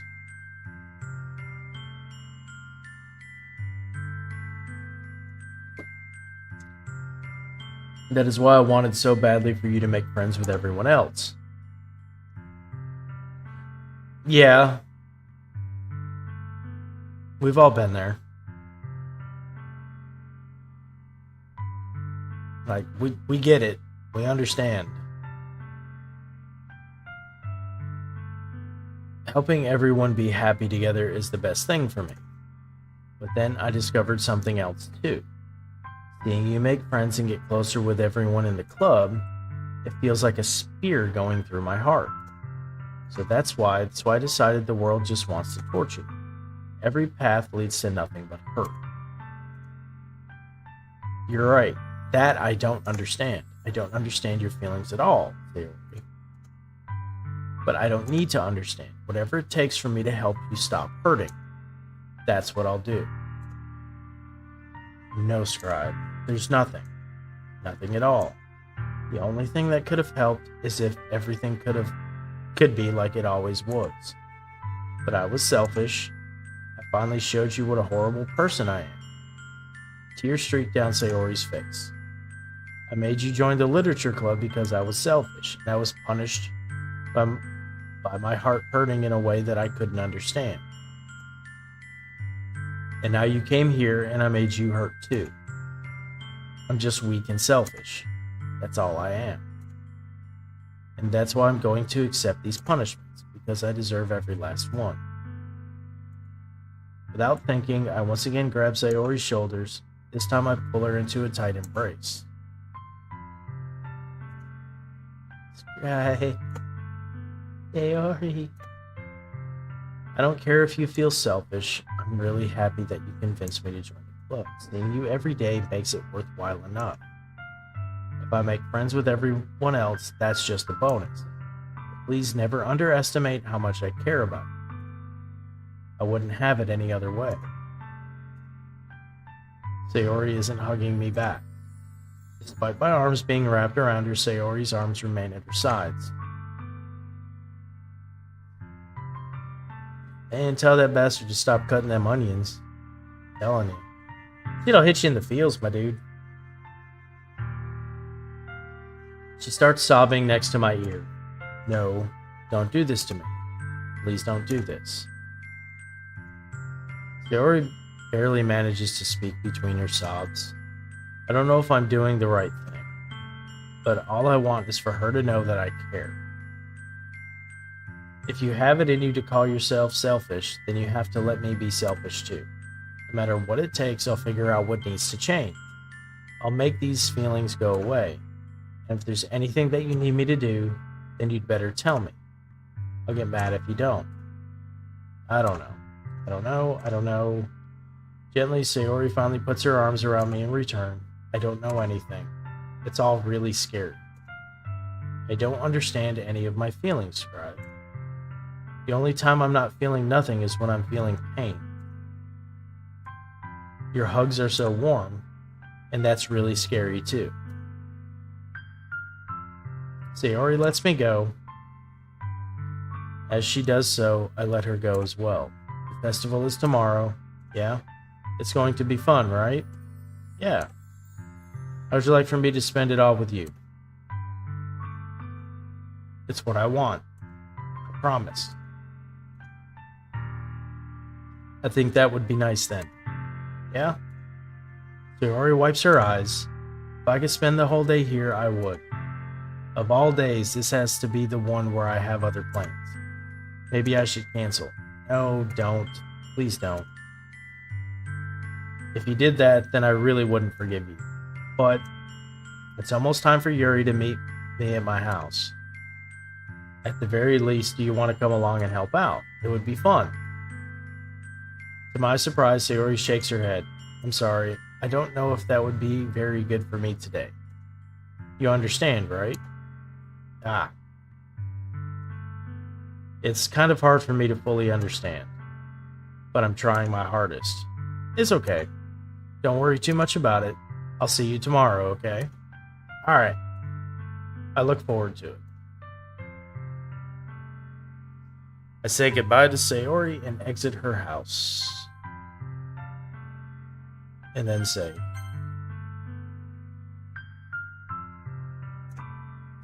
on the way home, I find myself still feeling uneasy, but it's hard for me to keep thinking about it when Yuri is about to come over too. I think Sayori is right. I shouldn't be worrying too much, and we're definitely going to have a great time tomorrow. I should just focus on what's ahead of me. And the tone changes again.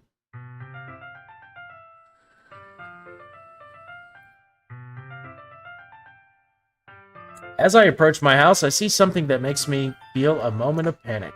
Yuri! Thank goodness. You're a little early. Sorry I wasn't home yet. Were you waiting for a long time? No, I just got here. But I started to get really nervous when nobody answered the doorbell. You always could have texted me. If I had known, I would have reassured you and hurried more on my way home. I suppose that's true. I didn't think of that for some reason. Should be common sense to do that, but I decided to ignore it. Anyway, let's go inside. I see you brought a lot of stuff with you. That's right. And did you manage to find everything I asked you to buy as well? Yeah, pretty much. At least I hope I got everything, right? I'm sure you'll be fine. I take Yuri to my room. First thing she does is glance around curiously, which makes me feel anxious. So clean. Uh-huh, yeah. Because I just cleaned it. See? Cleaned it before you came over, so... Very considerate of you to do. No. It would be really I would be really embarrassed for my room to be a mess while you were here. Well, I do enjoy cleaning. I would have gladly helped you clean. That would be even more embarrassing. Wait, don't look in there. Snatch Yuri's wrist, which was in the process of opening a desk drawer of mine. I'm sorry. I wasn't thinking for some reason. I was just spacing out. It's fine, it's fine. I let go of Yuri's wrist. She puts both her hands firmly in her lap, as if making sure she's keeping track of them. So, should we get started? Yes. I have a few things planned that you can help me with. Yep, that's exactly... Man, he had hentai. He had some hentai sitting in there. I have a few things planned that you can help with. Decorations and other atmospheric enhancements. You know, mood lighting, aromatherapy candles. Oh, she gonna break out the candles. I know you plan on taking it that far. Of course. I want to help take our guests to a faraway place. Although many will stop by just out of curiosity. I know.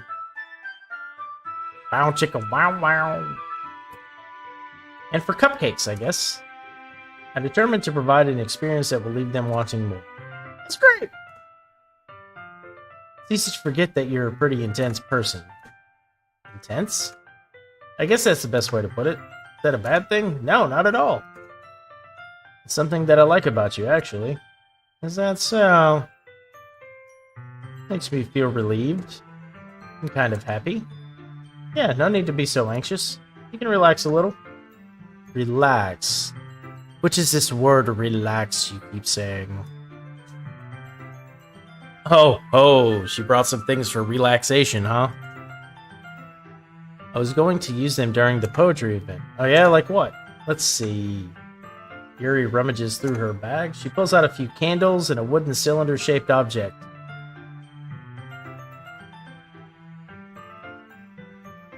Moving on. I did some shopping on the way here, so I happen to have these in my bag.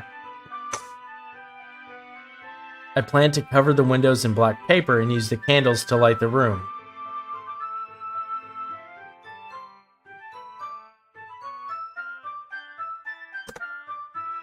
Think that would be amazing, don't you?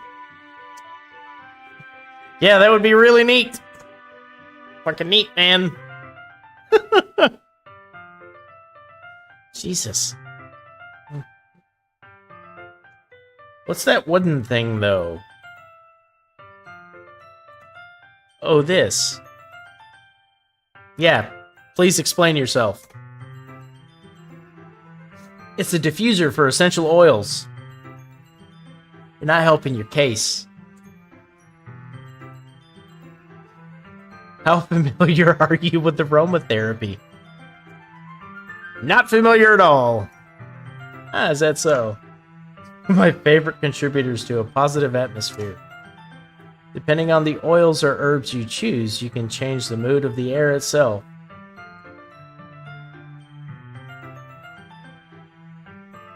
This is really suggestive. You can even feel it permeate through your body. Relaxation, positive energy, romance, reflection. Almost like magic.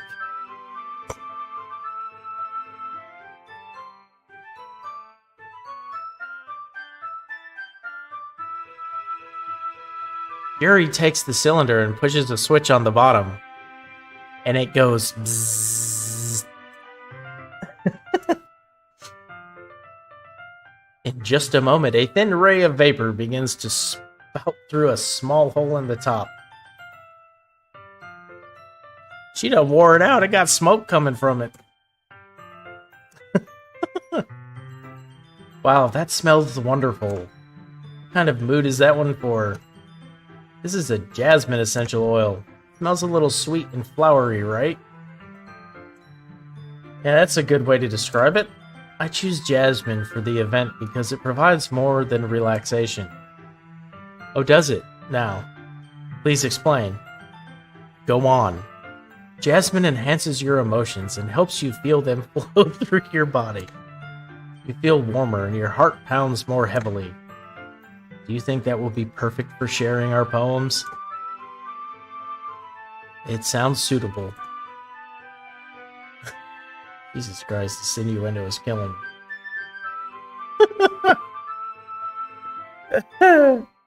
This shit's killing me.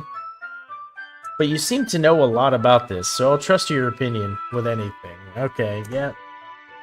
Yuri smiles gently, clearly enjoying herself. She again reaches into her bag and pulls out several spools of thin ribbon. What are those for? She's gonna tie you up, man.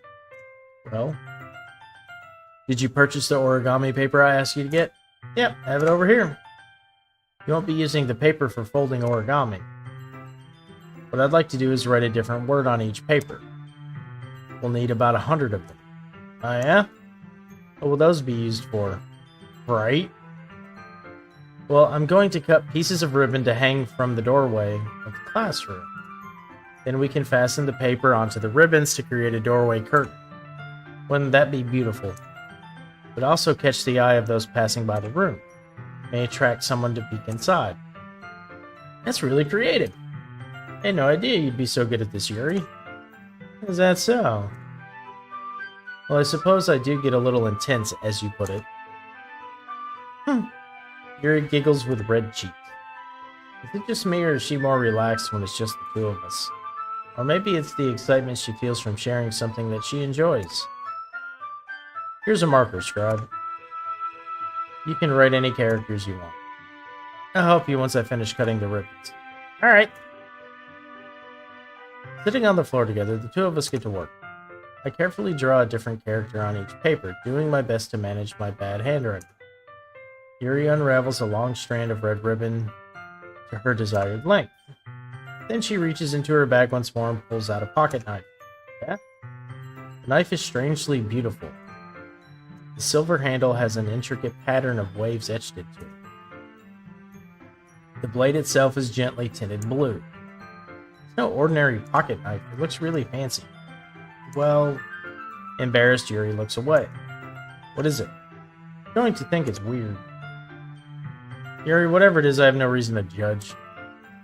To each their own, you know? If you promise you won't be weirded out. Yeah, I promise. I thought, the thing is, I'm kind of into knives. They're just so pretty. I can't help it. I don't know what it is. The combination of craftsmanship... The combination of craftsmanship and feeling of danger, maybe. What am I saying? Please don't think I'm weird for this.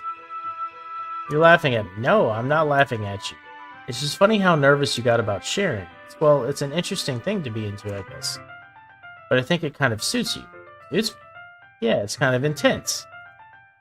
Besides, it's a really cool looking knife. I can't deny that. It is, isn't it? Yuri relaxes her expression once again. Would you like to hold it?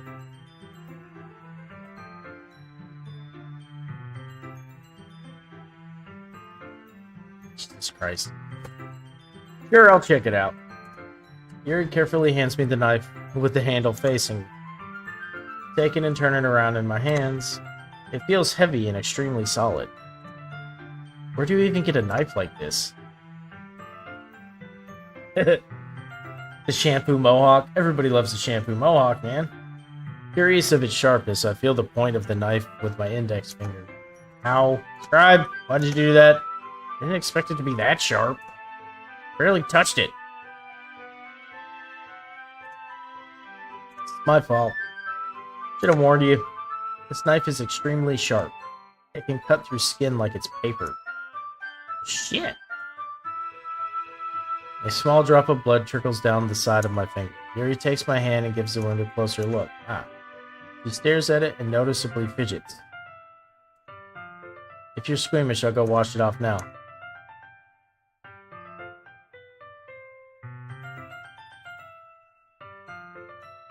Yeah, I'd have to build the entire mohawk out of shampoo.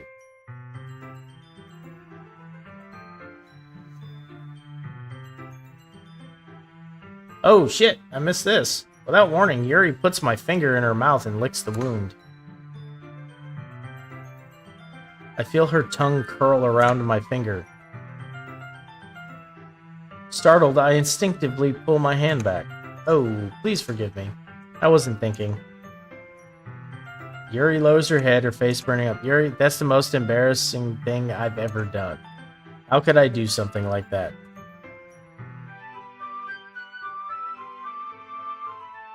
Nice. Sure, it was a little weird and it took me by surprise. But I guess she was trying to help, right?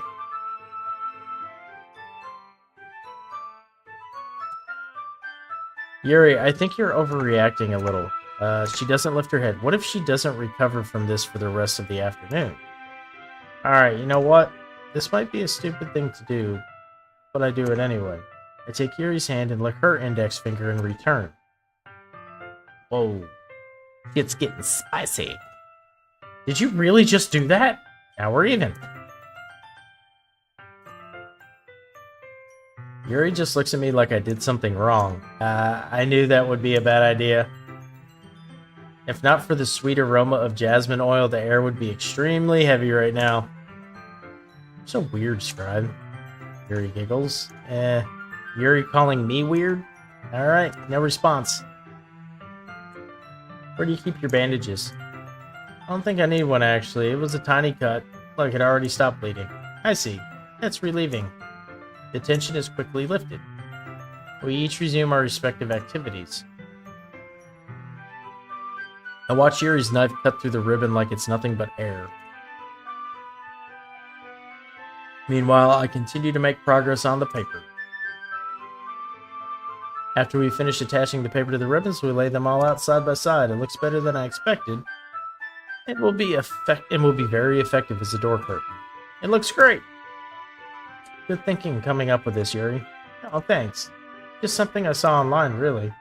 Are you ready to move on to the next task? Yeah, let's do it. What do you have in mind? I'd like to create a banner. So I asked you to buy the paint tablets. Ah, that's right.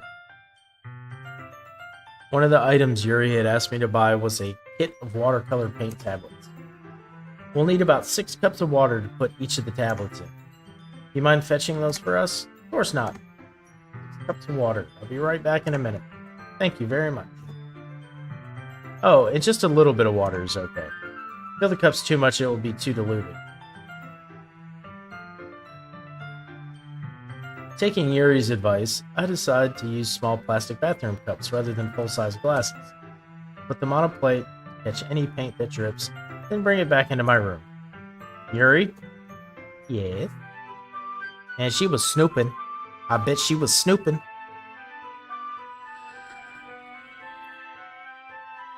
I come in to see Yuri quickly unrolling her sleeve, pulling it back over her arm. Oh, nothing. Your face is a little red. Is it too hot in here or anything? No, not at all. There's nothing wrong, so let's mix the paint. Yuri hurriedly dismisses me and takes it upon herself to unwrap the tablets, dropping them into the cups. So, I thought we would do something simple that would look very nice.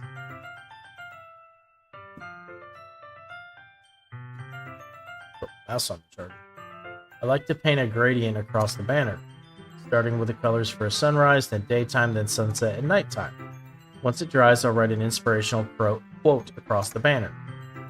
You can hang it on the wall behind the podium at the front of the classroom. Ah, neat. What are you gonna write? Well, it would be more fun to surprise you. Yuri smiles at me. If you say so. After rolling out the banner, Yuri and I kneel on opposite sides so we don't get in the way of each other. Yuri uses a brush and adds a few dots of different colors across the banner to serve as a color guide when we paint. This kind of reminds me of elementary school. Painting on a banner with watercolors feels a lot like the art class projects we had back then. It's relaxing. Ah, I'm sorry if this feels too childish. No, I didn't mean that at all. It's kind of fun, you know? Yeah, it is fun. Let you feel that way too. Yuri stops painting for a moment, thinking to herself. For me, I don't need to go out and do crazy things to have fun. In fact, I usually don't even want to. I feel you. Know the feeling. I'm a hermit. I just like when I can spend time with one other person. Even if it's something simple like reading, it doesn't even matter if we don't talk much. Just having a friend next to me makes things feel a little bit nicer. I think that's all it takes for me to be happy. Is that so?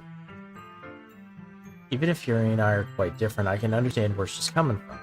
I feel that way about things like anime and games, or simply sharing the experience with someone can make me happy. I think I feel the same way. Yuri smiles gently. I knew you'd understand. Yuri leans over the banner to grab an unused paintbrush. But I move at the same time, causing my head to bump across hers. Yeah. Sorry. Yuri reels back and I quickly lift my hands in surprise. Are you hurt? No, I'm not hurt. Just startled me, that's all. Sorry, I should have asked you to get it for me. It's not your fault. Ah, your face. There are droplets of paint on Yuri's face and neck. Is there something on my face? Yeah, I accidentally got paint on you. Sorry, it's totally my fault. I get a towel right away. Rush out and fetch a small towel, then I dampen it with hot water. I return to my room and kneel back down in front of her. Aw, look at that. Getting spicy. Here. I pat down Yuri's face and neck with the towel. Is something wrong? It's hot. I just didn't expect it. Sorry. Didn't want to use cold water. Having finished, I start to retract my hand, but Yuri suddenly holds my wrist. Wait. Just for a little longer. It feels really nice. Oh, just getting spicy up in this piece.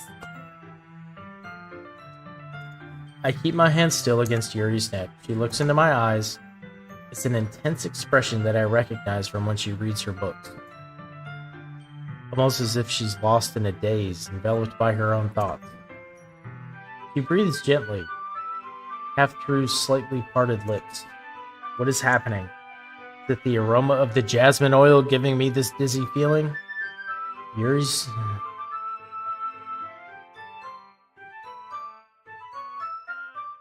I don't have that, but I got this one.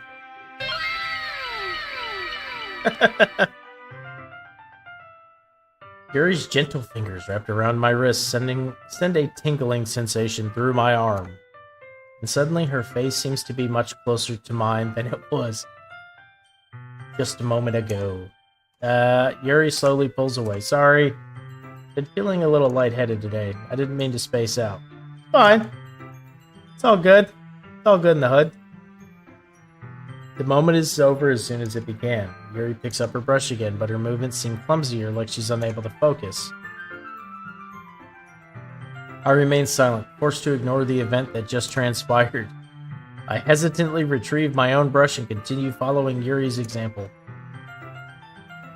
That should do it. I finish filling the night sky with white dots that look like stars. Yeah, she's extremely happy. I finish filling the night sky with white dots that look like stars. Looking at the banner as a whole, it's very pretty and natural looking. I think it came out better than expected. I'm really happy with the results. Yeah, me too. Are you going to add the lettering now? Nah, not yet. It needs to dry first. That's true, but won't that take a while? Well, perhaps it would be best to leave it here than have you bring it in the morning. I can do the lettering in the classroom before our event starts. Is that okay? Totally fine. Wonderful. In that case, I don't think there's anything more for us to do here. Phew. Ha. You say that like you're glad it's over. Was I wrong to assume that you were at least enjoying yourself a little bit? Oh no, it's not that. I'm just glad that we managed to get everything done. I see. I am too. I was a little concerned about time. I need to start making dinner soon. So you don't have any time left? I was secretly hoping we would have extra time after finishing the work. Well, Yuri thinks so. I think it would be too irresponsible of me to wait much longer. I'm sorry. I was hoping there would be more time as well. It's probably my fault. Sorry for being such a slow worker. No, it's not your fault at all. And the important thing is that we got everything done, right? Yeah. So, I shouldn't be disappointed or anything. Gathering all her things, Yuri seems to look a little downcast. I'd understand why. It sounded like she rarely gets the opportunity to spend time with friends in a relaxed environment. But that doesn't mean this is the last time it can happen. Once Yuri packs up, I walk her out the front door. Thank you very much for having me today. No problem. I'm glad I was able to help. Just let me know if there's anything else you need me to bring tomorrow. I will. Well then, Yuri fidgets. I guess I'll see you tomorrow. Wait. I kind of say that without thinking. About today. It's fine that we didn't have as much time as we wanted because we can do this again. Whenever you want, you can come over or we can go out somewhere. I forgot, you don't like going out much. As I stumble over my words, Yuri simply smiles bashfully. Anyway, you know what I'm trying to say, so, you're very thoughtful, Scribe. Yuri takes a step closer to me, then briefly squeezes my hand. I kind of like that about you. Oh. Whoa. Well, how am I supposed to respond to that? But I don't even get a chance to as Yuri suddenly pulls back. Whoa, hello. Sayori! Hey. Yeah. Ah! Hi, Scribe! Oh boy, she looks worried. And there's no music playing. I'm now worried.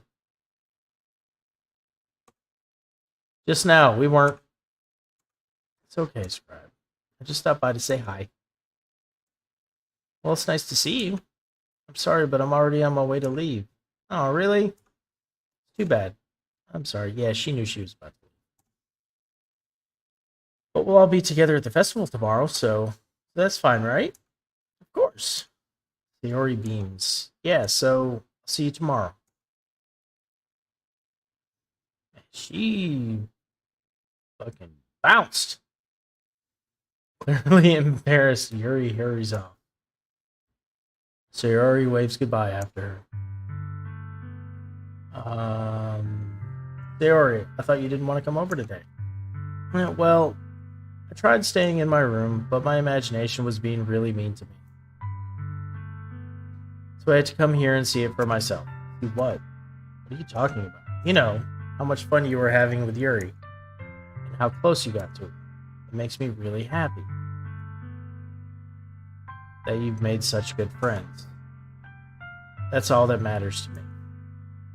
Tears start to fall down Sayori's face. That's all that matters to me. Why am I feeling this way, Scribe? I'm supposed to be happy for you. Why does it feel like my heart is splitting in half? It hurts so much. Everything hurts so much. This would be so much better if I could just disappear. Sayori, don't say that. It's true, Scribe. If I wasn't here, then you wouldn't have to waste your sympathy. You wouldn't have to put up with me being selfish. Monica was right. I should just... Monica was right about what? Sayori, what I said before is true. I'm not going to let this continue. Hearing about you like this isn't the burden your mind is making it out to be. It's something that makes me happy. It's something that I wouldn't trade for anything else. So even if it takes an entire lifetime, I'm going to be by your side until you don't feel any more pain. But Sayori looks away. I put a hand on her shoulder to reassure her. I'm scared, Scribe. I'm really scared. What are you scared of, Sayori? I'm scared that I might like you more than you like me. Sayori, it's true, isn't it? I was weak and started to like you too much. I did this to myself. Scribe. I like you so much that I want to die. That's how I feel. And that's enough, Sayori. I don't want you to hurt anymore. I slide my hands down Sayori's arm and squeeze her hand in my own. Do you remember how I said I always know what's best for you? You still believe me. Wordlessly, Sayori nods. Even if you don't understand all of your own feelings, I know what you need the most right now. And that's what I'm going to give you.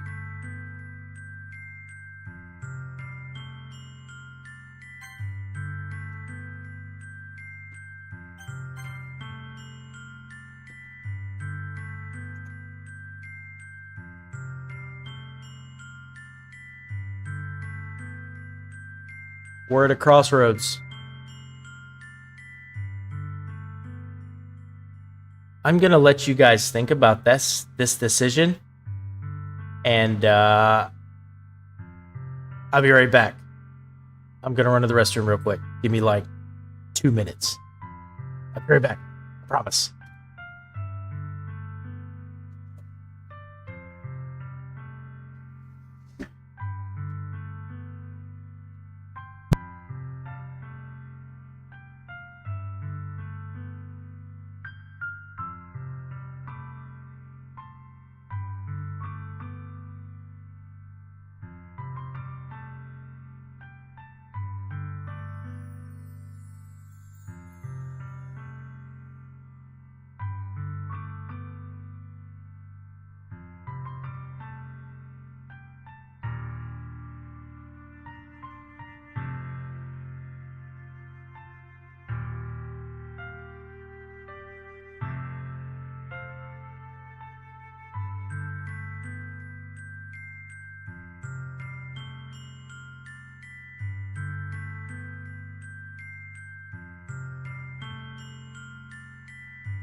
Hi.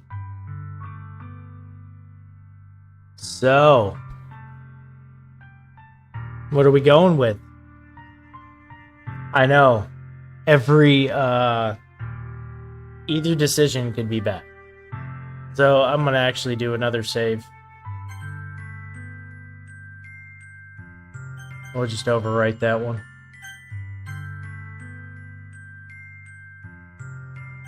Alright, let's go with it.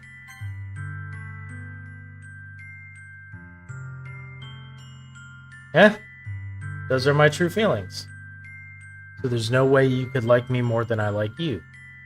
I should have realized it sooner, but spending time with everyone at the club, making new friends, and having fun with you every day, it helped me realize that you are truly the most important person to me.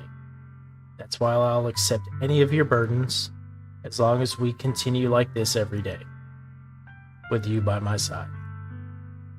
Then I know we'll both be happy. Scribe.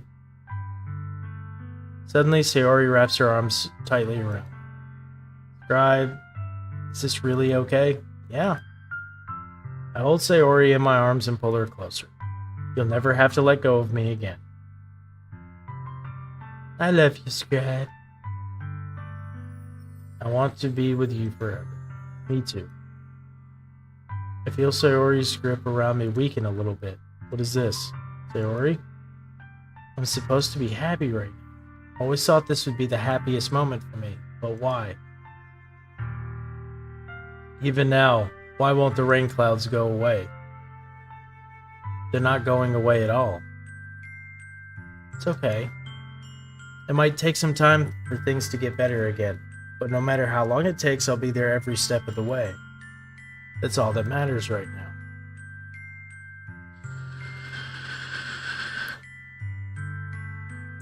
Someone cutting onions around common again? It's okay, I trust you. Sayori and I slowly release each other. So, I guess that makes the festival tomorrow our first date, huh? What are you saying? I don't want to think about those things, you know? It's okay, Common. I want everything to be the same as it always been. Even if we really are a couple. I don't know if I can handle anything more right now. This shit hits you in the feels, man. Like, for real. It's really new and scary to me. I understand. We'll go at whatever pace suits you best. Hey, Scribe? Sayori gazes at me once again, smiling sadly. Even if I get really, really sad, this is the best thing for me, right? And I don't really understand what Sayori means by that. Are you saying that this is making you feel sad, Sayori? I don't know. I don't understand what I'm feeling. I felt like a bunch of thorns when you told me you love me.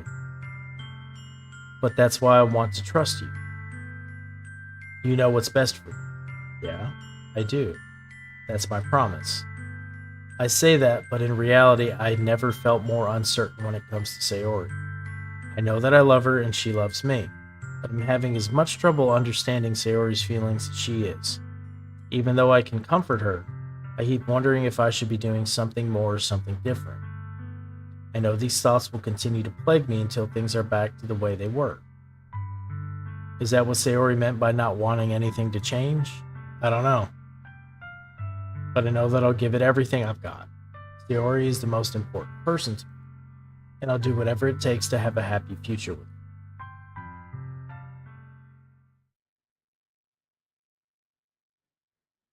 It's the day of the festival. Of all days, I expected this to be the one where I'd be walking to school with Sayori. But Sayori isn't answering her phone. I considered going to her house to wake her up, but decided that's a little too much. Meanwhile, the preparations for the event should be nearly complete. The banner Yuri and I painted is dry, and I gently rolled it up to take with me. She sent me a pleasant text reminding me not to forget anything, and I reassured her. Funnily enough, I probably feel the same way as Natsuki about the event. I'm more excited for it to be over so I can spend time with Sayori and Yuri at the festival. But knowing Monica, I'm sure the event will be great too.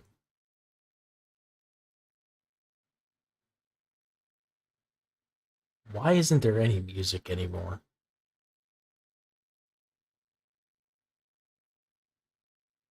Scribe! You're the first one here. Thanks for being early. It's funny, I thought at least Yuri would be here by now. Monica's placing little booklets on each of the desks in the classroom. They must be the ones she prepared. They have all the poems we're performing. In the end, I found a random poem online that I thought Monica would like and submitted it. So that's the one I'll be performing. Surprised you didn't bring Sayori with you. Yeah, she overslept again. That dummy. You think that on days this important you try a little harder. I say that, but I suddenly remember what Sayori told me yesterday, and I suddenly feel awful knowing it's not nearly that simple for her. I only said it because it's the way I'm used to thinking, but maybe I should have gone to wake her up after all. You should take a little responsibility for her, Scribe. I mean, especially after your exchange with her yesterday.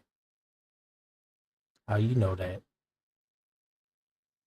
Kind of left her hanging this morning, you know?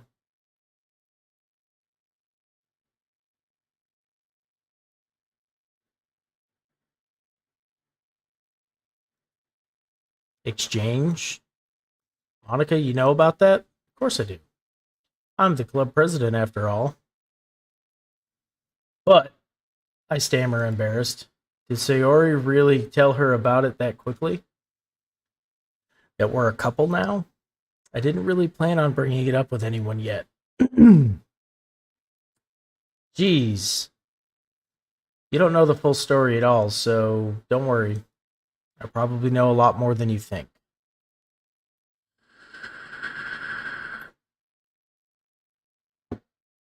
Monica is being as friendly as usual, but for some reason I felt a chill down my spine after hearing that.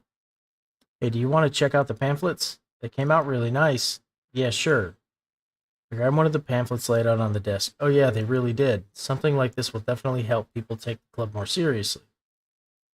Yeah, I thought so too. Flip through the pages. Each member's poem is neatly printed out on its own page, giving it an almost professional feel.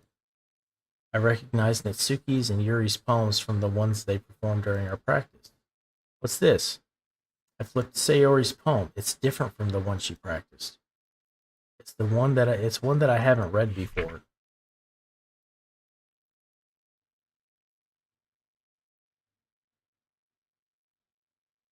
I'm not gonna read all of those, but get out of my head. Get out of my head.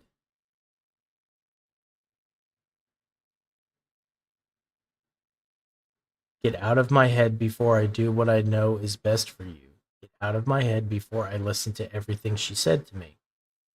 Get out of my head before I show you how much I love you. Get out of my head before I finish writing this poem. But a poem is never actually finished, it just stops moving.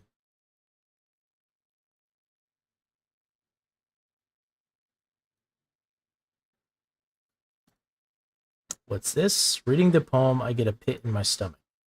Scribe, what's wrong? Nothing. This poem feels completely different from everything else Sayori's written. But more than that, I changed my mind. I'm gonna go get Sayori, so... Alright, try not to take too long, okay? I quickly leave the classroom. Don't strain yourself. Monica calls out after me. I quicken my pace.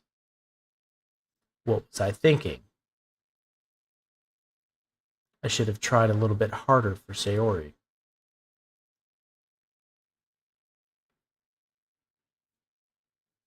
Yeah. It's not a big deal to at least wait for her help wake her up. Even the simple gesture of walking her to school makes her really happy. Besides, I told her yesterday that things would be the same as they always have been. That's all she needs and what I want to give her. I reach Sayori's house and knock on the door. I don't expect an answer since she's not picking up her phone either. Like yesterday, I opened the door and let myself in. Sayori! She really is a heavy sleeper. I swallow. I can't believe I ended up doing this after all. Waking her up in her own house. That really is something that a boyfriend would do, isn't it? In any case, it just feels right. Outside Sayori's room, I knock on her door. Sayori! Wake up, dummy! There's no response. I really didn't want to have to enter her room like this. Isn't it kind of a breach of privacy? But she really leaves me no choice. I gently open the door.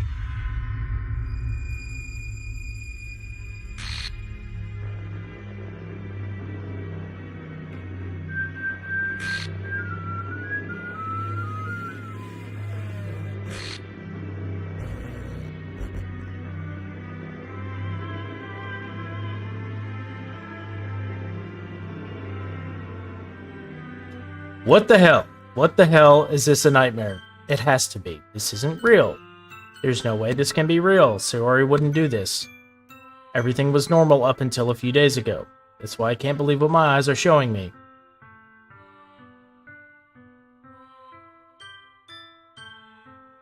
I suppressed the urge to vomit. Just yesterday I told Sayori I would be there for her. I told her I know what's best and that everything will be okay. Then why? Why would she do this? How could I be so helpless? What did I do wrong? Confessing to her. I shouldn't have confessed to her. That's not what Sayori needed at all. He even told me how painful it is for others to care about her. Then why did I confess to her and make her feel even worse? Why was I so selfish? This is my fault. My swarming thoughts keep telling me everything I could have done to prevent this. If I just spent more time with her, walked her to school, and remained friends with her like it had always been, then I could have prevented this. I know I could have prevented this. Screw the literature club, screw the festival. I just lost my best friend, someone I grew up with. She's gone forever. Nothing I can do to bring her back. This isn't some game where I can reset and try something different. But yet it is. I had only one chance and I wasn't careful enough. And now I'll carry this guilt with me until I die. Nothing in my life is worth more than hers. But I still couldn't do what she needed from me. And now I can never take it back. Never, never, never, never, never.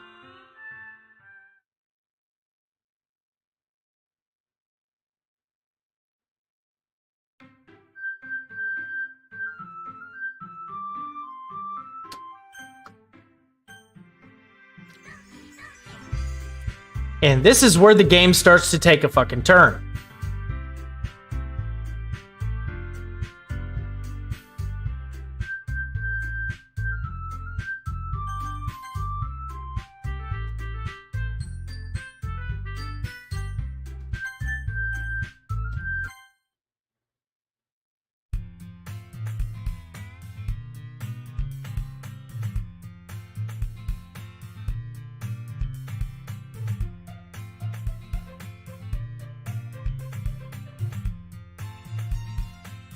Okay, this is the same thing, but her name isn't there. It's saying that the file is missing.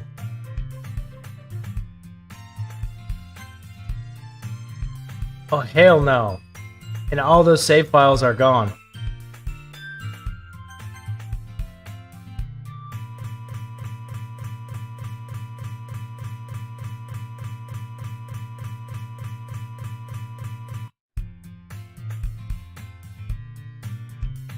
Yes, it is supposed to be like that.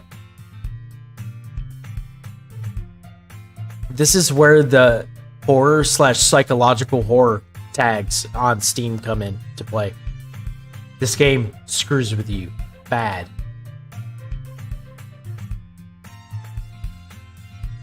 Mornings are usually the worst, being surrounded by couples and feels... Yeah. School together. Meanwhile, I've always walked to school alone. See, now it's... Here's what's crazy, is now the character has nothing, no recollection of Sayori. Sayori doesn't exist anymore. Her file was completely deleted.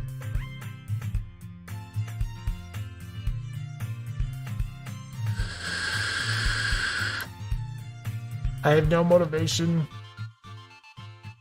See, that's the same. Always the anime club.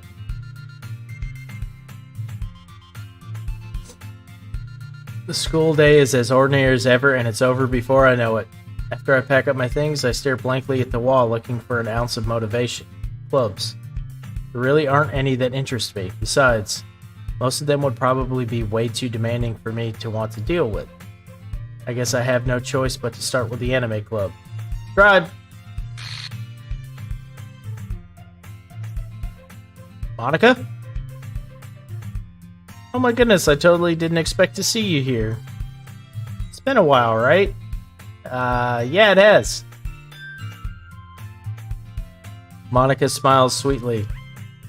We do know each other. Well, we rarely talked, but we were in the same class last year. Monica was probably the most popular girl in class. Smart, beautiful, athletic. Basically completely out of my league. So having her smile at me so genuinely feels a little... What did you come in here for, anyway?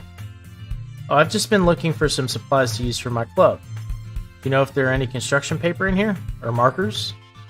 I guess you could check the closet. You're in the debate club, right? About that. I actually quit the debate club. Really? You quit? Yeah. Be honest, I can't stand all of the politics around the major clubs. Feels like nothing but arguing about the budget and publicity and how to prepare for events. I'd much rather take something I personally enjoy and make something special out of it. In that case, what club did you decide to join? Actually, I'm starting a new one. A literature club.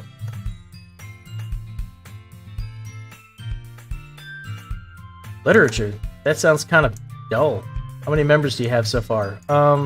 It's kind of embarrassing, but there are only 3 of us so far. It's really hard to find new members for something that sounds so boring. Well, I can see that.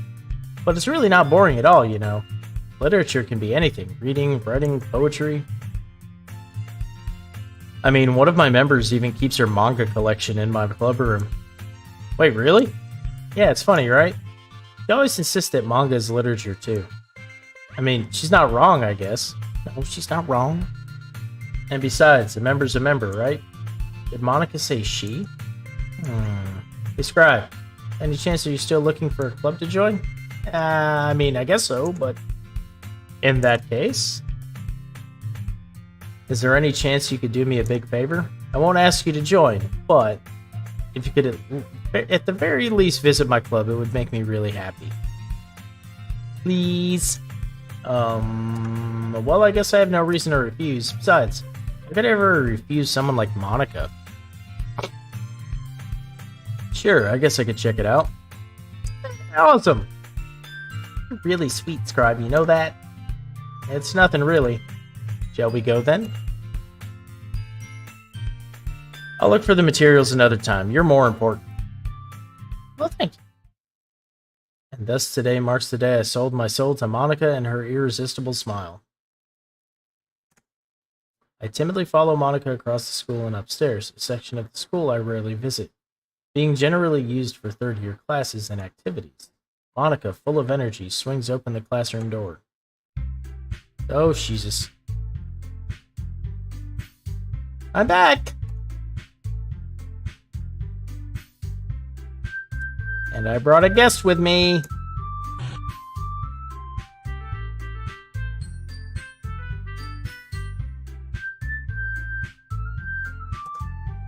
A guest? Seriously, you brought a boy? Way to kill the atmosphere. Don't be mean, Natsuki. But anyway, welcome to the club, Scribe. All words escape me in this situation. This club is full of incredibly cute girls. So let me guess. You're Monica's boyfriend, right? Huh? No, I'm not. Natsuki. The girl with a sour attitude whose name is apparently Natsuki is one I don't recognize. Her small figure makes me think she's probably a first year. Anyway, this is Natsuki, energetic as usual. Right. I mean, the fan's going in. I got 8 fans in my PC case. I think I'm good. And this is Yuri, the vice president. Yuri's the vice president now. It's nice to meet you. Yuri, who appears comparably more mature and timid, seems to have a hard time keeping up with someone like Natsuki. Yeah, it's nice to meet both of you. So, I ran into Scribe in the classroom and he decided to come check out the club. Isn't that great? Wait, Monica. Can I tell you let me know in advance before you brought anyone new? I was going to, well, you know. Sorry. I didn't forget that. But I just happened to run into him. In that case, I should at least make some tea, right? Yeah, that would be great. Why don't you come sit down, Scribe? The girls have a few desks arranged to form a table. Yuri walks to the corner of the room and opens the closet. Meanwhile, Monica and Itsuki sit across from each other. Still feeling awkward, I take a seat next to Monica. So, I know you didn't really plan on coming, but we'll make sure you feel right at home, okay? As president of the Literature Club, it's my duty to make the club fun and exciting for everyone. I'm surprised there aren't more people in the club yet. It must be hard to start a new club. You can put it that way. Not many people are very interested in putting out all the effort to start something brand new, especially when it's something that doesn't grab your attention like literature. You have to work hard to convince people that you're both fun and worthwhile. But it makes school events like the festival that much more important. I'm confident that we can all really grow this club before we graduate. Right, Natsuki? Well, I guess. Natsuki reluctantly agrees. Such different girls, all interested in the same goal. Monica must have worked really hard just to find these two. Yuri returns to the table carrying a tea set. He carefully places the teacup in front of each of us before setting down the teapot in the middle. You keep a whole tea set in the classroom? Don't worry, the teachers gave us permission. After all, doesn't a hot cup of tea help you enjoy a good book? Yeah, I guess. Sure. Don't let yourself get intimidated. Yuri's just trying to impress you. Yeah, that's not. That insulted Yuri looks away. I meant that, I believe you. Well, tea and reading might not be a pastime for me, but at least I enjoy tea. I'm glad. Yuri faintly smiles to herself in relief. So, Scribe, what kind of things do you like to read? Well, considering how little I've read in the past few years, I don't really have a good way of answering that. Manga. I mutter quietly to myself, half joking. Natsuki's head suddenly perks up. Looks like she wants to say something, but she keeps quiet. Not much of a reader, I guess. Well, that can change. What am I saying? Spoke without thinking after seeing Yuri's sad smile. Anyway, what about you, Yuri? Well, let's see. So, we're going through the same motions a little bit. Same thing, level of creativity. And good story, foreign world. So these are all the same. I like a lot of things. Stories with deep psychological elements usually immerse me as well. Yeah, this is the same.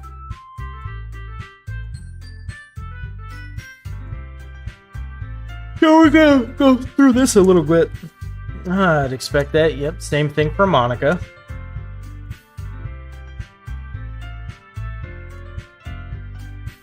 He hates horror.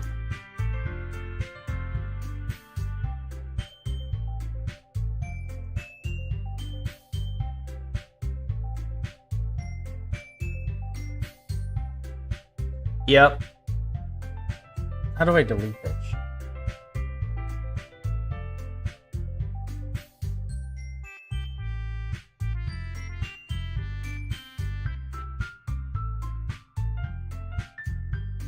That's a first. Nightbot is supposed to be doing its damn job, but it's not.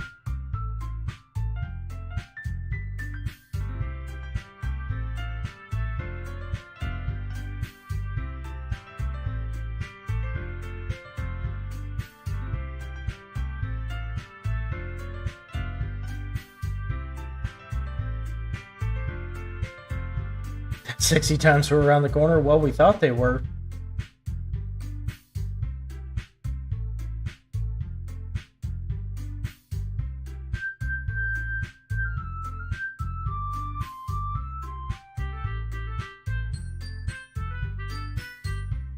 Gotcha.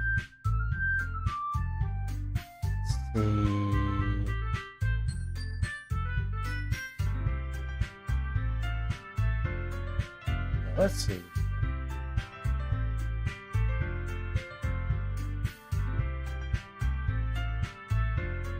Go here. Okay, cool. As long as it's that simple.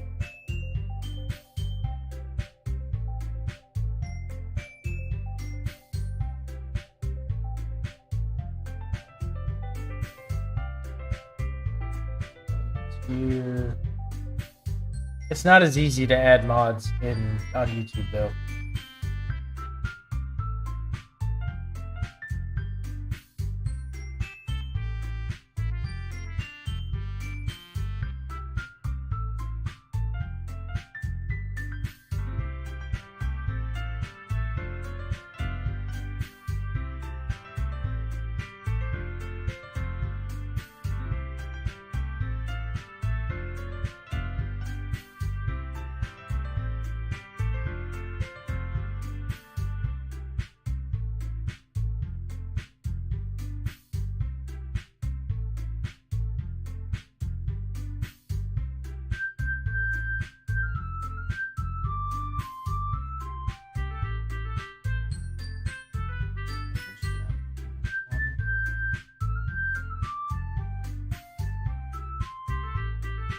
Bam!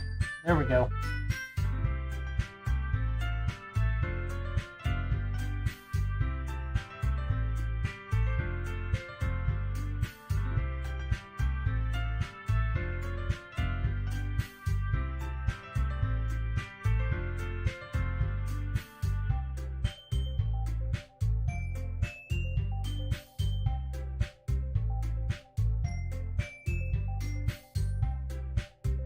Oh.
There we go.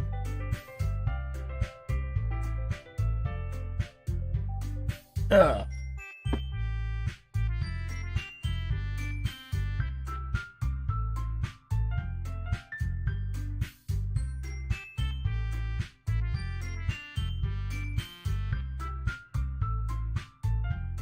There we go. Those are worse than some of the fucking chat bots you get in on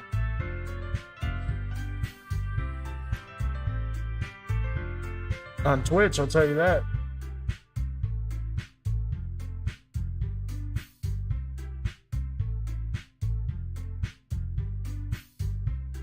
Still learning. But apparently it is a lot easier to mod. Just click the fucking ellipses and I can just click add moderator. I'm learning.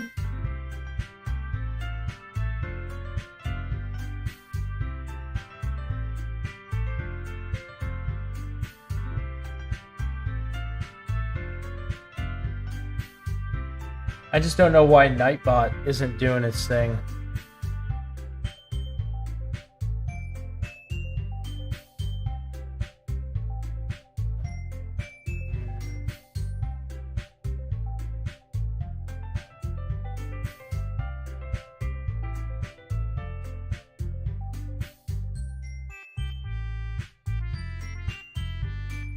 There we go.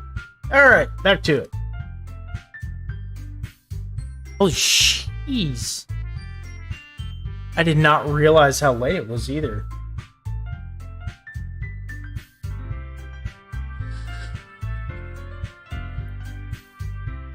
So this is all the same. We're gonna try to speed through this a little bit.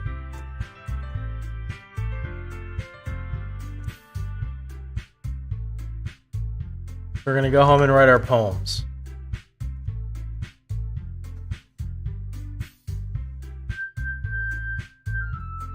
It's all the same.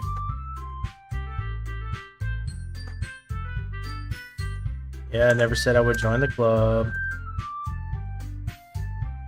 Same dejected eyes.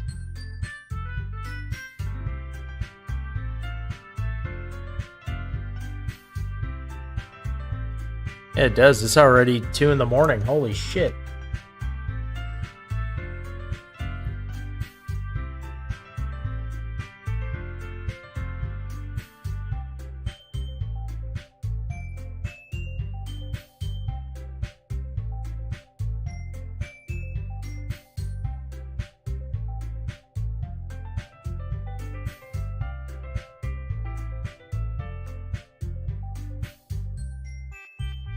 Jeez, I've almost been going for 5 hours. Holy shit.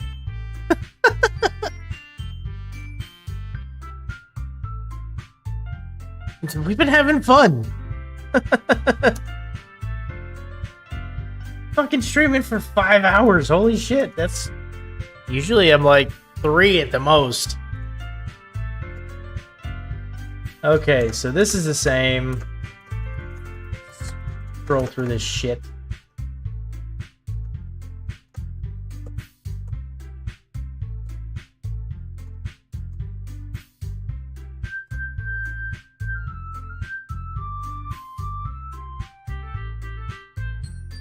Yeah.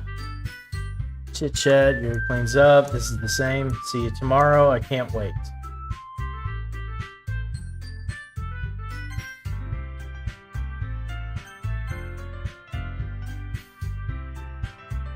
Ah, whoa, this is different. Okay, Natsuki pops up. Yuri. Oh, no, it's not different.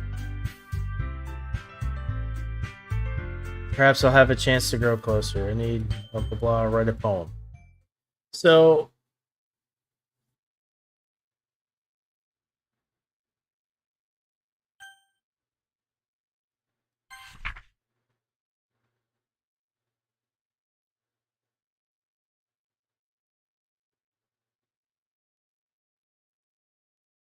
Ah.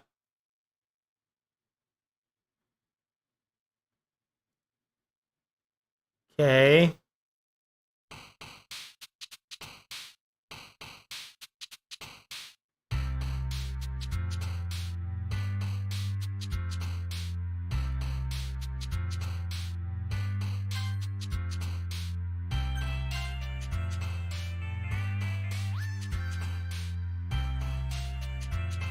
Something's different.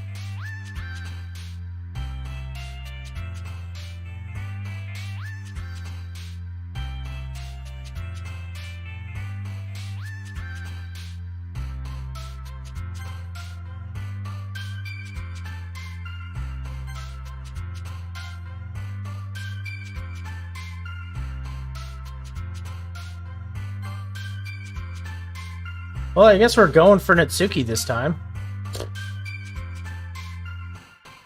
Might as well.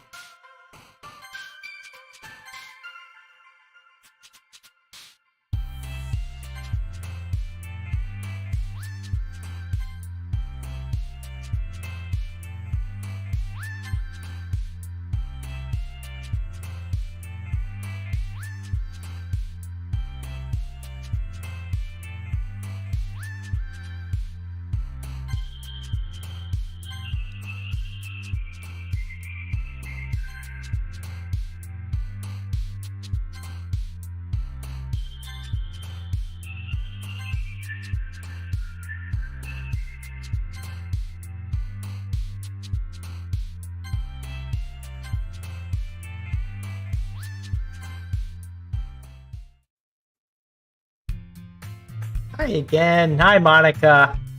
How are you? Might be a little strange for me, but at least I keep my word. Okay, so this is the same. Oh, shit stains. That's not the same. Okay, so they're saying the same things. Oh my god.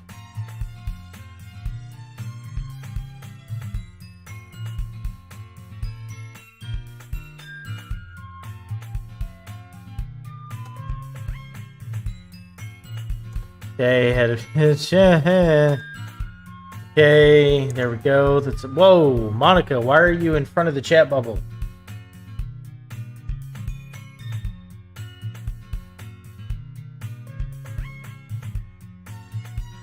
Can't read. Yeah, Natsuki finds between Monica and manga. Manga's literature. Plop.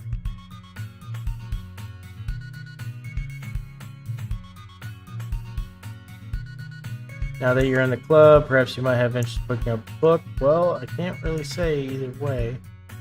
Said I'm in the club now, so it only feels right for me to do something like that if you ask. I didn't mean it like that. If you don't really want to, then forget I said anything, I guess. No, it's not that easy. I want to try to be part of this club, so even if I don't read often, I'd be happy to pick up a book if you wanted me to. You sure? I just felt like, well, as vice president and all, I should help you get started on something you might like. Yuri reaches in her bag, pulls out a book. I didn't want you to feel left out, so I picked a book I thought you might enjoy. It's a short read, okay? And we could, you know, discuss it if you wanted. She's a little bit more straightforward this time. Says, how was this girl accidentally being so cute? I picked out a book, probably not reading much. Yuri, thank you. I'll definitely read this. Enthusiastically take the book. Phew. Well, you can read it at your own pace. That's the same. Kick off some scheduled activities. Expressions are Yuri's doing her thing. Natsuki's in the closet. Yeah. Hear Natsuki utter an exasperated sigh from within the closet. She seems to be annoyed by something. I approach her in case she needs a hand. This is different. Oh, hi. You looking for something in there?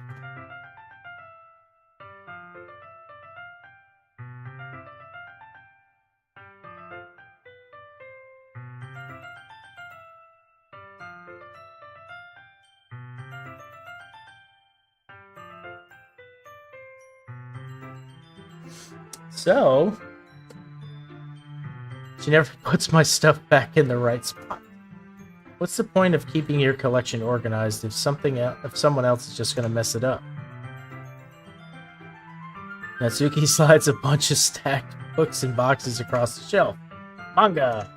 You read manga, right? Sometimes. Manga is one of those things where you can't admit you're really into it until you figure out where the other person stands. How did you know anyway?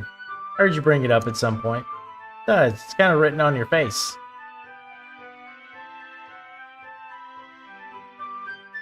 No, it's not written there. I see. There's a lone volume of manga amidst a stack of various books on the side of one of the shelves. Curious, I pull it out of the stack. There it is!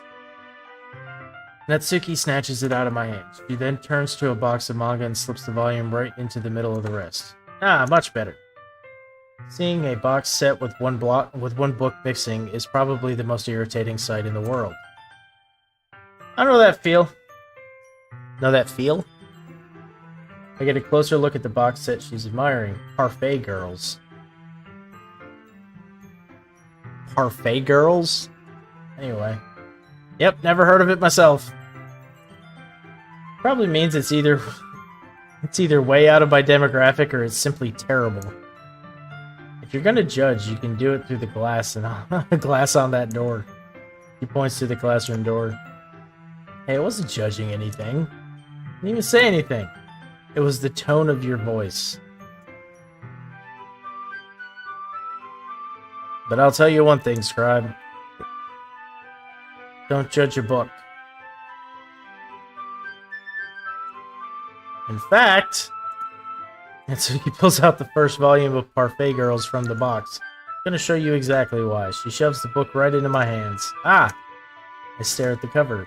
It features 4 girls in colorful attire striking animated feminine poses.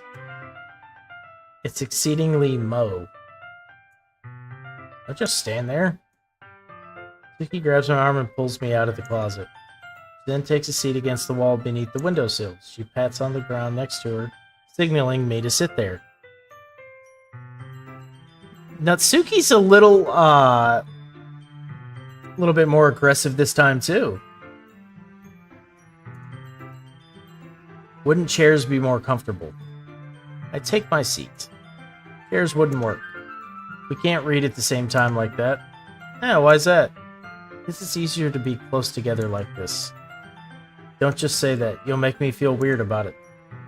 Natsuki crosses her arms and scooches an inch away from me. Sorry. Didn't exactly expect to be sitting this close to her either. Not that I can say it's a particularly bad thing. I open the book only a few seconds before Natsuki once again inches closer, reclaiming the additional space, while she hopes I won't notice. I can feel her peering over my shoulder, much more eager to begin reading than I am. How long has it been since I read the beginning? You don't go back and flip through the older volumes every now and then? Not really. Maybe sometimes after I've already finished the series. Hey, are you paying attention? I am, but nothing's really happened yet, so I can't talk at the same. So I can talk at the same time. It looks like it's about a bunch of friends in high school. Typical slice of life affair. Kinda grew out of these since it's rare for the writing to be entertaining enough to make up for the lack of plot. Are you sure this isn't boring for you? It's not. Even though you're just watching me read? Well, I'm fine with that. If you say so. I guess it's fun sharing something you like with someone else. I always get excited when I convince any of my friends to pick up a series I enjoy. You know what I mean? Jelly bean? You don't? That's not... Well, I wouldn't really know. What do you mean? You're not share your manga with your friends? Did you not rub it in? Jeez. Sorry. Like I could ever get my friends to read this. Don't you think manga's for kids? I can't even bring it up without them being all like, hey, you still haven't grown out of that yet? I just want to punch him in the face. Yeah, I know those kinds of people. Honestly, it takes a lot of effort to find friends who don't judge, much less friends who are also into it. I'm already kind of a loser, so I guess I gravitated towards the other losers over time. But it's probably harder for someone like you. Huh? Yeah, that's pretty accurate. Wait, which part? I mean, I feel like I can't even keep it in my own room.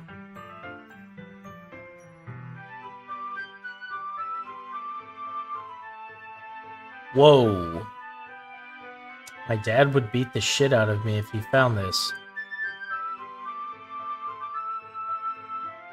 At least it's safe here in the club room. Except Monica's kind of a jerk about it. I can't win, can I?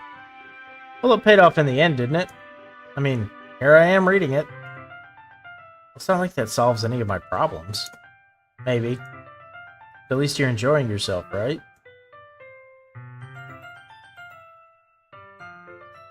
So... Uh-huh. Geez, that's enough. We're gonna keep reading or what? Yeah. I flipped the page.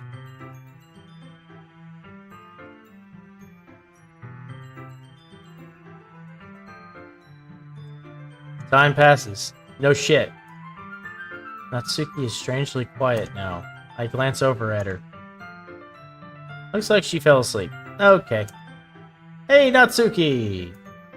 Yeah? Suddenly, Natsuki collapses straight into me. Hey!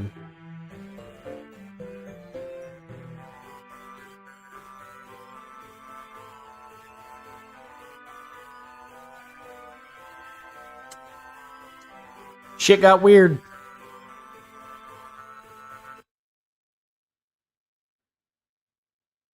Oh, jeez. Natsuki, are you okay? Here. Monica reaches into her bag and pulls out some kind of protein bar. Yeah. I don't think she's good. Here, have a Snickers. You're not yourself when you're hungry.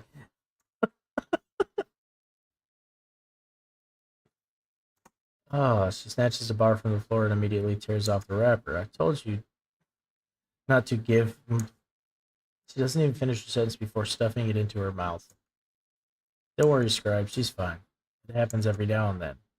That happens every now and again?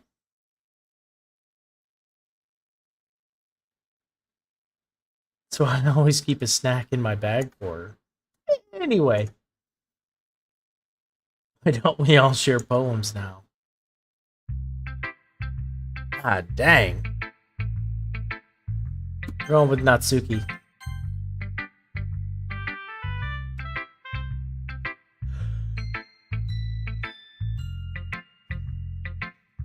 Jesus. Okay, well, let's start with the things I don't like. First of all, Natsuki rereads my poem. Never mind. I don't feel like giving you my opinion. Then what's the point of sharing in the first place?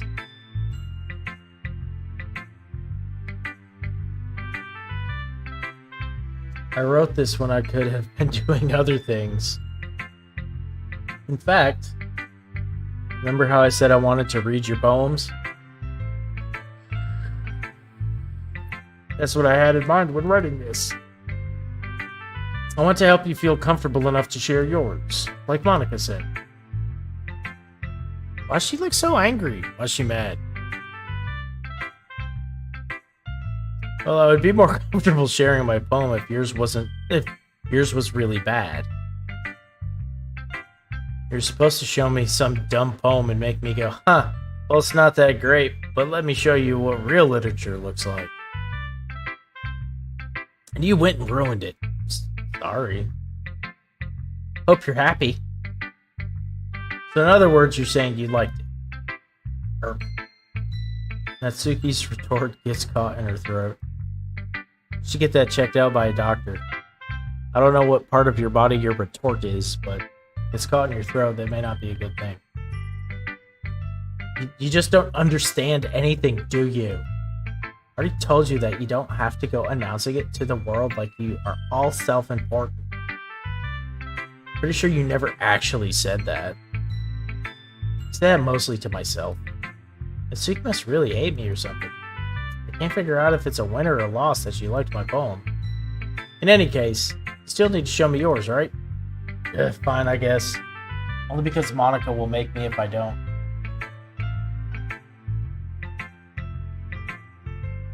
Jeez. Yeah. Okay, it's this one. We've already read this one. Yeah? I told you that you weren't gonna like it. I like it. What? Be honest, I am. Well, because everyone in high school thinks that writing has to be all sophisticated and stuff. Okay, that's the same. Yes, exactly. Let's see, so it says, your writing style wouldn't make your opinion any less valid. It says, exactly, I like when it's easy to read, but it hits you hard. Like in this poem, seeing everyone around you do great things can be really disheartening. So I decided to write about it. Yeah, I know, man. Why the hell they have to take Sayori? Natsuki's kind of a bitch. I understand. But the other nice thing about simple writing is that it puts more weight on the wordplay. Like I set up for a rhyme at the end, but then made it fall flat on purpose. It helps bring out the feeling in the last line. So you did. I guess more went into it than I realized.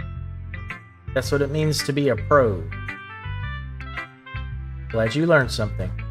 Didn't expect that from the youngest one here, did ya? Yeah, I guess not. Decided to humor her with the last comment. I don't really care how old everyone is, but if Asuki is feeling proud, then I won't take that away from her. Alright, let's go with Yuri.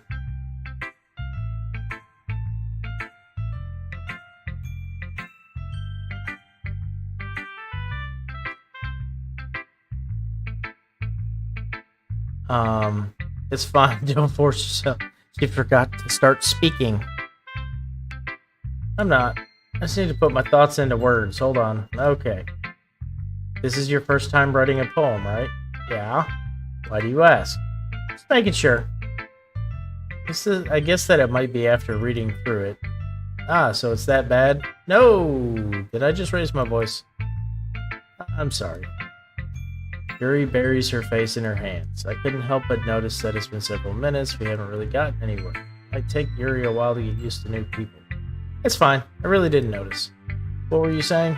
Right, just that there are specific writing habits? Yes. I played it on my own.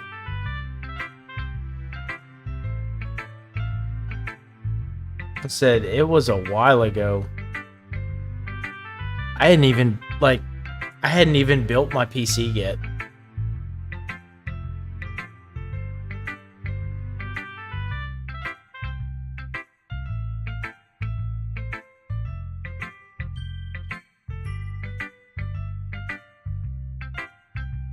Like, I was still pretty much just streaming off the PS4. Like, I had bought, like, the only computer that I had was, like, a little, like, business pre-built.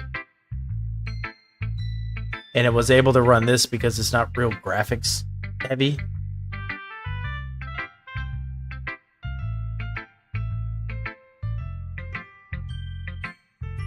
I think that's if you get Doki Doki Plus.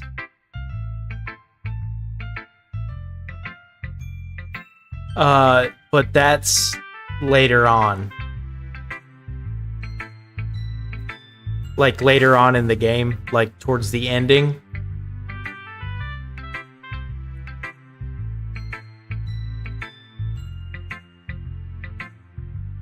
Like there's a lot in this that I've forgotten. Like, I knew it was messed up, and I knew of a couple things, but I've forgotten a lot of the different crap that it does in the game, so it's catching me off guard again.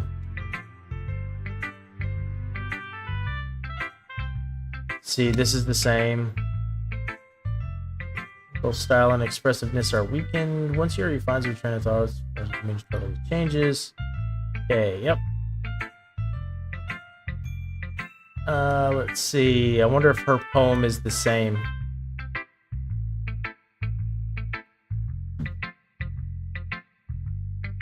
Yeah, it's saying that Natsuki's biased because she likes the manga shit.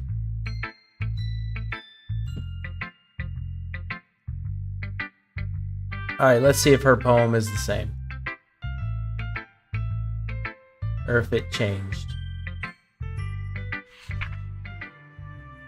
Yeah, this is the Ghost Under the Light, part 1.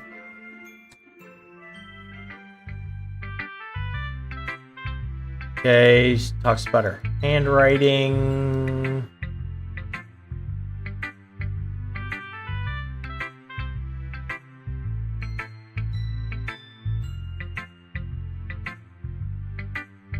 See, really glad you like it. I'll be honest, since it's our first time. Okay, something more mild. Giving you the Cliff's Notes as we go.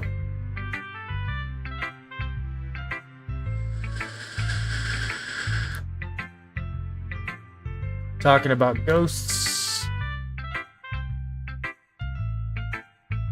Let's see. Is she gonna go all funky? just clicking through it for a second because it's the same stuff that we've already read.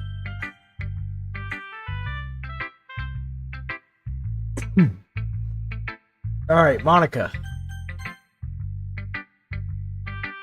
Hi, Scribe. Time, yeah, glad to hear it. No activities, I'm always listening. Keep that in mind. Of course, I'll be afraid to bring things up. Go with the flow.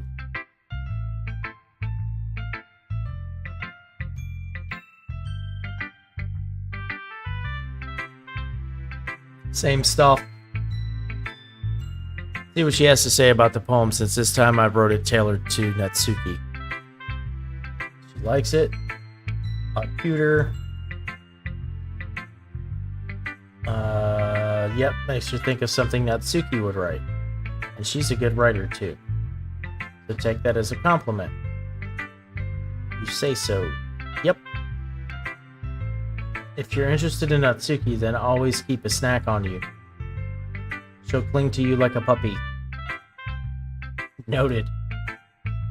Natsuki's dad doesn't give her lunch money or leave her any food in the house. So she's in a fussy mood pretty often. Oh, so she's just constantly hangry. That's all it is. She's just hungry all the time, so she's angry. She's hangry. Sometimes she just loses all of her strength and shuts down. Like earlier.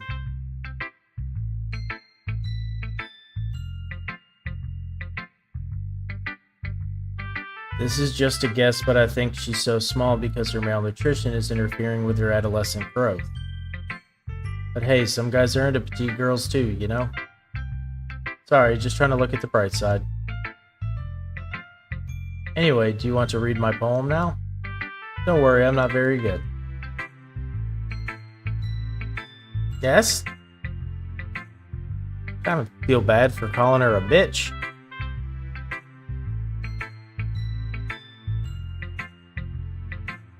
Just feel that way, you know? I see. Well, let's read it then.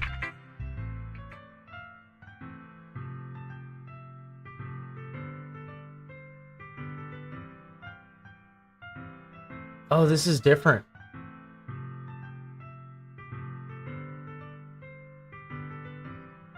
Okay, it's still hole in the wall, but it's different. Hole in the wall, but he wasn't looking at me. Confused, I frantically glance at my surroundings. But my burned eyes can no longer see color. Are there others in this room? Are they talking? Or are they simply poems on flat sheets of paper? They sound frantic. The sound of frantic scrawling, playing tricks on my ears. The room begins to crinkle, closing in on me. The air I breathe dissipates before it reaches my lungs. I panic. There must be a way out. It's right there. He's right there. Swallowing my fears, I brandish my pen. It's very freeform with that. Okay, so that's the same though. So talking about freeform and all that, that's exactly the same. Well, I'm not sure how to put it. I guess you could say that I had some kind of epiphany. That's the same.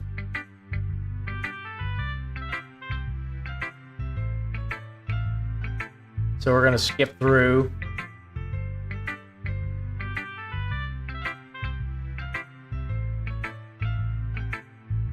This is the same. Her writing tip of the day is the same.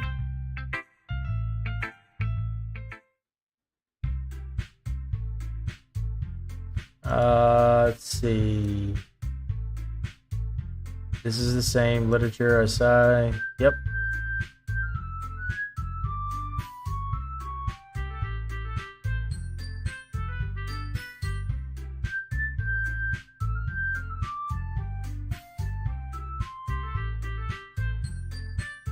The music sounded like it went distorted for a minute. They gingerly exchange sheets of paper, sharing their respective poems. As they read in tandem, I watch each of their expressions change. Natsuki's eyebrows furrow in frustration. Meanwhile, Yuri smiles sadly. What's with this language? Eh? Did you say something? Oh, it's nothing.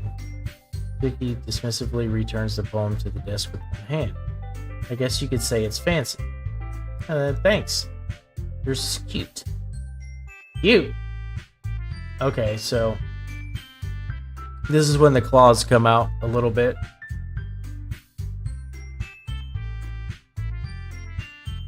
So they're bitching about, okay, yeah, this is when earlier in the game when they were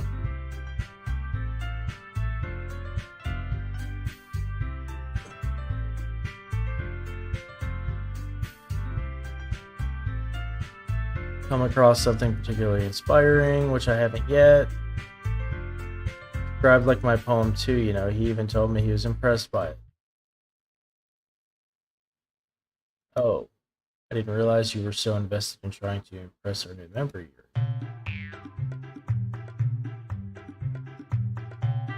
It's not what you're just... Yuri stands up as well.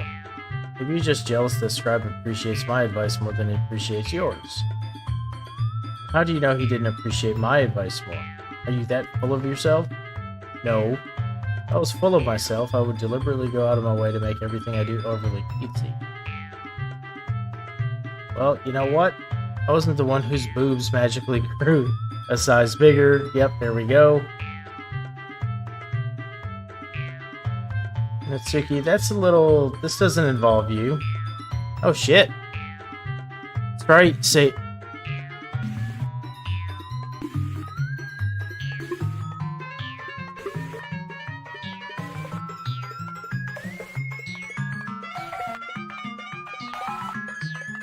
Hey, look who's talking, you wannabe edgy bitch. Edgy? Sorry that my lifestyle is too much for someone of your mental age to comprehend, see? Just saying that proves my point. Most people learn to get over themselves after they graduate middle school, you know? If you want to prove anything, then stop harassing others with your sickening attitude. Think you can counterbalance your toxic personality just by dressing and acting cute? The only cute thing about you is how hard you try. Whoa, be careful, you might cut yourself on that edge, Yuri. Oh, my bad, you already do, don't you? Did you just accuse me of cutting myself? What the fuck is wrong with your head? Yeah, go on. Describe your everything you really think. I'm sure he'll be head over heels for you after this. Suddenly... Holy shit! Suddenly Yuri turns towards me as if she just noticed I was standing here. Drive! You're just trying to make me look bad. That's not true. She started it. Oh, holy fuck, holy fuck, holy fuck. Natsuki.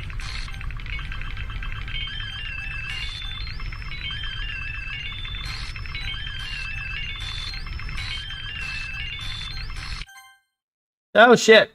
Hi! Hey Scribe. Hey Monica. Why don't we step outside for a little bit? Okay? Okay.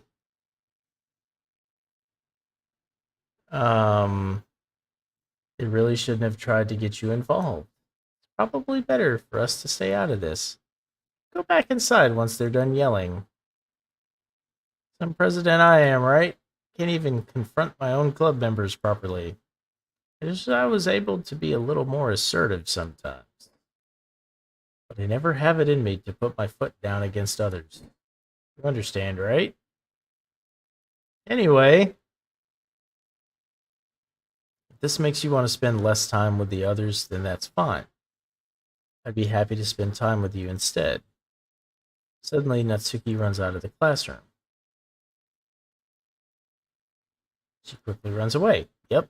Oh dear, well it looks like they're done. I didn't mean it. I didn't mean it. I didn't mean it. Yuri is rocking back and forth in her desk with her palms on her forehead. Yuri? I didn't mean it. I believe you. I have no idea what Yuri might have said to Natsuki. Or did. Scribe? Please don't hate me. Please. I'm not like this. There's something wrong with me today. It's fine, Yuri. We know you didn't mean it. Besides, I'm sure Natsuki will forgive all about it by tomorrow. Completely. Anyway, the meeting is over, so you can go home now. Yuri looks at me like she wants to say something, but she keeps glancing at Monica. You can go first, Monica. I'd like to stay a little bit longer. I'm the president, so I should be the last one out. I'll wait for you to be done. Well, I'm vice president, so please let me take that responsibility. Kind of sounds like you don't want me around for something, Yuri. It's not that. It's not that. I didn't get much of a chance to discuss my book with Scribe. It would just be embarrassing with you listening. I guess I don't really have a choice, do I? I'm sorry for causing trouble.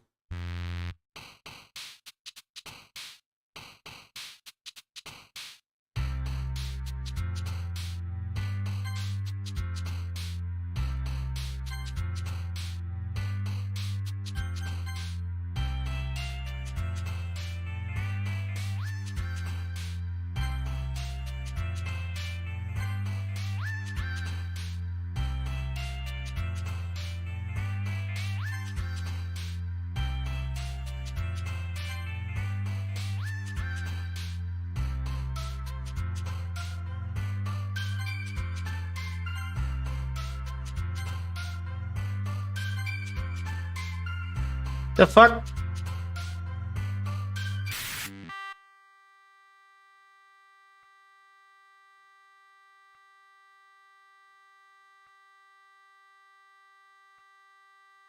That's new.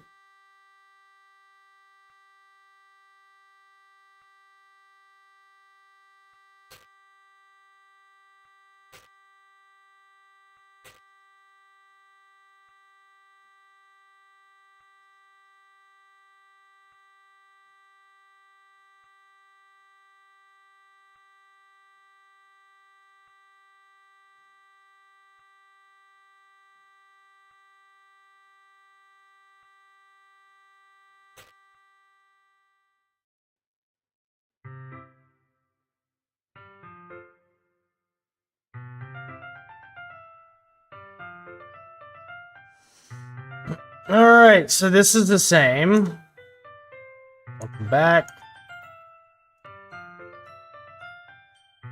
The weight of yesterday's quarrel still hangs in the air a little bit.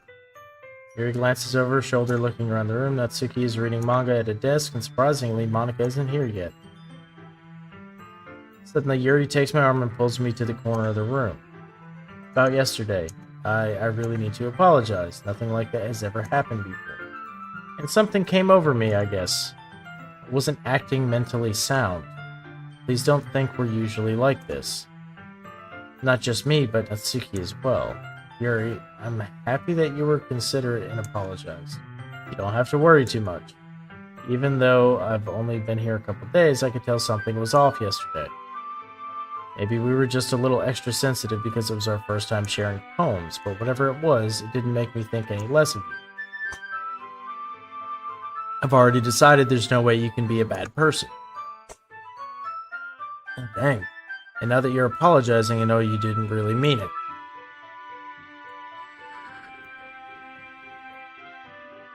Scribe, don't say those kind of things so frankly. They make me a little too happy. I'm really glad that you're such an understanding person, and I'm really glad that you joined this club. Everything is a little bit brighter with you around. And, sorry, what am I saying right now? Hey, have you guys seen Monica? No, I haven't. I was also kind of wondering where she was. Man, Yuri, I'm guessing you haven't either. Yuri's clearly taken aback by how calmly Natsuki is addressing her. No, I haven't. Jeez, this isn't like her at all. I know it's stupid, but I can't help but worry a little bit.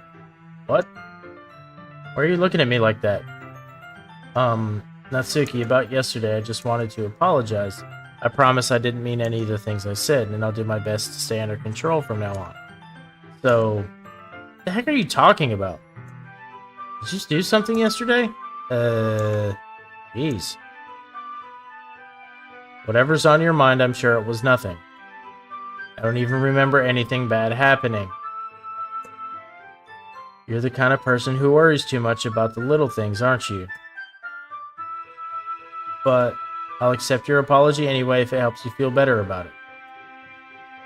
So it's kind of nice to hear, since I was always afraid you secretly hated me or something like that. No, not at all. I don't hate you. Well, you're kind of weird, but I don't hate you either. Natsuki turns to me. You're still on trial, though. Hey! Suddenly, the door swings open. Sorry, I'm super sorry. Ah, hi, there you are. Didn't mean to be late. Hope you guys weren't worried or anything.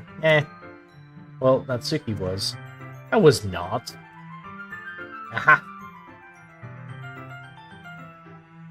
What took you so long, anyway? Piano. Study hall and piano. Yo.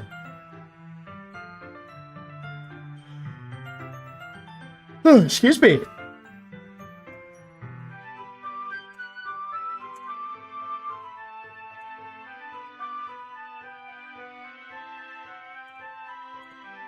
Monica looks at me. Well, I'm working on writing a song, but it's not quite done. Okay, so that's the same. Whoa.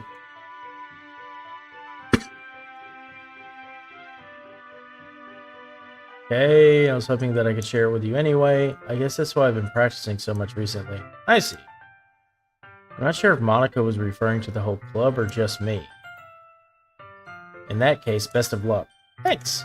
So I didn't miss anything, did I? No, not really. I chose not to bring up anything the three of us talked about. Besides, Natsuki had already run off to the closet.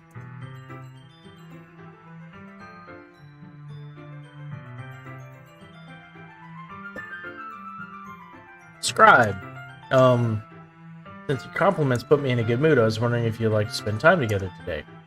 I mean, in the club.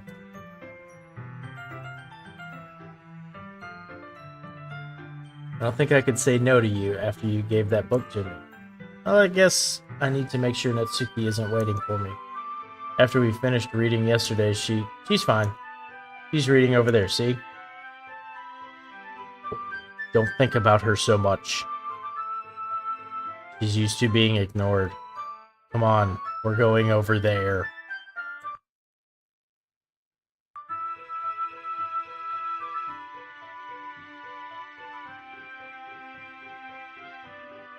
What's the story about anyway?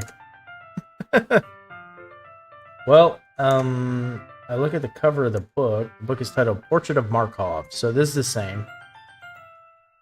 So we're going to sort of go through that a little bit.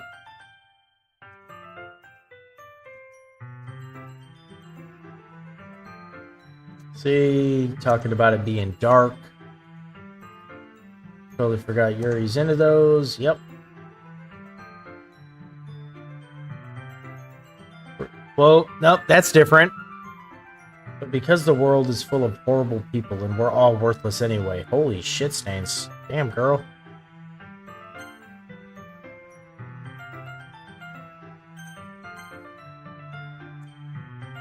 Then suddenly... Jesus Christ.